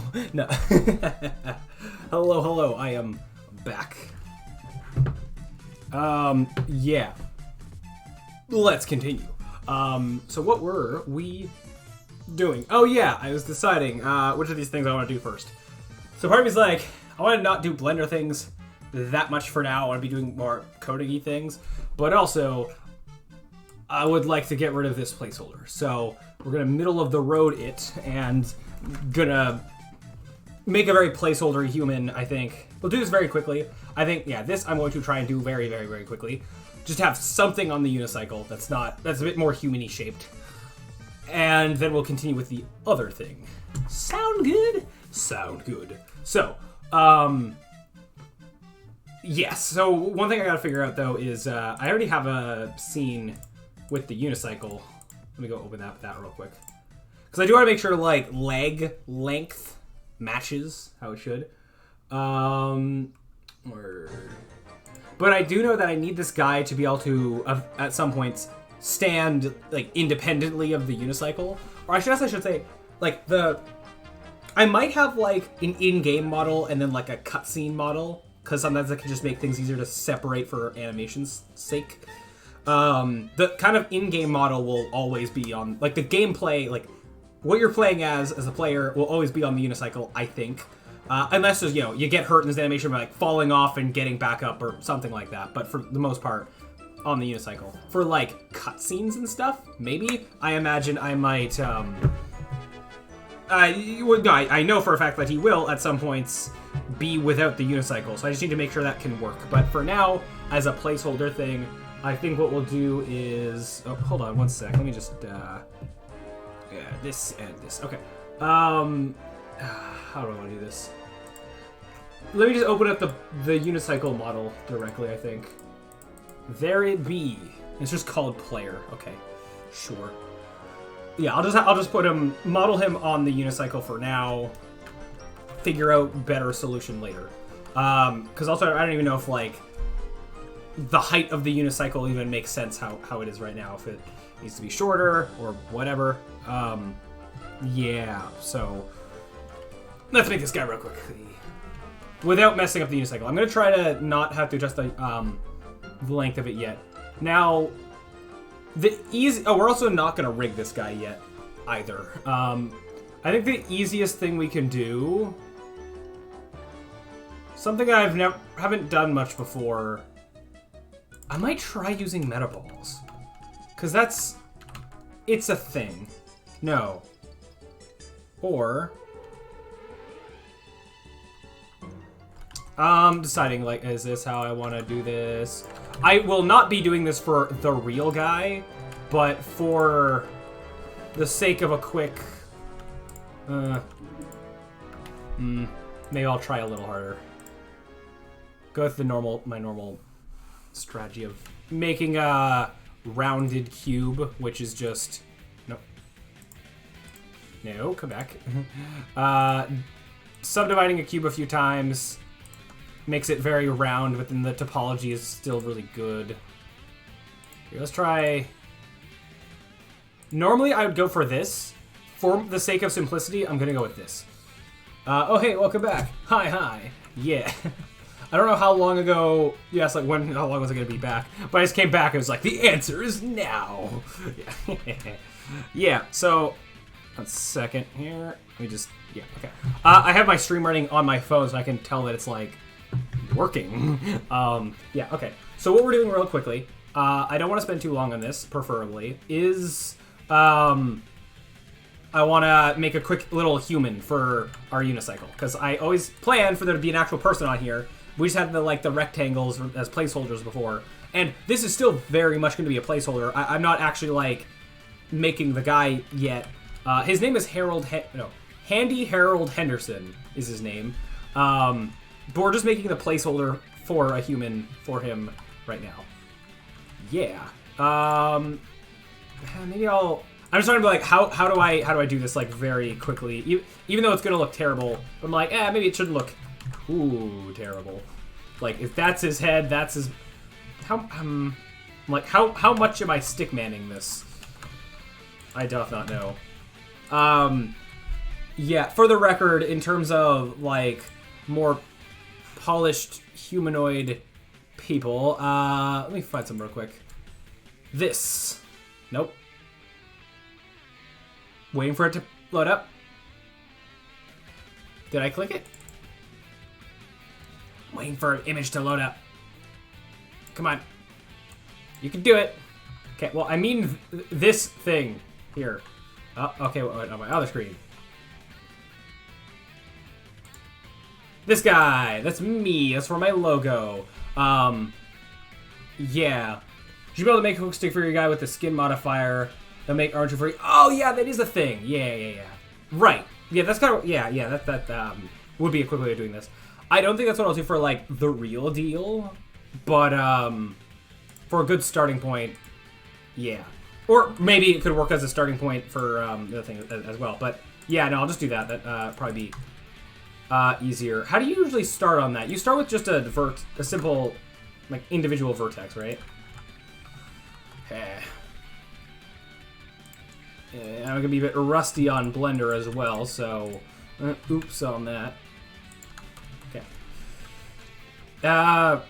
Also, I don't know how tall he's going to be. I imagine him being a tall, lanky guy, but yeah, well, yeah, figure out more his proportions later on. Actually, before I go any further, let me just already do the thing. Why am I not seeing it? Where is it? It's called... Yeah, it's a skin modifier. This one. There it is. Okay. There's a way of making this more round, isn't there? Branch maybe? I don't know. And did you like Alt S for this? No, or just no.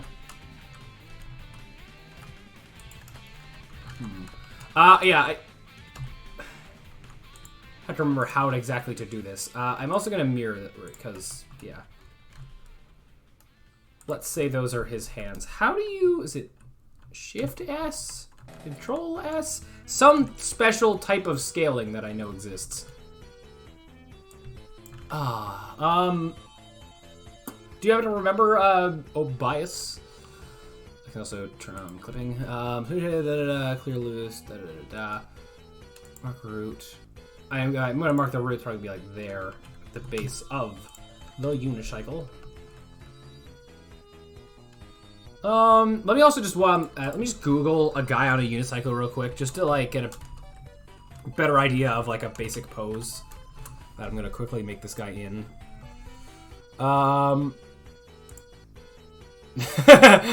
Not this. That's for starters. Not this. Oh, that's great though.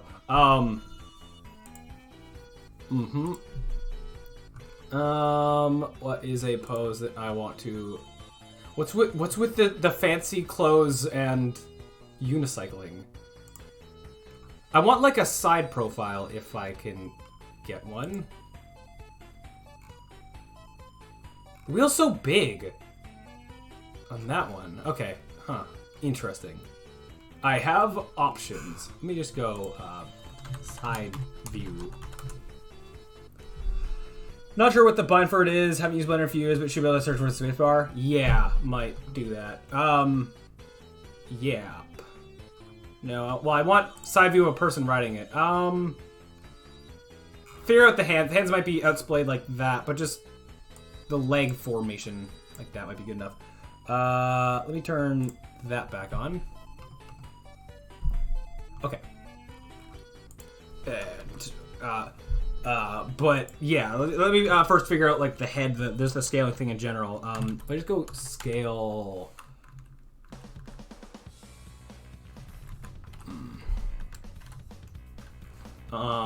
See, also hard when you don't know what to search. Shrink and flatten, maybe? No, that's just like a normal scaling. Oh, why are you not on median? You should be. Let's see. Okay, I might Google it. I know I've seen a YouTube video on this exact kind of 3D character making ideology. Control A. Ah, okay, thank you. I appreciate that. Control A. What is this called? Skin resize. Okay, sure.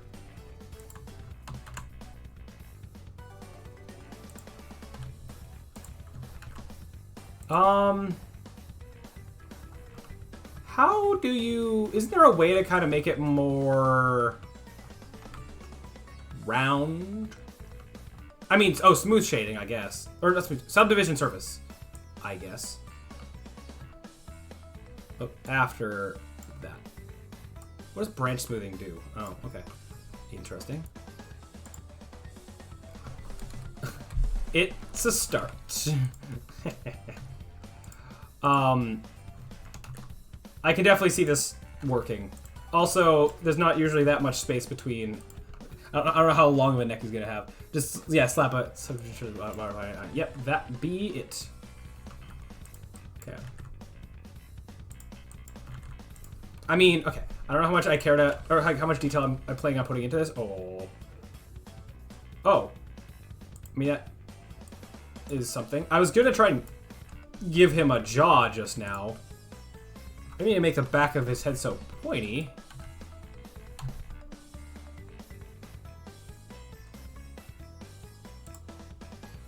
This is certainly interesting. That shouldn't have worked. Okay.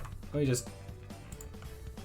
Weird chin, but it's fine. It's fine for now, I guess. I say as I continue to modify it. From, like, the side, it's kind of fine. From the front, not as much. Gingerman vibe. Gingerbread Man vibes, yeah. Should be able to scale the points at X and Y and make a head shape. Oh, I forgot that you can scale... I forgot that I can scale on individual axes, of course.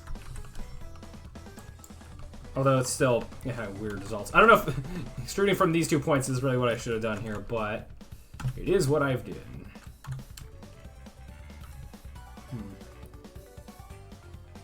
Doesn't want to go in very much. Whatever. Let's say it's fine. Let me subdivide these to get like a shoulder kind of thing. I don't need to worry about an elbow too much right now because I don't plan on actually rigging this guy. I mean, who knows? Maybe I will use this guy as an actual base for the actual guy. Oh, that's doing interesting things. Yeah, okay. Might come back to the head. It definitely does not like what I've tried to do. What if I actually, I don't know, put this like down here and then...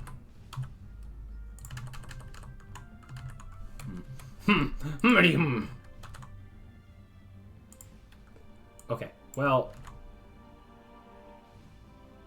Interesting. Alright, let's, oh my gosh. This is certainly something. Okay, let's make legs. And eventually these will be not symmetrical, but for now, make them both being symmetrical and then separate them later, I guess. Now, kind of do like go out and then back rather than going straight down. Okay. This is quite funny. And I'm gonna, I guess, put them both on the top thing, which means, so for the top pedal, they'll be very bent. For the bottom one, they'll be a lot more straight. Okay. Yeah, this can work, I guess. Give him little feet.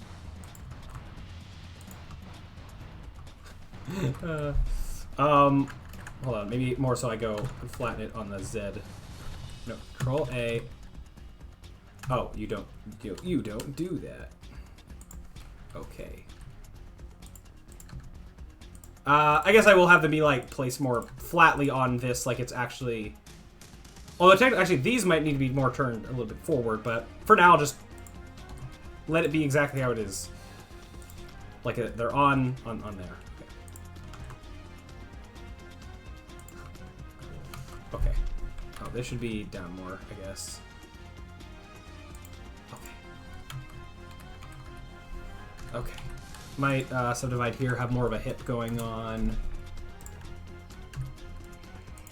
I guess. Alright, just... We can make this work. I don't know if I'd give him more bones for more of a spine. I mean, I could. I mean, in theory, he shouldn't actually be straight up. He could be more leaned forward. Actually looks pretty good so far. Dang. It does, actually. I'm surprised. I didn't... Yeah, think it would look this good. So who knows? Maybe I could... I mean, the topology of this might be really not good? I don't know. So I don't know. Maybe we'll see if I want to continue off of this for the real thing. At the very least, this could be a good thing to go off of as a base to then model on top of. I was gonna try maybe giving him more of a belly. I don't know. I do see some weirdness going on with that, but still just experiment. I wonder if me mirroring it is actually causing problems. Oh, it totally is. Oh.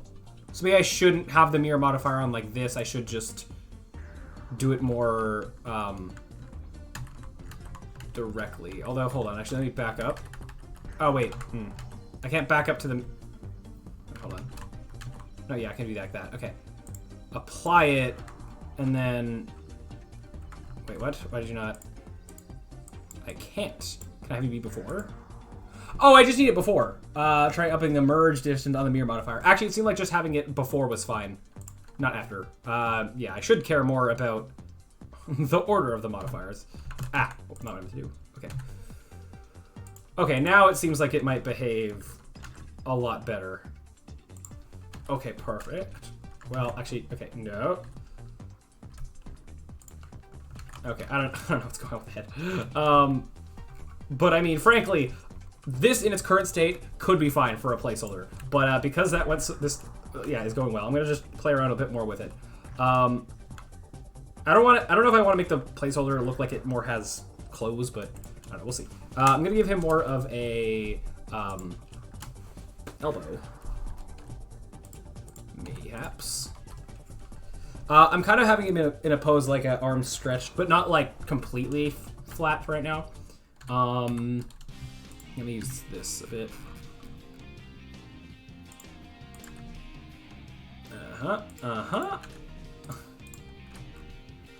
All the arms be going more down, but trying to have the arms go down is just kind of doing weird things with the neck. Like an A pose, but... Also, wait, I have two things. This is meant to be elbow. This is just meant to help define the shoulder, is what that's meant to be.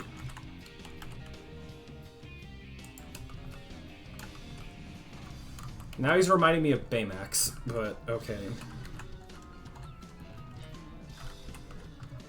Okay. I could try extruding forward to give him more of an upper body.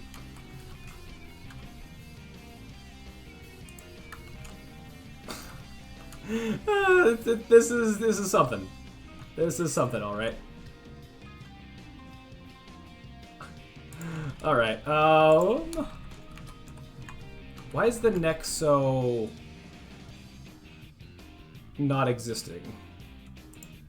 Maybe I'll delete this for right now. Or maybe go about it differently. Like, what if I just extrude the top? No, it does not like that. I mean, he can have a hat. Like a Cat in the Hat, Dr. Seuss kind of a thing. Baymax after gastric bypass surgery. Yes, totally. That's exactly what I was going for. How'd you know? Oh, no. Why? Why are you anything that you are? Okay, sure. Turn that up a bit, but I don't know how much that's gonna help. Okay.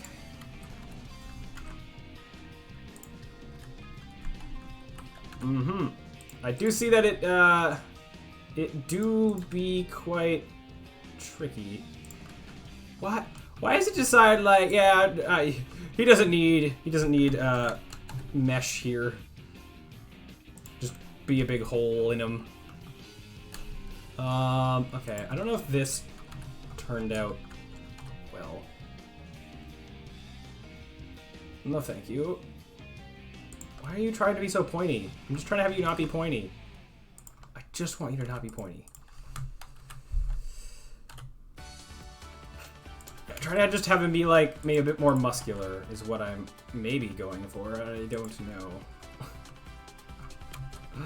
know. Okay. Maybe taller head.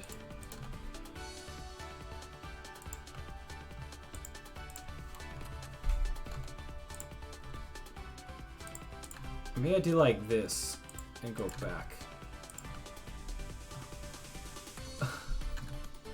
I don't know.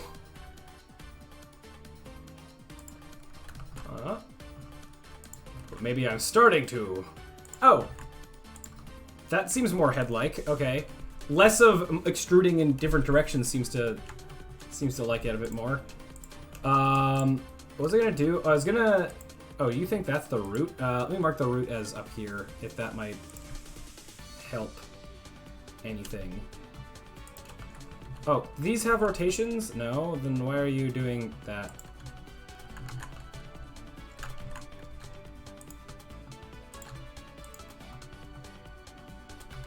I would prefer if you didn't.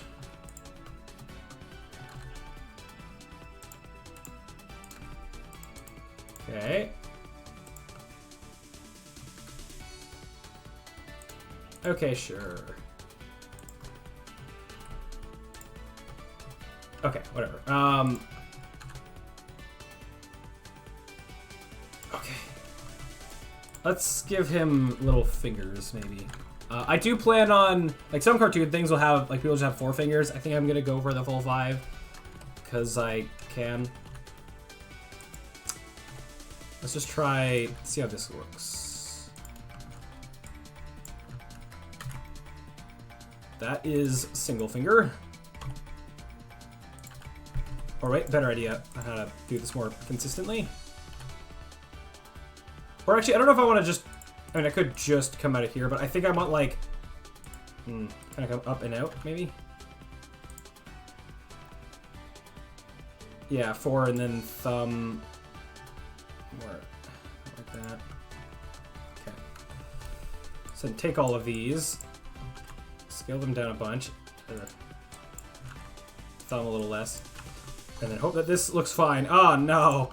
Oh, no. Okay, let's try this differently. So that all the fingers are exactly the same size. It would be better if I do like this, I think. Yeah. Scale them together. Never not scale them together, I guess. Just do the 4 for right now. And then try to fix.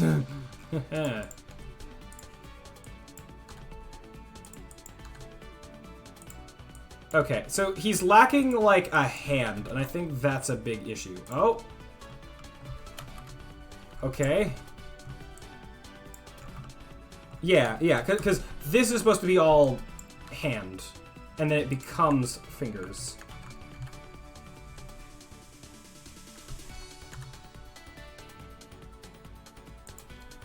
Yeah.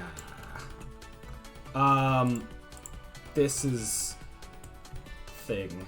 Looking at my own hand for reference. Now right now all the fingers are the same length, which you can do for a cartoon character, I guess, but I guess I'll try to fix a little bit this. Also, his finger can have bendy points, but just haven't done that yet. Oh no. Thumb, what's happening to you? Thumb, what's happening?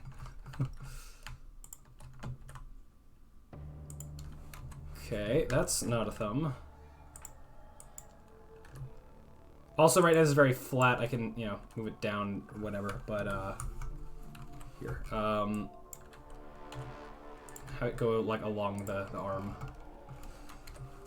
And, rotate maybe it this way, because, sure, why not?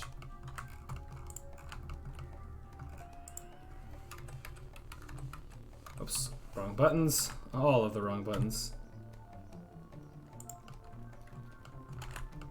How do I fix your weird fingers? Nope. Control. If I could... pressing the right buttons tends to help. I didn't need to make a sphere. I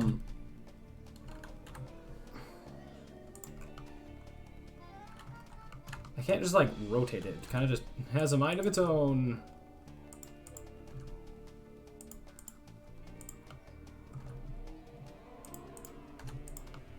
Usually you have, like, the palm be flatter.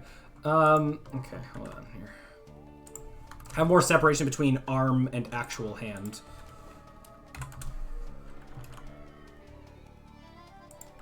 Not that much, though.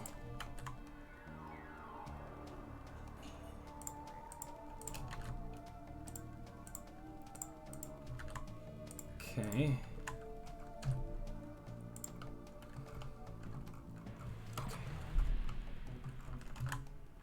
I mean, if I did this, but then put the... No, may I dissolve that? Go back. It was just like this. And then put this just closer. Maybe more of a bend right where that is.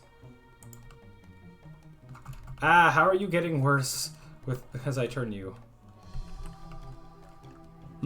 Oh, hey, hello, hello. Hey, oh, Raid. Oh, hi, hello, hi. Voodoo Gaming Studio and Defenseless Baby. What's up, dude? Hi, hello, hello. We are making a quick little character for our Unicycle game. Ignore the very messed up hands. Let me show you what we've been doing a bit of. Well, almost sorry, I missed it. My bad. Let me show you some of the, cool things that we be doing. Over here, well, no, not what I meant to go to. Thing that we just made in this stream. Is this going to work? It should. Fingers crossed. Bam. You see this cube moving? What if I told you there's no rigid body involved in how it's currently moving? Poosh. I made code that there's two halves in it. Ignore this rigid body. It actually gets deleted as soon as gameplay starts. Where I have an animation recorder where I can hit play, record movement of something moving, like so. Like now it's a rigid body. And then let me just go out like this. And then I go to play mode. It saves that information to a file. And then I swap these scripts around. And then it's currently now playing back the information from the file to replicate the movement, which is very cool. This is a way to like optimize some background elements that don't need to be so computationally heavy with like rigid bodies and all that. And also just some cool things that I can potentially do with it. Such as if I were to get rid of the rigid body and go back to the recording thing, like this, yeah. 1 second. Scene. I can, in play mode, move this around and have it record my moving in the inspector. And I can move it around. I could rotate it and scale it too, but just to get the point across, then I could go into play mode, and now it should play back the movement that I just did in the game, which is cool. In a second, because there was starting frames of me not pressing anything. Hey! Wow. Very cool. Yeah. Cool stuff that we're potentially doing with that. And then I can also turn off it playing back the like position, rotation, and scale. I can toggle those of which ones that it's doing. So yeah, that's very cool. Let me just put it back to how it was a second ago. Record one of these. Yeah. It does move smoothly. Yes, because that's another thing that we're doing is that it's not recording every single frame. It's taking snapshots every X amount of seconds and then interpolating the rest to be even more efficient there. So if I wanted to, I could actually, this is going to look funky, but let's go to 0.5. I can take a snapshot. Right now I'm doing it every 0.5 seconds. It's taking a snapshot. Oh, hey, thanks for the follow. Thank you. Thank you. I greatly appreciate that. Thank you. Thank you. So yeah, it just did that and took a snapshot every 0.5 seconds of the position, rotation, and scale. And hey, Fences baby, thank you. Thank you for the follow as well. And it's good. It looks janky. Oh, wait. You didn't get to see it because it was blocked by the alert. Let me play that again for you. The rotation gets a bit weird when the frames are so low, but yeah, that was it. Basically trying to replicate that movement and rotation and all that. But it does work. It does get a little weird when I have it so low. The amount of when to take a snapshot, or I guess really high. In fact, it's not taking that many snapshots. But yeah, very cool. And I'm hoping that I can have a decent amount of applications of this in my game that I'm working on. This is mainly just, well, because I wanted to see if I could do this, and also for, yeah, just because I could, because I thought it'd be fun to try and do, and then seeing how I could apply it in my game. The actual game over here doesn't have that person yet. This is the Handyman with a unicycle. Basically, let me full screen it here real quick. Shazam. You're a guy who rides a unicycle, and we're making the human for it right now. That's what you saw as you came in.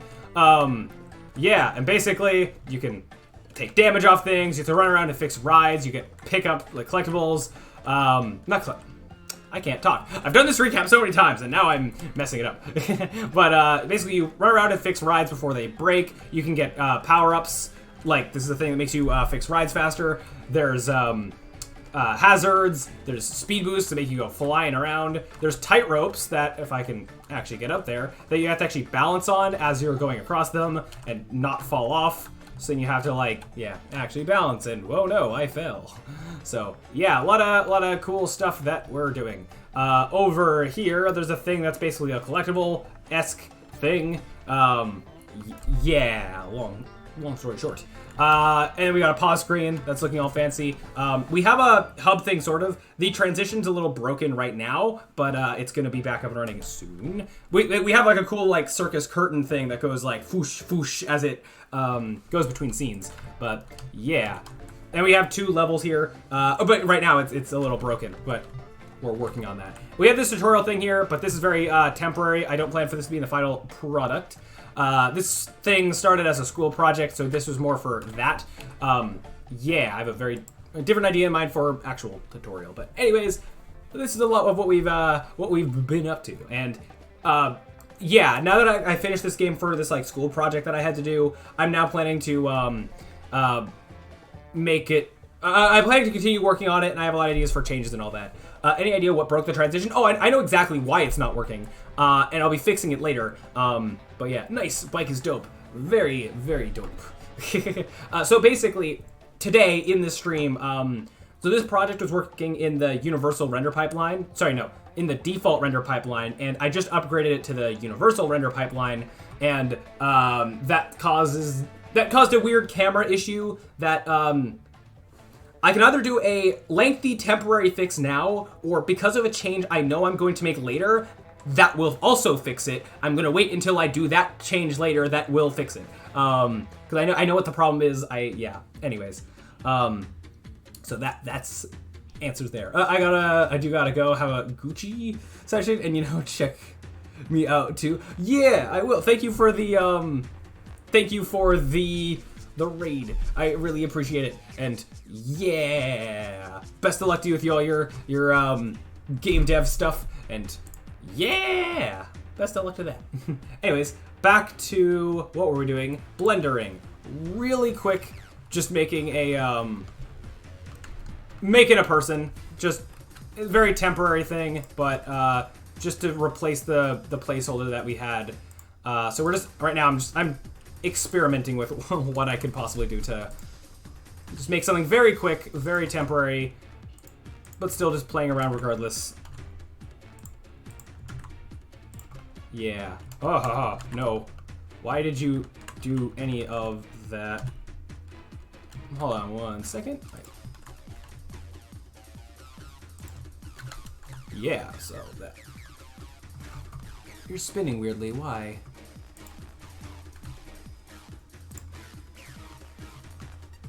Okay, sure. Thought I'd give just an extra kind of bone there to separate the feet better, but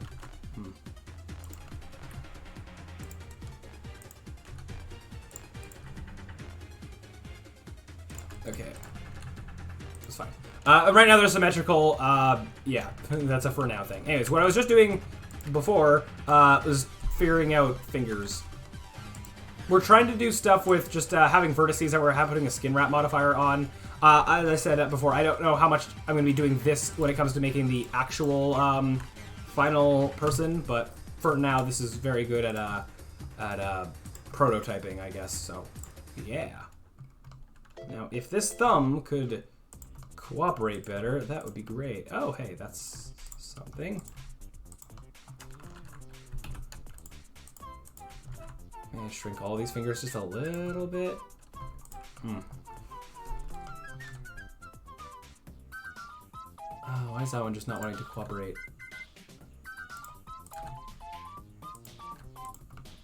Why? Okay, come on.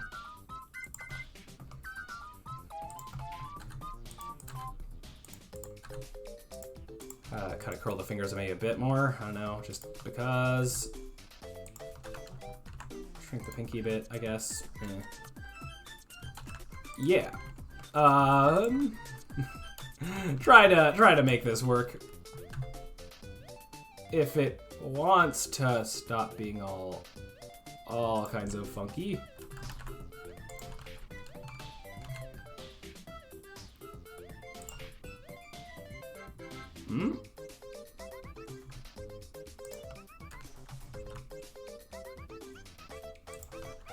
Okay.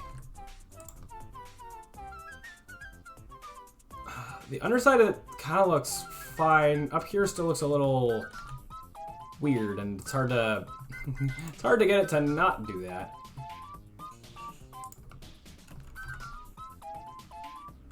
I mean, I guess this could work for now.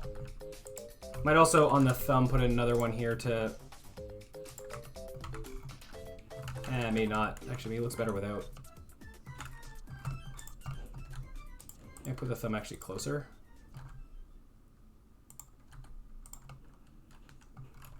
Okay. Oh, let me scale it up a bit there. Kind of doesn't look very thumb-like anymore, but if it's, I don't know.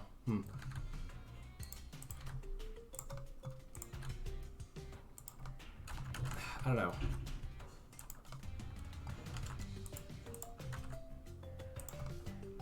Maybe that's fine enough.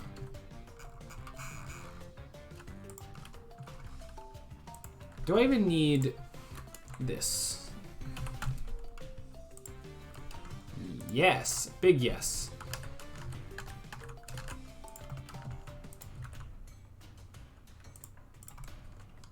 I don't use like this way of modeling that much. Okay, almost done here, I think. Okay, this was meant to be just a temporary thing. Okay, I just like maybe fix these shoulders, and then might call it on this guy. Maybe why does it look like he's wearing a vest? If you could not, that would be great. Okay, maybe I get rid of this. That it didn't really seem to like.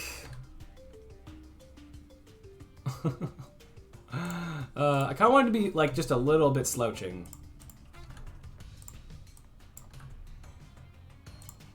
But I mean, I could try giving kind of a hump on his back, but I don't think that's gonna. What's with the shoulder?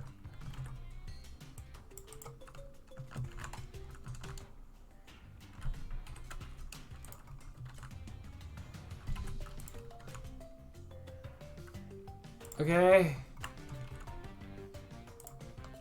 And also now you're not symmetrical. What gives? I mean, if it looks like he's wearing a vest type thing, I guess like that's not that terrible for right now, but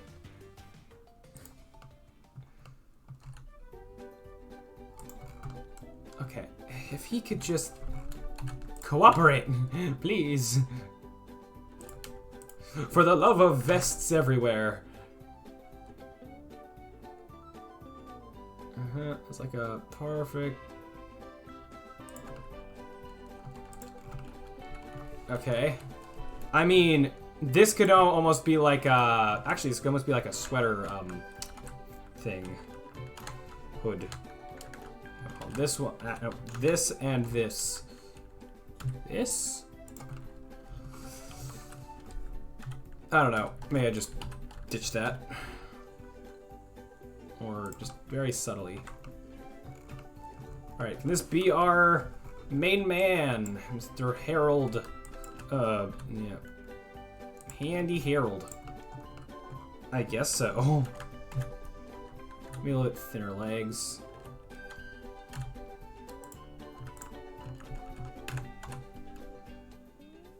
Okay. I can see that working. For now, anyway. Very much for now. Not a permanent thing.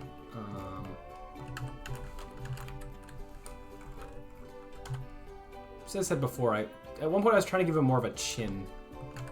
Wasn't really liking that very much. What if I tried this again?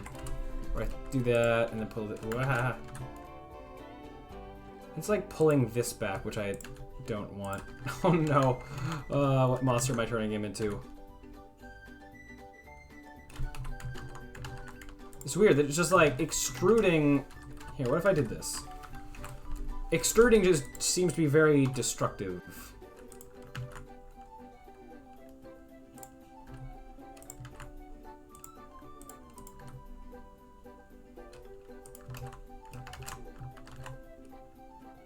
Huh.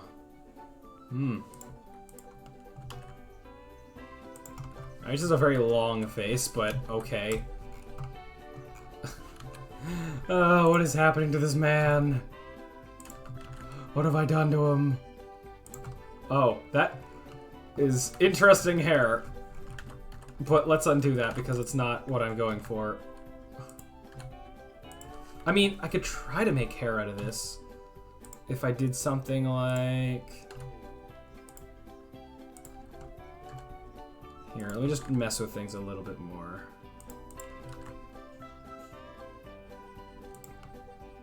I was thinking like, I don't know what I'm trying to do. Let me just back out on this. He doesn't need hair for right now. Back up to when last time it looked decent.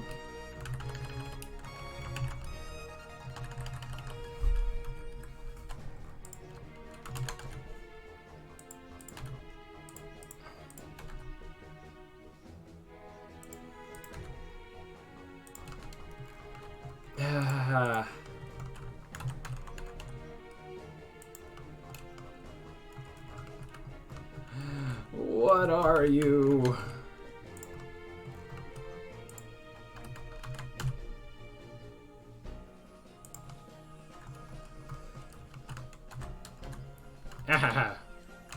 What did I just do? Okay.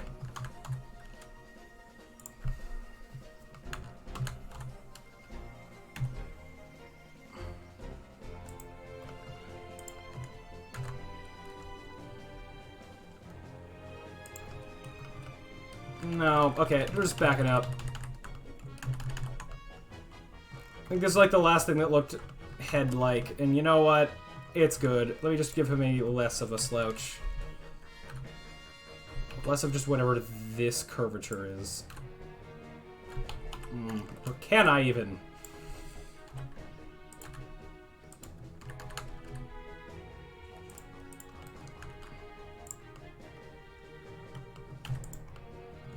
I kind of like that there. Okay, you know what? All good. Do I want to attempt to give him eyes? I could. Oh wait, no. It's going to try to skin modifier, all that. No.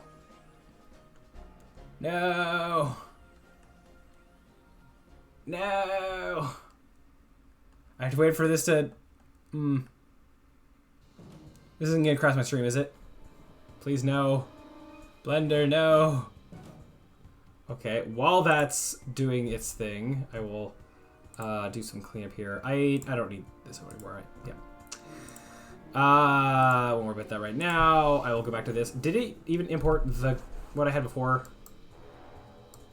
Not that I'm seeing. Oh no, I'm going to place it manually. Oh, the dread, the horror. So this is Handy Herald Temp. Let me find the rest of them. Okay, so there he be. Did this finally respond? Yes. Undo that. Out of here. As I said, I don't know if I actually want to give him eyes yet because I can't imagine them looking good, but here we go.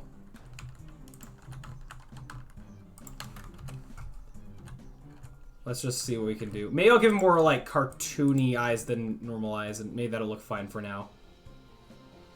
Mirror, mirror, mirror, mirror, mirror, mirror, mirror, mirror. Around him. Did I actually name him? Where are you? You're plain. Herald. Oh, sure. Eyes. I also find leaving him just like a placeholder white for now. Don't want to make him skin colored in this state. Dang, Blender! Yeah, well, it was my fault that happened, but processing power. Yeah. What I might do actually is for now eyes. Well, I'll give this a material, even if that material is right, is white. So Herald Temp eyes. I'll go Herald eyes. I'll prefix both of them. Okay.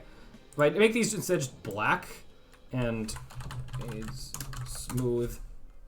Why did you not mirror? Oh, because I didn't actually do that. Yes. Okay. So yeah, that's a no, but however, also not what I was going for. Hold on. I was thinking that if I did something like this, I was thinking that something like this could maybe work.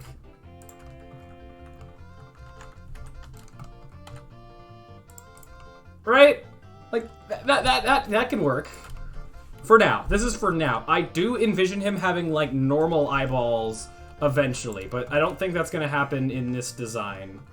Do I attempt to give him a mouth? I could try. Not a mouth going in, but like a cartoony mouth on the outside.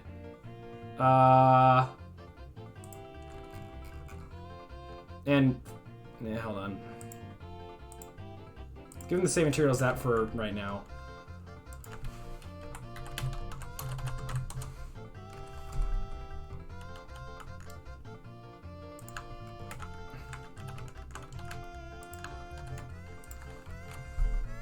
Okay.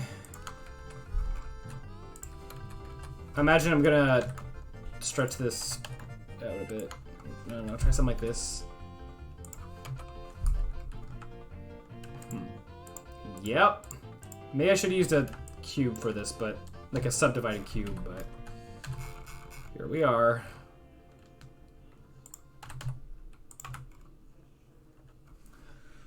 Maybe just texture paint some eyes on for now. I could also do that, but you know what? I think I'm fine with this. This is our main man. Do I want to give him some kind of just like...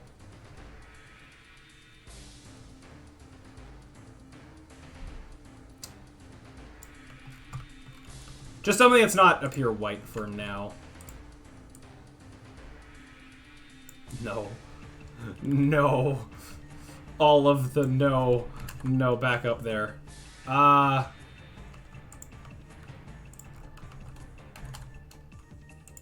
on here.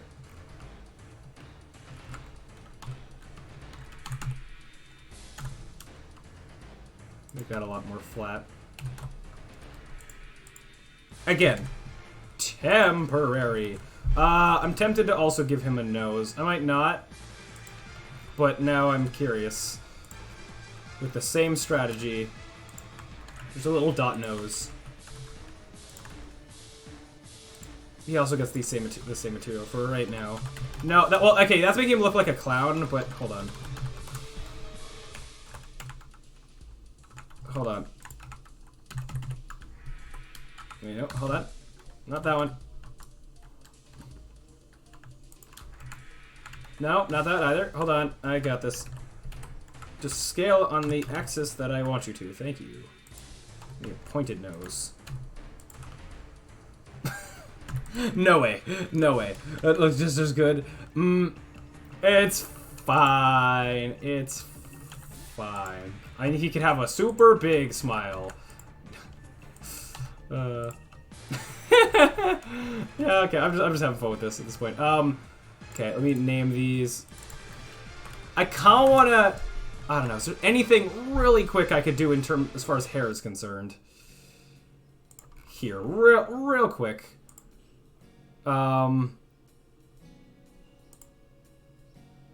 on.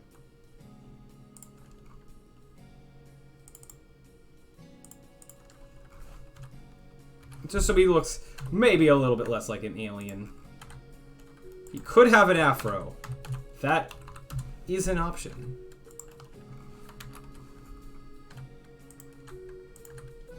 Although, I feel like because this is temporary, I kind of want to a degree, to, like, be clear that this is temporary. The more detail I put into this, the more it looks like I'm serious with continuing this design, which I am not. So no, he can stay bald for now. In fact, like, even if he's like this is very clearly, like, placeholder. But, you know, he gets the face. And yeah, this could be a mustache. Oh no, and now he's sad.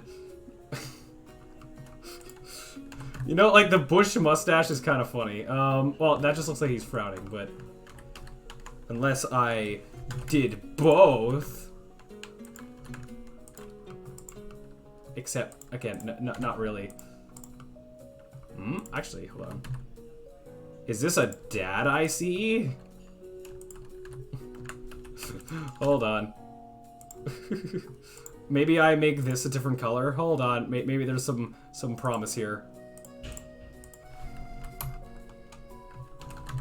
I didn't expect this guy. I don't think this guy will actually have a mustache. There's another guy who might, but okay. I can never make blonde work, so I think we're going with, like, my hair color.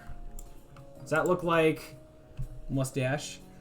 That looks like Pringles, man.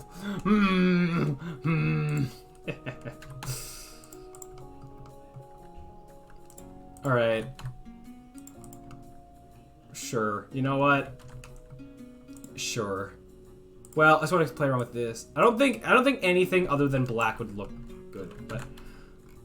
And I might readdress this. Maybe I do just go back to just a pure white.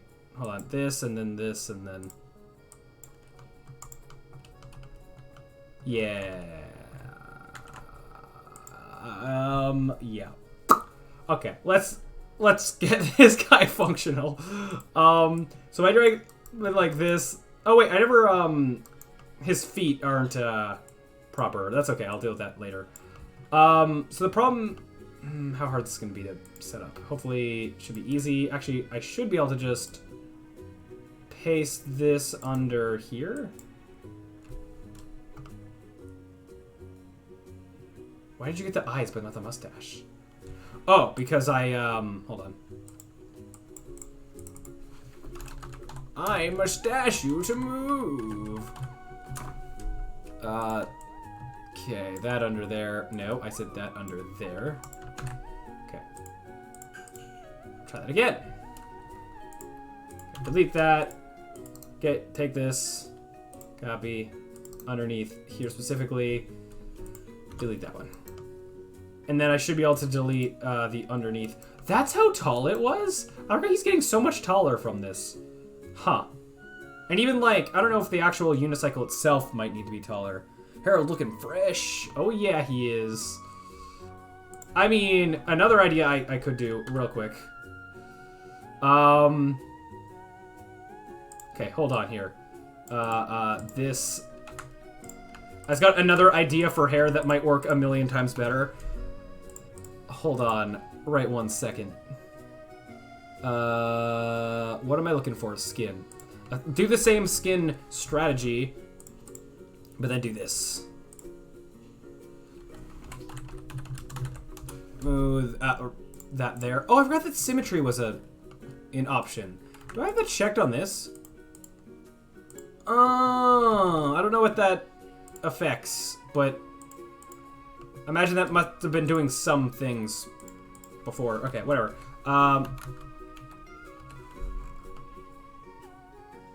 Okay. Anyways, that wasn't what I was initially intending to do. Okay, hold on. This. I was gonna get the mustache because it's now gonna be more. It's hair and mustache. So much for not putting that much work into it. But I imagine that we're gonna be sticking with this guy for a really long time. So like before I bother actually, before I get to the point of actually making a character. So you know what? He needs to look good. So be it. Okay. So my idea. Oops. Is just to have just a bunch of really thin little dots on his scalp. Hold on. Or like little hair doodads like this, and just I don't know, duplicate them around. Or better idea for doing this faster: duplicate these around first, extrude them all at once.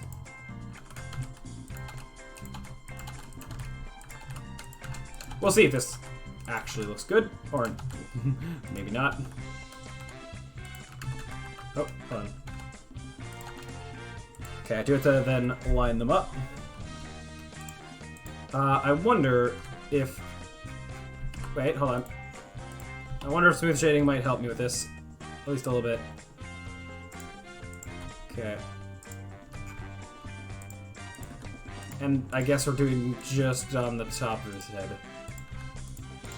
I could just leave them being little ball things, but I think I'm still gonna try to extrude them and see how that looks. Could have also done this with particle system nonsense, but nah.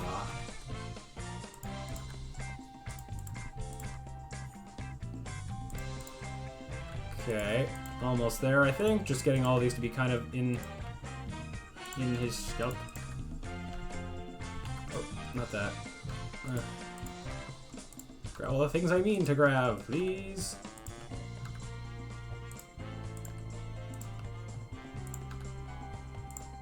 Okay.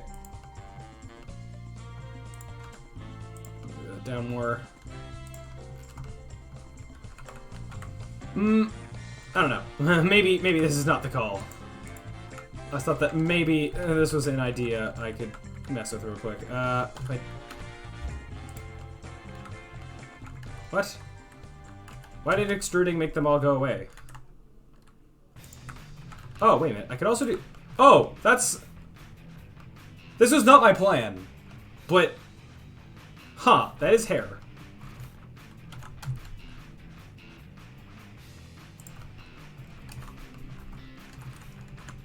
Hold on.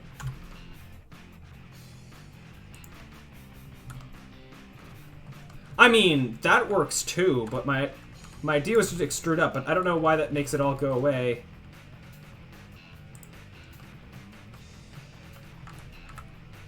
Hold on here.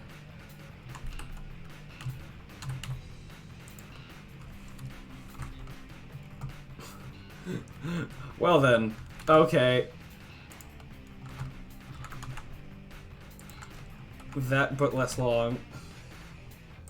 I was expecting just all this little bit of spotted hair, but I like the do. Hold on. Can I make the do better? Hold on. Yeah. I just like all the top ones. Or...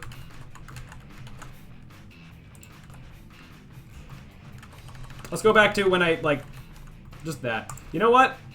Made that a little bit further down the back of his head. I like it. Again, not at all what I envisioned for the final character, but... Does this look like a repairman? The best repairman you will ever lay witness to.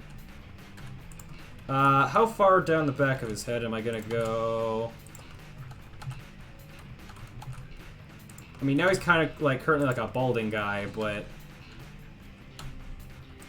Also, the more I duplicate this, the more, there's a lot of vertices, so I do have to keep that into account at least a little bit. I could maybe tone down the number of subdivisions. See what that looks like. Turn it off completely. Then he's cube head. Okay. I'm fine with the lower poly. Maybe it'll also look fine in Unity. Okay, come on. Okay. Maybe I don't go all the way down the back. I don't know. Just like...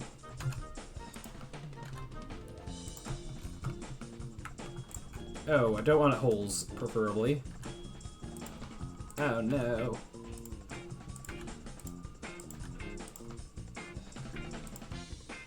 Okay.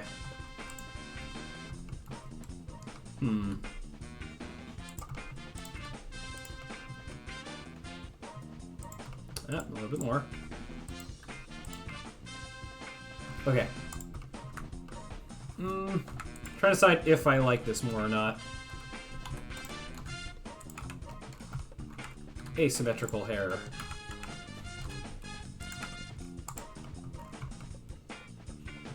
Okay, with hair. Without hair. Okay, without hair is kind of funnier, maybe. Could also go back to this style. But, like...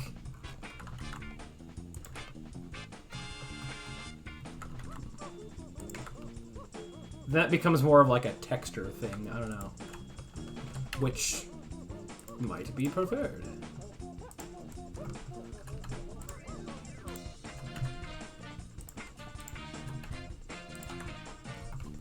Yeah, maybe I go with this. Except maybe a little bit bigger. And you know what? Just on the top.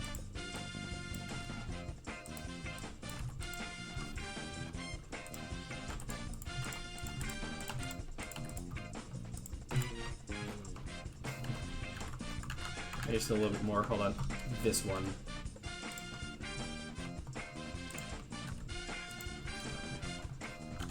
And one more over here.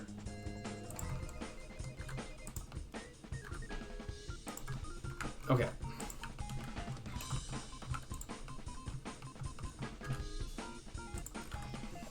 Alright. So much for not spending a lot of time on this. I still can't decide if I even like the hair.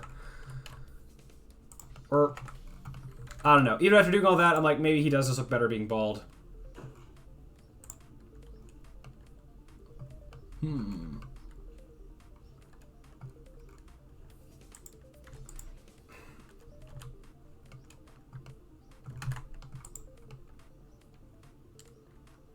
I can't decide. Because I can't decide, you know... I'm like, if I decide to not give him hair, I kind of can't go back on this, unless I want to remake the hair. How does it look in Unity? Unity is where it matters. This is going to make a quick placeholder. Spends 40 minutes on it. Yep. Welcome to the Cyberchroma stream. That's what I do. Oh. Oh, right. The hair I have to bring back in. You know what? Fine. No hair. It's fine. It helps him continue to look more like a placeholder. The stash is just for funsies. I do have to... Why did he get the mustache and then lose it? Oh, because he has to... Hold on. I'll rename this back to mustache, because... Okay. Harold mustache. And this is more Harold face. Temporary. Still space. Okay. Oh, God. Well, yeah. Okay. I just need to find...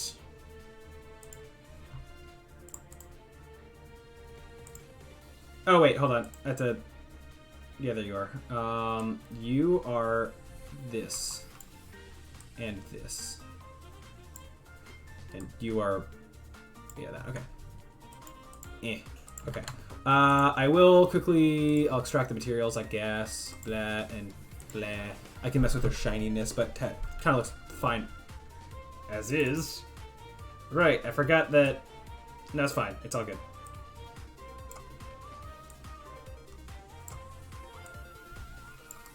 Okay. Cool. And with that, I should also be free to get rid of the placeholder. Alright, let's see how this looks in playing it. Oh my god! Oh, it's so good! Oh my god! It's Handy Harold. Oh my. I think the seat should be like a little bit taller now. In terms of... unless I make him taller, like, or unless I, you know, shrink all of him a little bit. I don't know. No, I don't think so. No, I think his size makes sense, but I think that this needs to be taller. Yeah, so I'm gonna actually make that change. Because then also his leg isn't as bent. Make sure it's not intersecting there. Hold on. Actually, I'll do that and then just move all this up. Okay. Nope. Okay. Then I will have to modify the feet again, but just to reach. Maybe that just looks a bit better, a little bit less bent. Is it time to maybe apply the mirror? Yeah, sure. And move this one down. Now the feet are not yet following the pedals, but it works fine for a placeholder position. The knee also here, I guess, shouldn't be as bent. I mean, I could also just quickly just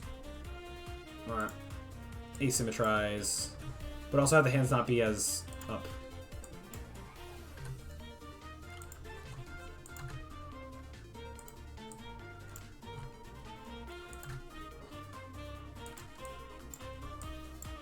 Okay.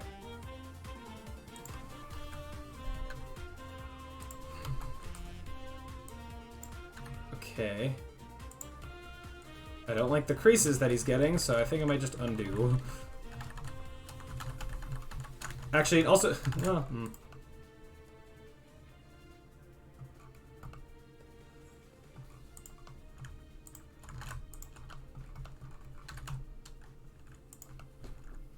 don't know.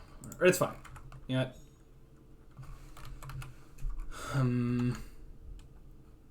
He's not leaning forward as much as he should be.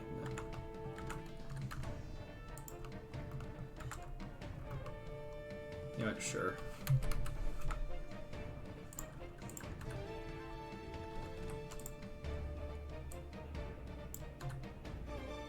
Oh no, his face. Okay, yep. All good. Let's just leave it. Let's just call it like that.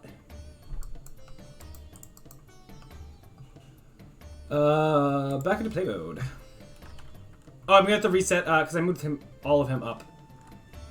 His legs aren't even gonna match. Yeah, okay. Hold on. That's easily fixable if I just do this. Bring back in this where he's placed fine, and just copy and paste. Or, actually, I probably should be done this anyway. I'm gonna actually apply the location, I think. No, actually, hold on. Snap, cursor.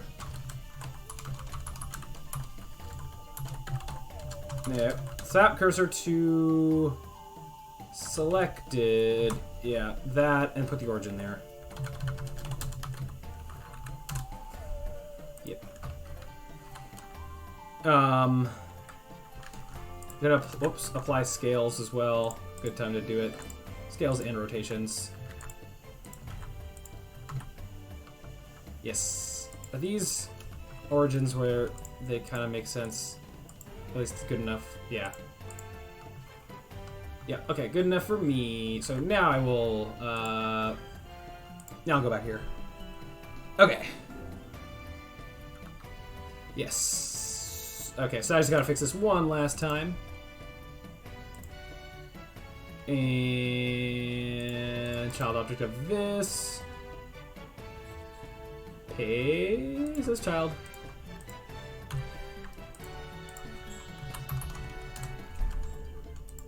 Okay. Nope. Here we go. Alright. tries again. Okay, I can live with this. This is good enough for now. He's not on the seat. Hold on. Oh, it's because I moved this, but the that didn't move it. Okay, this is just easy if I just go transform. Oh wait, what's the no, just I'll just apply the location and then I can set it to all zeros. There they go. Went through the floor. No. Back of his head. Okay. Okay. All right. I think we got a man. Handy Harold Henderson, Mark 1. Feet don't follow the pedals yet, but that's fine. I don't know if I might wait until, like, I actually make the proper model until I do that, because otherwise I'm just going to probably have to redo it anyway. So, yeah. But, that's, yeah. He does seem quite tall.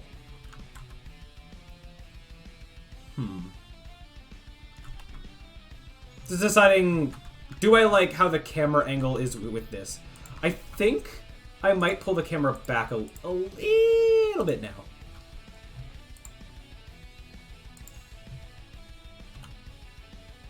Maybe just raising it up might be enough. Let's try that. I don't have to go by integer increments, but...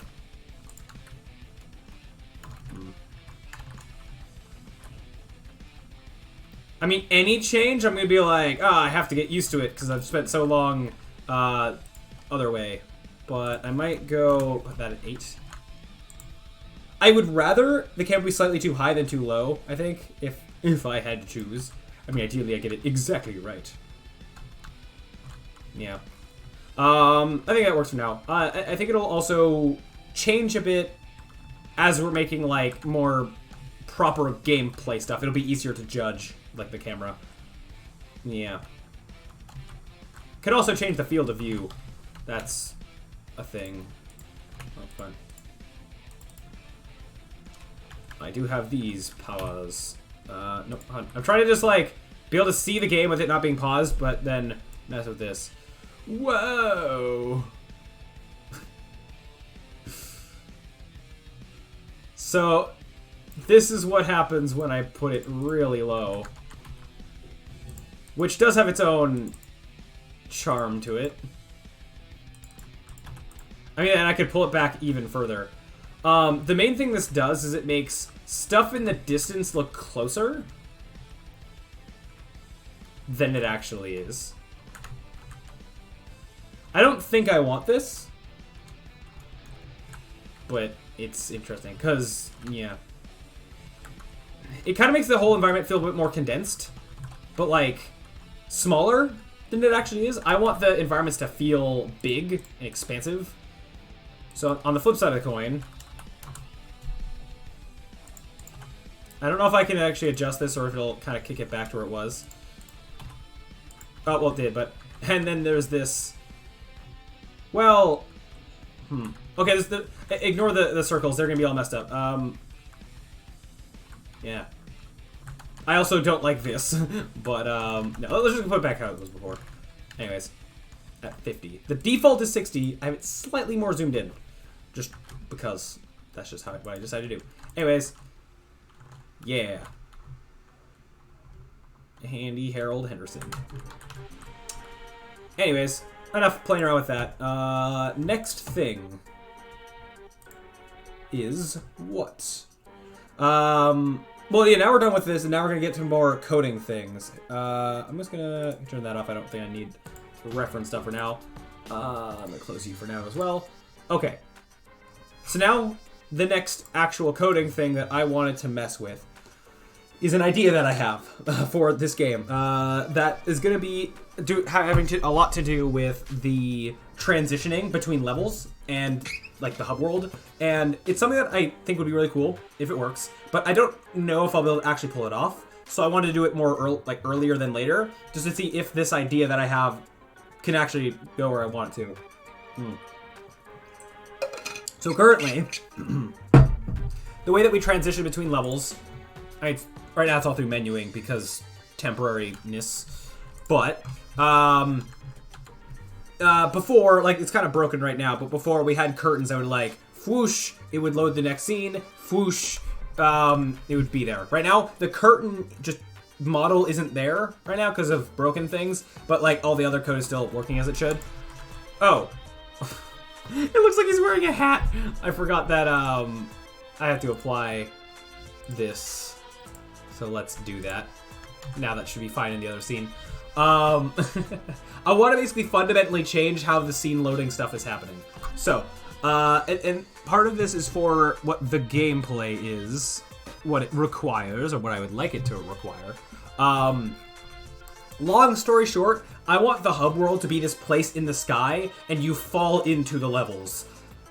More or less. And because of that, I want the player to actually physically fall into the level where, I thought maybe using clouds to, like, kind of mask a loading screen, but that loading being falling through the clouds, and then there's level, and then you land at beginning of level, and then you go. And then going back to the hub being, like, because it's all circus themed, like a circus cannon thing that you get launched out of, and then maybe fly through clouds as to mask some loading, and then you land back in the hub. That I thought would be a really cool thing to do, and it's what I want to try and do to see if I can make that work with additive loading and or additive loading of scenes and all that funky stuff. So yeah, we're gonna try and get that to happen if we can. So like, first thing is, like, where do I start on that, and how do I also not break all the code I've written thus far? I think one thing I will do real quick is apply code to GitHub or upload things to GitHub, my versioning control backup system, so that, because I'm about to be doing some fundamental changes that if it doesn't work, that I have something to roll back to. So,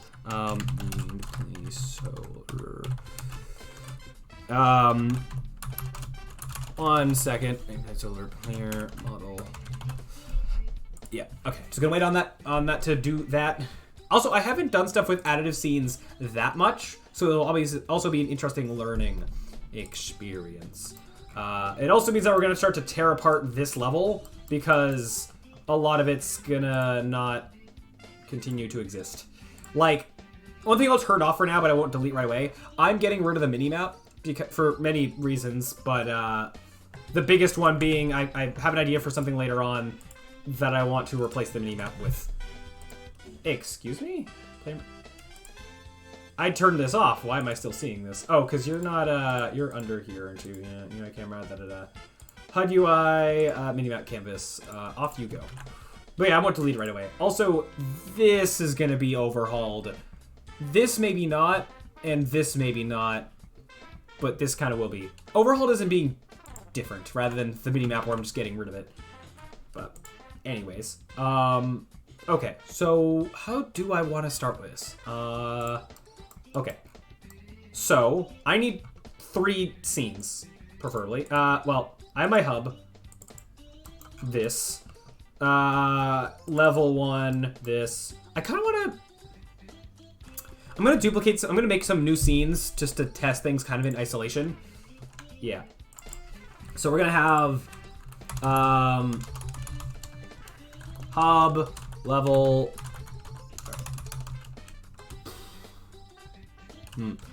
hold on. Actually, let me just make a new folder here where I go just hub testing. Hold on.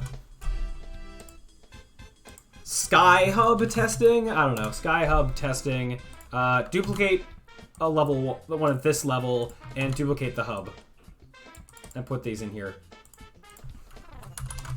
I don't have a name for the hub yet of, like, what it's called in game, but for now we'll just call it Sky Hub because it's in the sky. And then we have, I'm just gonna call it test level A and test level B. Basically, what I want to be able to do, what's gonna be the kind of proof that this is working, is being able to start in a level or maybe you start the hub. Let's just say start in a level, go back to the hub, load a new level, and then go to that level. And then go back, I guess. But that'll be the, yeah, proof that this is working, I guess. So we got Sky Hub, test level A, and test level B. I will probably like, do stuff to make the 2 levels look different. Actually, I think I'm fine with, I might delete a bunch of this stuff. Yeah, for this like test, I'm gonna delete just a lot of things. Oh, like this test level as well. Yeah, a lot of stuff is going to be changing with it. I think that a lot of this test level doesn't really represent what I'd like the final game to look like. Yeah. So, okay. I don't want to... Beam-map stuff I'm not going to delete yet because that might break things that I don't want to have to fix right now. Just trying to see, like, what can I delete without breaking things. Also, this Unity terrain, I don't like Unity's terrain thing with the way that it's very jagged at the edges when I try to have holes, so I'm gonna... I don't want that to begin with. I'm gonna be making terrain in Blender, I think, so yeah, probably just gonna get rid of that, get rid of this. I don't think I need any of the tight ropes, you know what, just kind of clean slate this just a little bit. Keep the parent objects in case I bring some stuff back. Okay. And you know what? Those can... Yeah, all this can be gone. Leave the level manager things. Okay. Oops. Okay, so let's start by... I'm just gonna make some new flooring. Oh yeah, this was like some water being like an ocean or whatever. I'm fine with... actually, technically... I should have some kind of forever going into the distance ground. Whether that's, like, landscape or water or whatever. But, you know, whatever. As the test... Don't worry about it for right now. Reset view. Like, 5. Nope. Okay.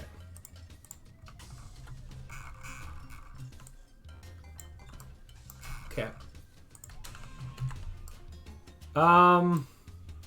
Yes. So, okay. Trying to think of, like, trying to plan, like, yeah, how do I want to go about this? I have, like, kind of an idea of generally what I want, but, like, best way to not have everything break. Let me also just turn that off and everything, like, here down for right now. Okay. So, yeah, have a bit of level. Why is that yellow by default? Oh, or... Wait, excuse me? Hold on.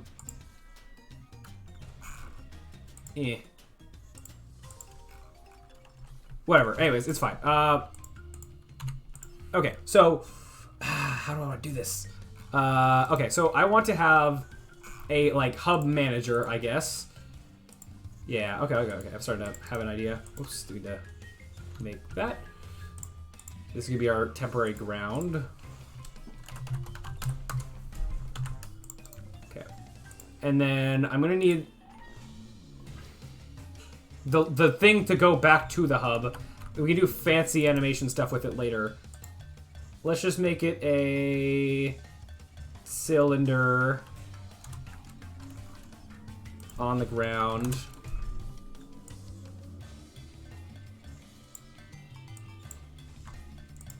Right now we're just gonna kind of tuck it in the corner of the level. Okay.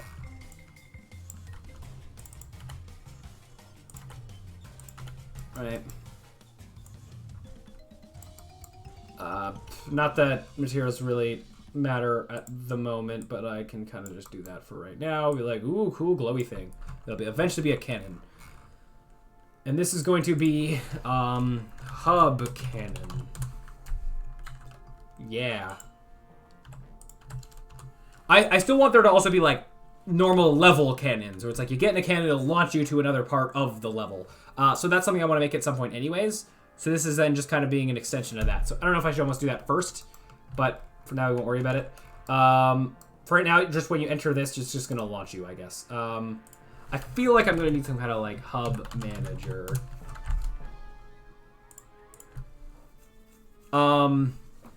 Okay.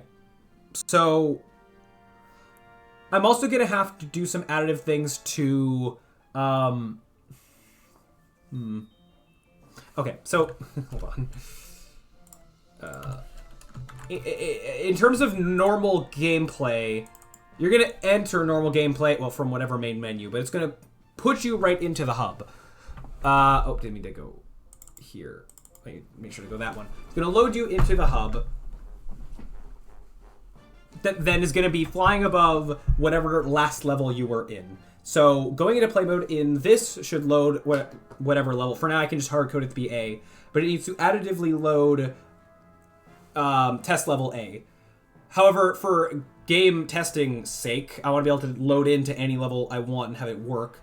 So, okay, so this is the relationship between levels that needs to happen. If I load into Sky Hub, it needs to know what the last level was, or whatever hard-coded level I pick, and then it needs to additively load that level, and then set it all up, and deal with duplicates and all that. If I'm loading into any level, it needs to additively load the hub, and that really would only happen in Unity editor testing stuff. Okay, so yeah, that's that. I think I'm fine getting rid of this ground, pretending that this is just a platform in the sky. It's gonna be like a plane, cause plane. But yeah, for now it can just be a platform where, when I say you fall off to go into the levels, I don't mean you can fall off anywhere in the hub. Ideally, there'd be like a designated area where you go on, and then I don't know, maybe it'd be like drop like open doors below you, or like, what's the word I'm looking for? Like a trap door kind of thing where it open and then you'd fall.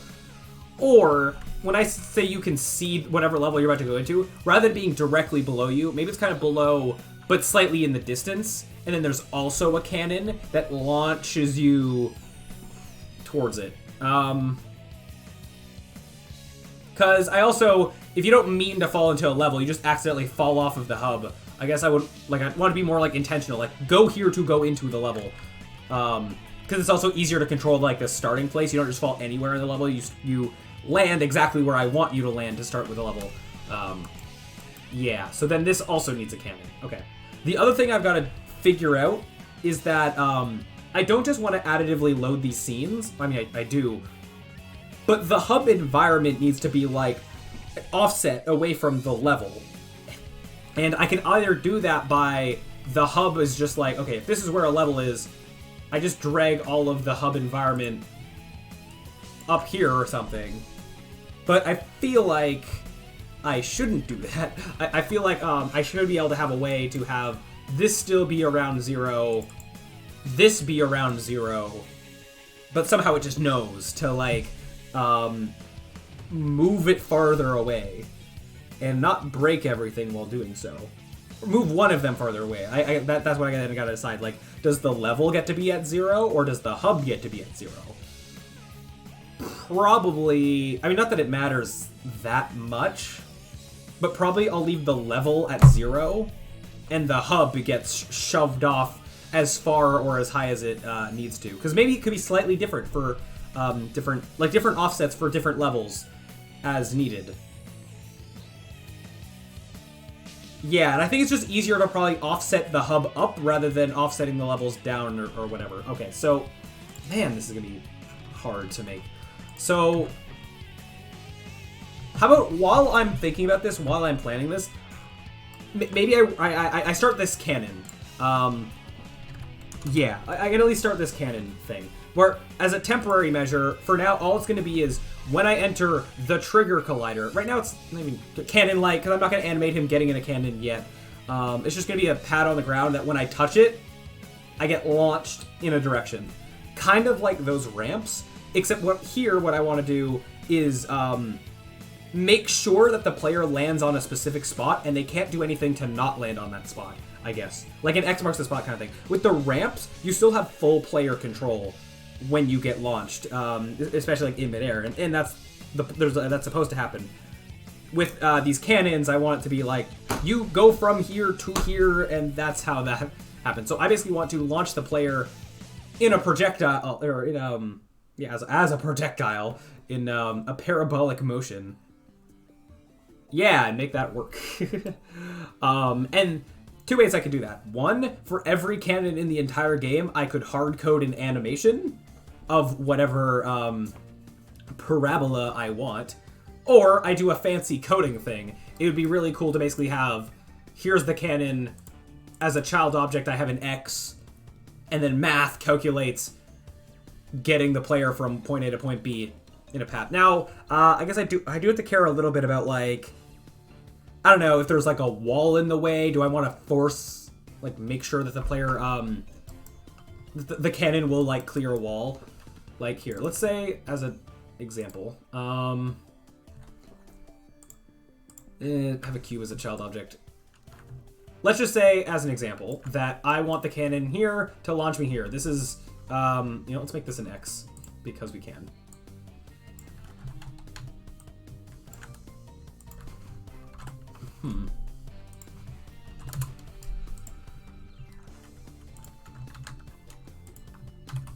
Hold on, actually, hold on, here. Let me just do this real quick. This is going to be destination as an empty game object, getting rid of all this stuff.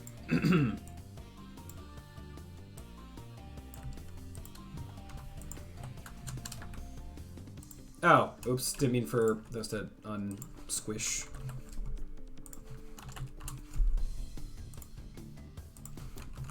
There we go. Except smaller. There we go. Nice. X. So, cannon launch to X. Like, I could make this look more actually like a cannon for now. Put a little,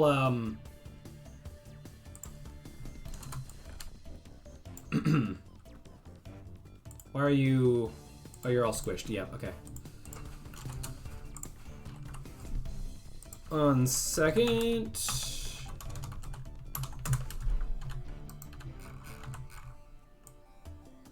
Pretending that this is hollow. I'm not going to 3D model a cannon right now. I'm good.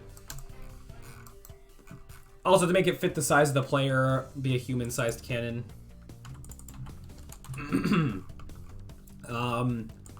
I don't know, because you're circusy, you can be purple, but I don't know, rather than gray. Okay, so let's say this is the cannon spot.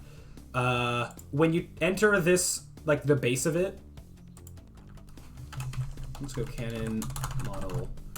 I imagine I probably would have this not have collision, or yeah, it's all gonna be trigger colliders, I think, and then an animation takes over that fakes it good enough. So let's have this surrounded by a big sphere collider.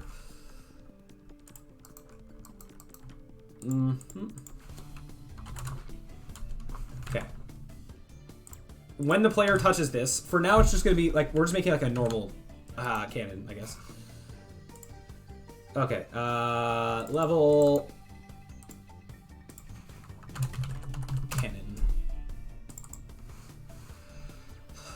So when the player touches this, or when the cannon touches the player, whichever way I want to code it, I'd rather have most of the coding be on the cannon than on the player. Probably just be cleaner that way. Okay, just waiting for this to open.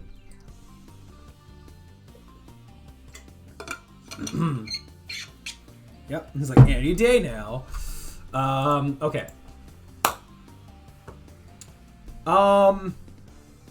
So I feel like I'm gonna, in terms of destination, I had the X. Either the X could be a child object, or I'll just, for now, I'm just gonna go public, public game object. Public game object like target. That by default I'm gonna drag in the X, but then I could override this for anything else because I don't necessarily want that like a physical red X there to be there all the time. Okay, and then void on trigger enter. First, just testing if we hit the player. If other dot compare tag. layer, then we hit the player, and then I gotta figure out how to actually initialize this. I need to stop the player, stop all their rigid body, everything, and I guess I'm just gonna hijack their movement and then launch them in an arc. But yeah. Oh, anyways though, yeah, okay, I'm gonna continue to think about this, but I'm gonna take another break real quick. Not real quick, I might be gone for a bit, but yeah, I'm just gonna I'm gonna think about this more, but also, yeah, find a solution for it. Well, both the cannon thing and just the rest of the hub thing, it's going to be complicated. I wasn't expecting this to be easy. All the cube stuff we were doing earlier was just like just doing it's like a warm up, doing some programming stuff that was kind of isolated. Where now this is all intertangled into everything else that I've been doing with this game. So definitely gonna make it more complicated. I might have to dig more into like some of the player's code, which I haven't touched in a while. But yeah, anyways, all right, I'll be back again. Yeah, and then we'll finish this off. Maybe this might take a while, more than one stream's worth of work, but we shall see. Anyways, yeah.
What happened to my camera?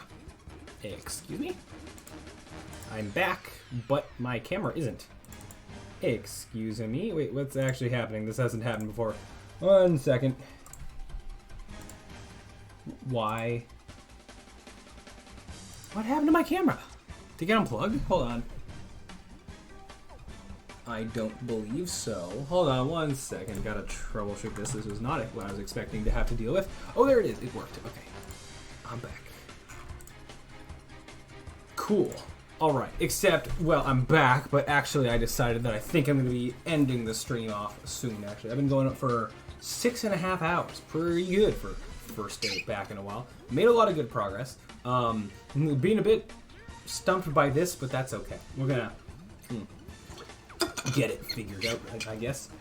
Yeah, I just have to be up really early tomorrow, so yeah, decide to.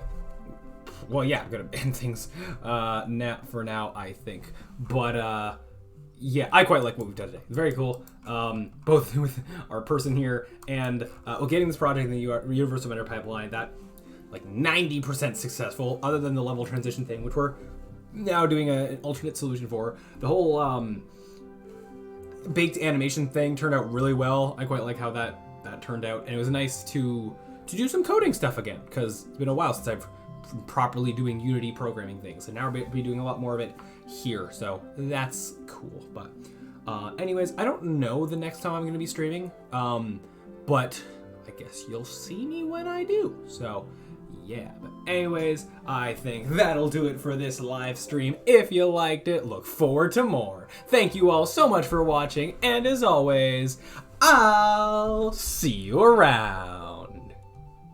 And then I gotta find the stop streaming button. Okay, bye.